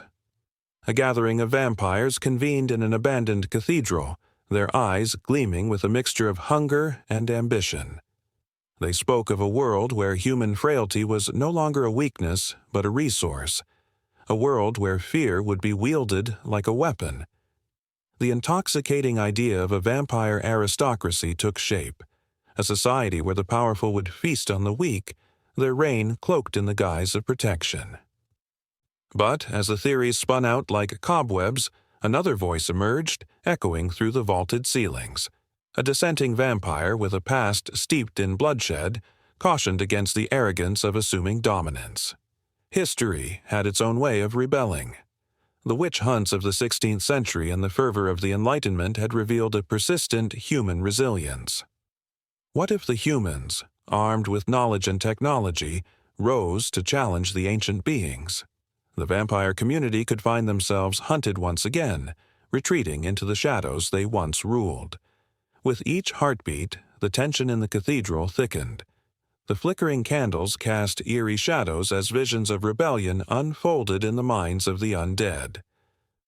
The thought of humans banding together, wielding their newly acquired weapons against the ancient, sent a chill through the room. What would happen when the balance of power shifted? Would the vampires be ready to face a world determined to vanquish them once more? Outside, a figure cloaked in darkness paced beneath the street lamps, a human caught in the web of history's cruel irony. Cursed with knowledge of the past, they felt the pulse of an impending change. The scent of revolution hung in the air like gunpowder, heavy and electric. Echoes of ancient battles danced in their mind, and they wondered how many had fallen to the vampire's seductive glamour, only to find themselves trapped in a cycle of servitude and dominance. Rumors swirled like smoke, the word spreading through underground circles. The future would see a new order, one where vampires would orchestrate a grand masquerade, hiding their true intentions behind a facade of charisma and charm. Would they rule through fear or seduction? Perhaps both, luring the unwitting into a dance where the price of admission was their very essence. As the clock struck midnight, an unholy alliance formed. A human leader, charismatic and cunning, stepped into the limelight, advocating for a truce. The whispers of cohabitation filled the air, a dangerous dance that promised mutual benefit. Yet uncertainty loomed like a storm cloud. Could trust be forged between predator and prey? The fragile bond teetered on the edge, ready to snap at the slightest provocation. In the shadows, a young vampire marveled at the audacity of their kin. This was a time of festering hopes and gut-wrenching fears. The hunger for power clashed with the desire for acceptance. No one truly knew what lay ahead, but the air crackled with the weight of possibility. Each decision would send ripples through the fabric of their existence, changing everything they understood about survival. As dawn approached, the Vampire Council agreed to a tentative plan. They would not merely hide in the shadows, they would infiltrate the highest echelons of human society, manipulating from within. Political influence, media representation, and scientific advancement became their tools, the very essence of humanity twisted to serve the ancient bloodline. The future shimmered with promise, a tantalizing mirage that beckoned them onward, but lurking within the collective psyche of the vampires was a deep-seated fear. What if their own nature betrayed them? The thirst for blood, the instinct to dominate, could not be easily quelled. As the New Age approached, the struggle between the desire to rule and the need for coexistence would erupt into chaos. An era of darkness loomed as life and death began to intertwine once more, waiting for the moment to unravel. The streets pulsed with energy, each heartbeat echoing the tension of an uncertain future. The laughter of children played at dusk, unaware of the ancient forces converging around them. A dance of fate was about to begin, an intricate ballet of survival, power, and an unyielding thirst for blood. In the shadows, a question lingered like a ghost. Which side would ultimately emerge from the darkness? In the flickering light of an ancient lantern, shadows danced on crumbling stone walls, whispering tales from ages past. The air was thick with tension, as the persistent echoes of history intertwined with the supernatural. In many cultures, vampires have thrived not just as creatures of the night, but as symbols reflecting societal fears and aspirations. From the darkened alleys of Eastern Europe to the grand castles of the West, vampire mythology has woven itself into the fabric of national identity, a tapestry rich in bloodlines and politics. The legend of Vlad the Impaler, the man who inspired Dracula, is steeped in a history of conflict and national pride. In Romania, Vlad is not merely remembered as a bloodthirsty tyrant. He's a national hero who fought against Ottoman invaders, a symbol of resistance. His legacy is a source of pride, his violent methods romanticized in literature and folklore. This complex relationship with the figure of the vampire reflects a nation grappling with its own identity. The blood of the impaler and the fear of foreign domination mingle in the hearts of the Romanian people, creating a potent symbol of defiance. Travel westward to the sweeping moors of England, where the notion of the vampire takes on a different hue. In the shadows of Victorian society, Bram Stoker's Dracula emerged, tapping into a rising anxiety about immigration, sexuality, and the decay of the British Empire. The Count's eerie presence in London became a metaphor for the fear of the other, those who threatened the purity of national identity.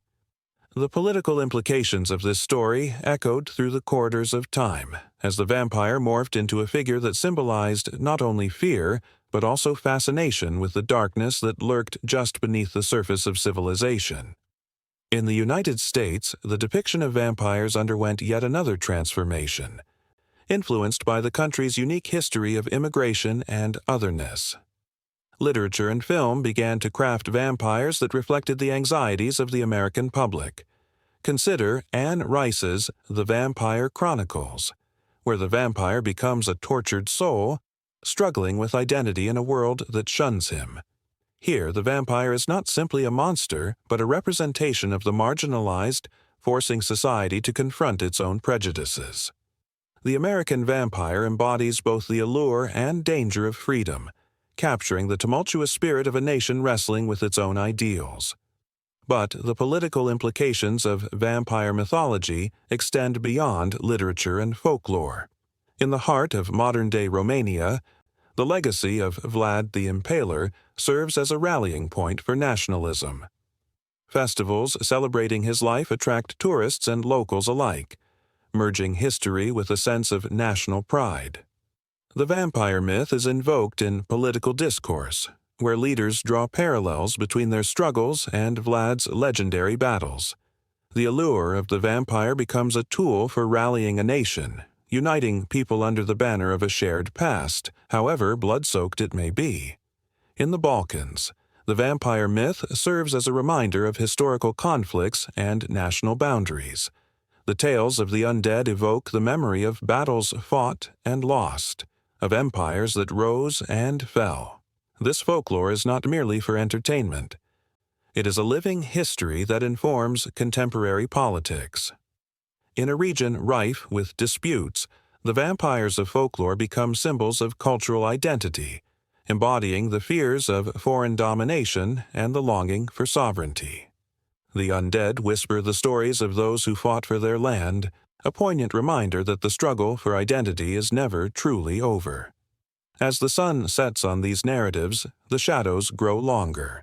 The vampire, with its allure of immortality, becomes a metaphor for the political elite that cling to power, their thirst for control reminiscent of a creature that feeds on the lifeblood of its victims. In modern politics, politicians are often depicted as vampires, draining the very essence of their nations. This contemporary understanding of the vampire myth taps into a primal fear of corruption, a visceral disgust at the notion of leaders who prioritize their desires over the well-being of their people. The globalized world has further complicated the vampire narrative. Transnational vampire myths have emerged, blending elements from various cultures to create hybrid monsters that reflect a diverse and interconnected society. This amalgamation serves as a commentary on the fluidity of national identities in an increasingly globalized world.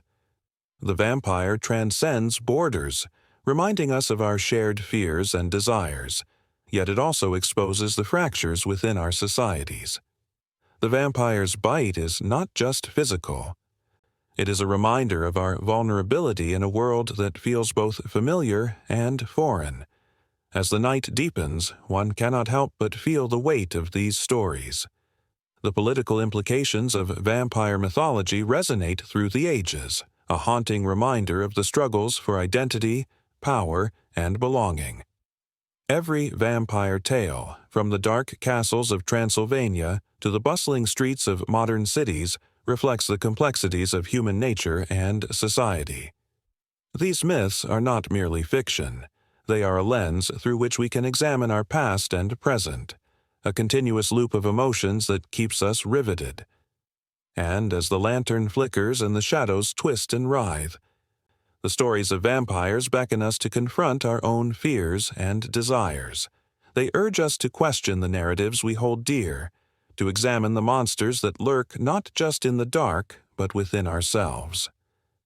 In this interplay of myth and politics, we find a reflection of our own struggles, a reminder that the vampire's tale is far from over, its implications echoing through the labyrinth of history and into the uncertain future that lies ahead.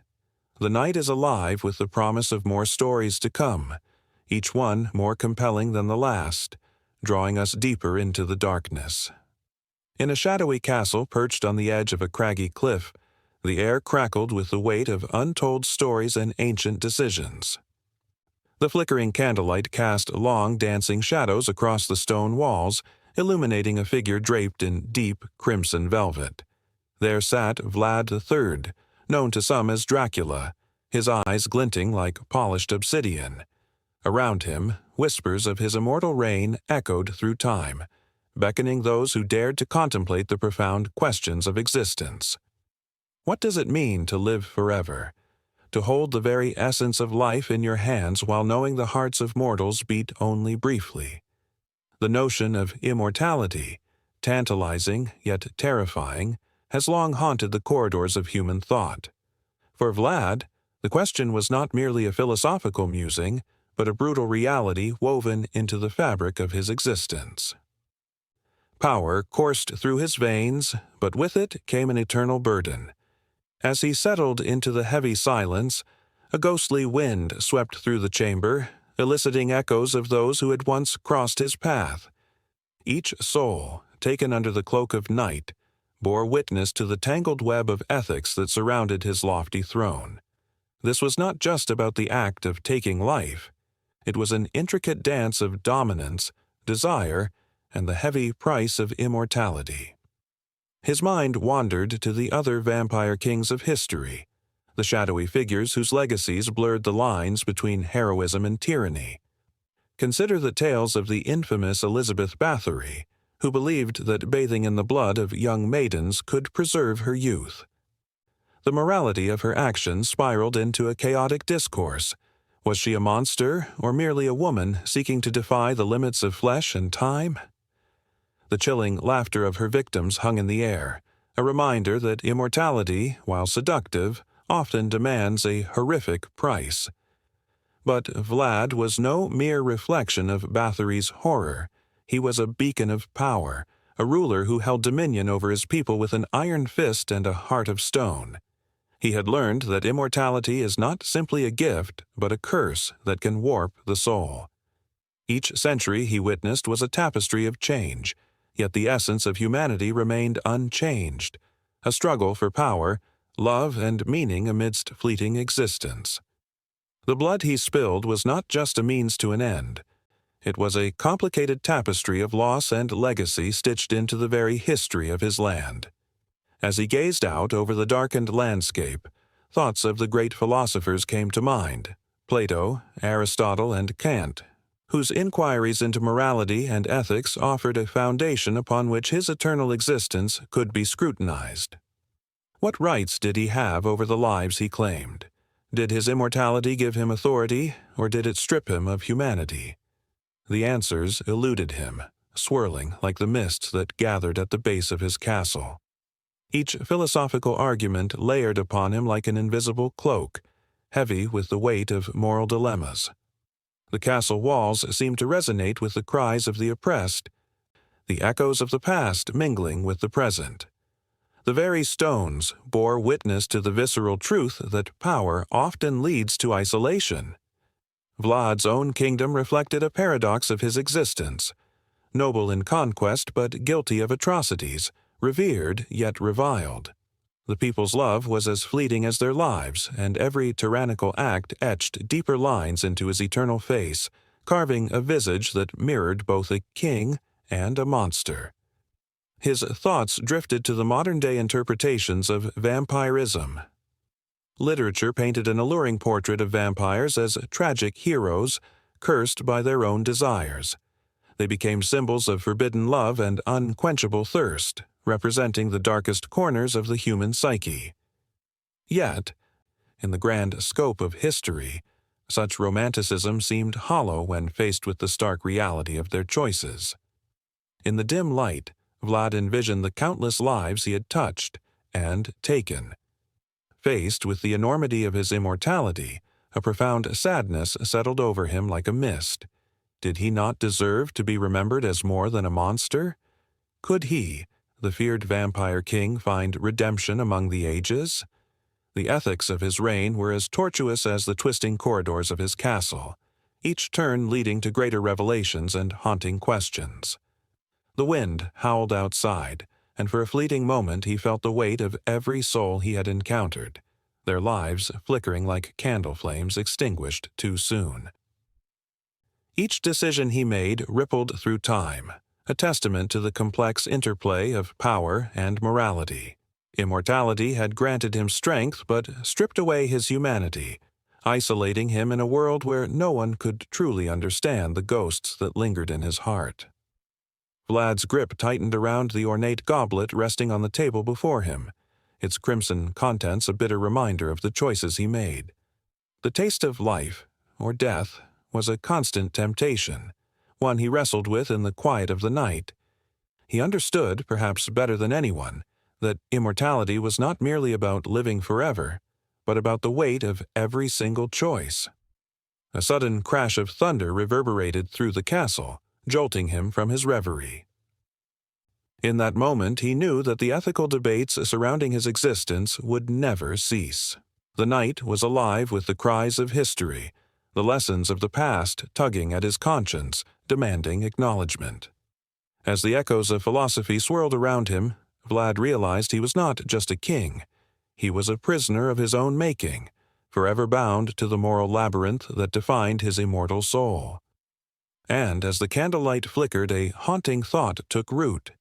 Could he forge a new path, one that transcended the darkness of his past? Or was he forever chained to the shadows of his own making? The castle walls remained silent, but the questions loomed large, an inescapable tether to a history that refused to let him go. The sharp glow of a computer screen flickered in the dim room, casting eerie shadows that danced on the walls like forgotten specters. A young woman, her heart racing and pulse quickened, leaned closer, the soft hum of technology wrapping around her like a shroud. She was scrolling through an online forum, a digital graveyard for tales of the undead, where the ancient lore of vampires collided with the relentless march of modernity. What were once bloodthirsty creatures lurking in the dark corners of humanity's nightmares had morphed, adapting to the very tools that now connected people across the globe. In the early days, when Bram Stoker penned Dracula, the world was painfully simple. The vampire myth was steeped in folklore, passed down through whispered stories in candlelit rooms where fear and fascination intertwined.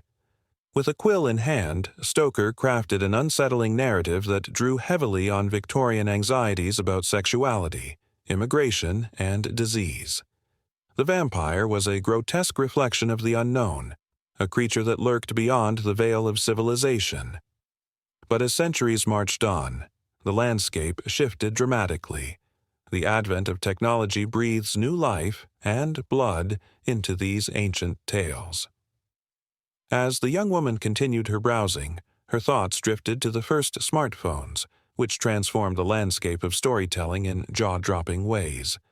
No longer did one have to gather in small circles to hear a tale of terror.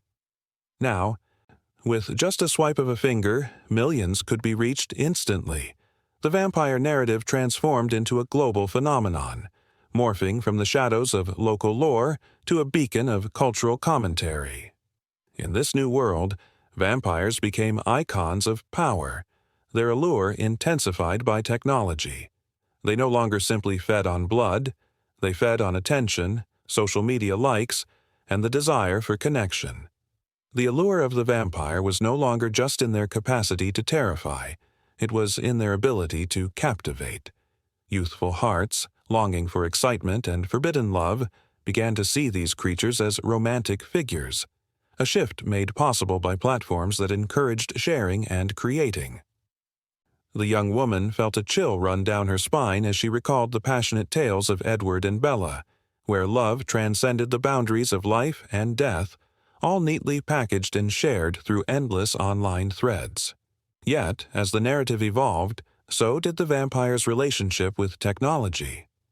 The once feared creature became a reflection of contemporary anxieties, mirroring society's relationship with progress. This transformation sparked a mix of fascination and fear in the hearts of many. The legends of old played out against the backdrop of rising surveillance, where the boundaries of privacy blurred.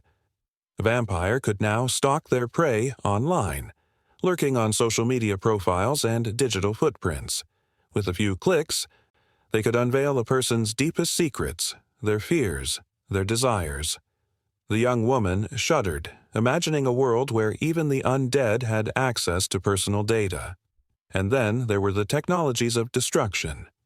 Vampires, once vulnerable to sunlight, found refuge in the shadows of high-tech gadgets. The introduction of ultraviolet lights, once the bane of their existence, became an obsession of modern storytellers. In this brave new world, they could don protective gear, emerging from the darkness with an insatiable hunger for digital immortality. The notion that vampires could now adapt to counteract their ancient weaknesses left a lingering dread in the air. The young woman felt the tension rise, as her mind conjured images of vampires prowling through cyberspace, hunting for souls behind glowing screens rather than the warm embrace of a beating heart. Cinematic representations of vampires evolved alongside advancements in technology, with films utilizing CGI to bring the creatures to life like never before. Gone were the days of rubber masks and theatrical capes. Now, audiences were treated to hyper-realistic transformations, as vampires shifted from feral beasts to charming, brooding anti-heroes. The young woman couldn't help but think of the electric thrill of seeing a vampire's fangs glisten in the pale moonlight, rendered with such clarity that it felt as if they could leap from the screen and into her own reality. As she clicked on a video link, the sound of a heartbeat echoed in her ears, startling her. The screen illuminated a chilling tale, a podcast series where the lines between reality and fiction blurred. The host, his voice a haunting whisper, spoke of urban legends and modern myths, blending technology with the allure of the supernatural. The woman felt her heart quicken, caught in the web of the unknown, as the stories unfolded, intertwining the digital age with age-old fears. The chat rooms buzzed with fervor, where fans dissected the morality of vampire tales in today's world. Were these creatures not only a metaphor for addiction and desire, but also a reflection of a society constantly plugged into technology? The conversation spiraled like a tornado, each participant adding their own emotional thread, knitting a tapestry of anxiety and wonder. The narrative became more than just stories. It became a mirror, highlighting society's fears about connection, alienation, and the consequences of living in a hyper-connected world. The young woman felt a pang of fear mixed with fascination. Each ping of her phone echoed the dread of being consumed, not just by a vampire but by the very technology that had given life to these modern narratives. The vampire was no longer just an ancient creature of the night. It had evolved, adapting to the rhythms of modern life, feeding on the very technology that now defined existence. In that moment, she realized that she was not merely a passive listener. She was a part of this story, a potential character in a digital saga that wove together her own fears and desires. And as the clock ticked ominously in the background, the blend of reality and myth wrapped around her like a cloak, pulling her deeper into the narrative. The glow of the screen seemed to pulse in time with her heartbeat, echoing the age-old question, who would emerge from the shadows to reclaim their narrative? As she found herself slipping further into the threads of the digital age, she could not shake the feeling that the story was only just beginning, each click a step deeper into uncharted territory. The line between hunter and hunted grew increasingly thin, and she could not help but wonder who would take the first step into the dark. In the flickering candlelight of an ancient castle, shadows dance along the stone walls, whispering tales of power and darkness. The air is thick with the scent of damp earth and history, a chilling reminder of the lives once lived here, lives entwined with blood and legend. A chill runs down the spine of anyone who dares to step foot in such a place, for it is said to be the dwelling of the vampire kings, rulers of the night whose influence has seeped into the very fabric of cultures around the world. These vampire kings were not mere figments of imagination, but figures steeped in rich history. They were born from the fears and desires of humankind, merging the allure of immortality with the horror of predation. In Eastern Europe, tales of Vlad the Impaler, the notorious prince whose cruelty was as legendary as his bloodlust, echo through the ages. His reign inspired countless stories, blending the line between history and myth. The very name Dracula evokes shivers, a symbol of fear that transcends time, igniting imaginations and sparking dread. As stories of vampire kings spread across continents, they painted a complex picture of power. In the shadows of the midnight hour, the seductive nature of these figures began to enchant people everywhere. The French court, with its decadence and intrigue, embraced the themes of vampirism. The likes of Countess Elizabeth Bathory, who allegedly bathed in the blood of virgins to preserve her youth, became a chilling emblem of beauty fused with brutality. Her story became a cautionary tale, a haunting echo of vanity and the lengths one might go for eternal life. Across the Atlantic, the vampire narrative took on a new life. In the 19th century, the United States found its own fascination with the undead. The publication of Bram Stoker's Dracula in 1897 served as a catalyst, intertwining British Victorian anxieties about immigration, sexuality, and modernity into a tapestry that resonated with American readers. Here, the vampire kings morphed into symbols of the outsider, the foreign threat lurking at the margins of society. They became metaphors for the fears of a rapidly changing world, prompting both fascination and revulsion. In Latin America, the legacy of vampire kings morphed yet again. The figure of La Llorona, the weeping woman who mourns her lost children, took on a vampiric quality. Her story, rooted in the pain of loss and betrayal, is a chilling reminder of the consequences of love turned dark. The tales passed down through generations reflect a cultural understanding of grief, echoing the eternal struggle between life and death, love and loss. Here, the vampire isn't just a monster, but a reflection of societal woes, a figure representing the unhealed wounds of history. Fractured narratives of vampire kings also emerged in Asia. The Jiangshi, a reanimated corpse from Chinese folklore, walked the night, preying on the unsuspecting. This creature embodies the fear of death and the unknown, a reminder of ancestral beliefs and the importance of honoring the dead. The Jiangshi reveals how deeply the fear of the undead is rooted in various cultures, intertwining myths with reality, leaving behind an indelible mark on society's consciousness. While the vampire kings thrived in the shadows, they also sparked creativity and innovation in art and literature. The Gothic genre flourished, giving rise to a plethora of stories that revolved around seduction, desire, and the macabre.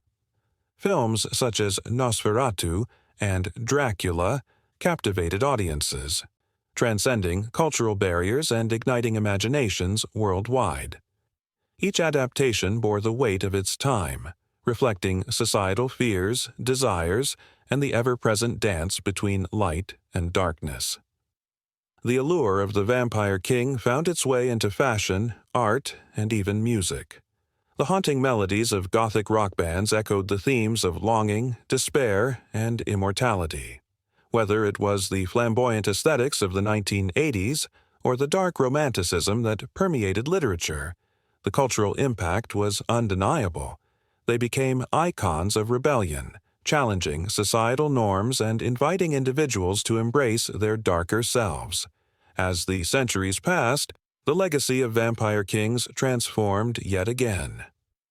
The emergence of new media in the 21st century breathed fresh life into these ancient tales. Vampires no longer lurked solely in the shadows. They became protagonists in their own right. Series like Twilight and The Vampire Diaries redefined the vampire narrative, portraying them as misunderstood beings grappling with their duality. The Vampire King became a symbol of longing, love, and the quest for acceptance, shifting from the embodiment of fear to the face of romantic allure. Yet, even as the Vampire Kings evolved, their connection to power remained. They embodied the struggle for control, the eternal dance between predator and prey. In a world where the powerful often prey on the vulnerable, the tales of these kings serve as a stark reminder. They reflect humanity's darkest desires while simultaneously inviting reflection on morality and the consequences of unchecked ambition. As the candle flickers, illuminating the dark corners of the castle, the whispers of the past linger. The stories of Vampire Kings continue to captivate minds and souls, their influence stretching across borders and cultures. The thrill of the unknown, the tension between life and death, the eternal pull of the night, all of it weaves an intricate tapestry of human experience. In this ever-expanding narrative, the Vampire Kings remain as enigmatic as ever, their legacy a beautiful, terrifying dance that refuses to fade into obscurity. The echoes of their reign resonate in the modern psyche, drawing forth an insatiable curiosity, an unquenchable thirst for the stories that linger just out of reach. The shadows beckon, inviting those brave enough to step into the unknown, where the legacy of the Vampire Kings continues to unfold, infinite and eternal. A hush fell over the ancient castle, its stones whispering the stories of centuries past. Shadows danced along the walls, flickering with the firelight as if the spirits of its former inhabitants were holding their breath, waiting for the next chapter to unfold. In this place, time seemed to have lost its grip, and the air was thick with an intoxicating blend of history and mystery. It was here, in the echo of forgotten laughter and the chill of an unseen presence, that the allure of vampire sovereignty took root. The tales were as old as the stones themselves, laced with the blood of warriors and the whispers of seduction. These formidable beings, often seen as the epitome of power, held dominion over life and death. Who wouldn't be captivated by their eternal existence, where the world outside their reach seemed fleeting and trivial? Each legend spoke of vampires not merely as monsters, but as rulers, their reign unbroken by the passage of time. Count Dracula, the infamous figure from the pages of Bram Stoker's novel, became a symbol of this sovereignty, his dark allure entrancing generations, making hearts race with fear and fascination. Yet the roots of this fascination stretch beyond mere literature.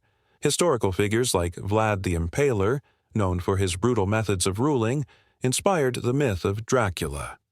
Vlad's notorious reign in the 15th century marked a period where power was intertwined with violence, and cruelty was a tool of diplomacy. His legacy carved a path that would echo through time, cementing the vampire's image as a sovereign who commands respect through fear. The thrill of his story lies not just in the bloodshed, but in the authority he wielded, the way he stood unyielding against his enemies, a dark monarch in a tumultuous world. The enchantment of vampire sovereignty lies in its perfect blend of danger and charisma. It's the idea that these creatures of the night can seduce with a single glance, wield influence with an effortless grace. Their immortality renders them untouchable, placing them above the fray of human concerns. This eternal perspective breeds a kind of power that is intoxicating. People have always craved power, and the vampire's allure embodies the ultimate fantasy, a life where the usual constraints of time and morality no longer apply. Instead of fear, there exists a deep-rooted envy, a yearning for that timeless reign. The stories told by candlelight often hint at more than just a thirst for blood. They speak of passion, of love that transcends life itself. Historical texts reveal that vampires were often depicted as tragic figures, caught between the desire for humanity and the curse of their existence. This duality captures the imagination, drawing us into a complex web of longing and despair. Just as Carmilla, another iconic vampire figure, revealed the deep ties between love and death, the stories continue to blur the lines between predator and prey, sovereign and servant. With every tale, the fascination grows, entwining itself with the very essence of humanity. The idea of vampire sovereignty plays on our deepest fears and desires. What does it mean to hold power? To be feared, yet desired? In a world where so much feels out of control, the vampire stands as the ultimate embodiment of authority, undeterred by the constraints that bind mortals. To be a vampire is to rise above, to claim a throne that no mere human can challenge. Vampires have walked through the ages, their legacies etched into the fabric of history. The great castles of Europe, with their towering spires and hidden chambers, served not only as homes but as fortresses of power. Here, the vampire sovereign reigns supreme, surrounded by whispers of loyalty and betrayal. The very architecture reflects their dominion, dark, imposing, yet beautiful. These castles, filled with secrets and shadows, evoke a sense of longing for a world where the past is alive and the allure of sovereignty still reigns. In the streets of old Prague, where cobblestones tell tales of both love and loss, the allure of the vampire persists. The very air seems charged with the energy of ancient spirits, and visitors often find themselves drawn to the stories of those who once ruled these lands. The vampire's presence lingers like a haunting melody, whispering promises of power and passion to those willing to listen. Each corner holds a fragment of history, and as night falls, the shadows grow longer, pulling hearts into the embrace of something timeless and forbidden. Emotional connections breed fascination. The vampire evokes empathy in a way few other figures can. We see ourselves in their struggles, their desires, their eternal quests for belonging. The very essence of sovereignty transforms into something more profound, a yearning for acceptance and understanding, echoing the struggles of humanity throughout history. The vampire is not just a creature of legend, it is a reflection of our own desires and fears, wrapped in the cloak of the night. As darkness deepens, the tales evolve, and the line between fantasy and reality blurs. With every story shared around flickering flames, the vampire's grip tightens, intertwining itself with our very souls. Their reign becomes our obsession, a narrative that transcends time and space, keeping us on the edge of our seats. The allure of vampire sovereignty is not simply a fascination. It is a relentless pull that beckons us to explore the hidden corners of our own desires. In this intricate tapestry of power, love, and longing, the allure of the vampire continues to thrive, weaving itself into the very fabric of our existence. Each whisper of a tale, each flicker of a shadow keeps the flame of fascination alive, ensuring that the story of sovereign night will never truly come to an end.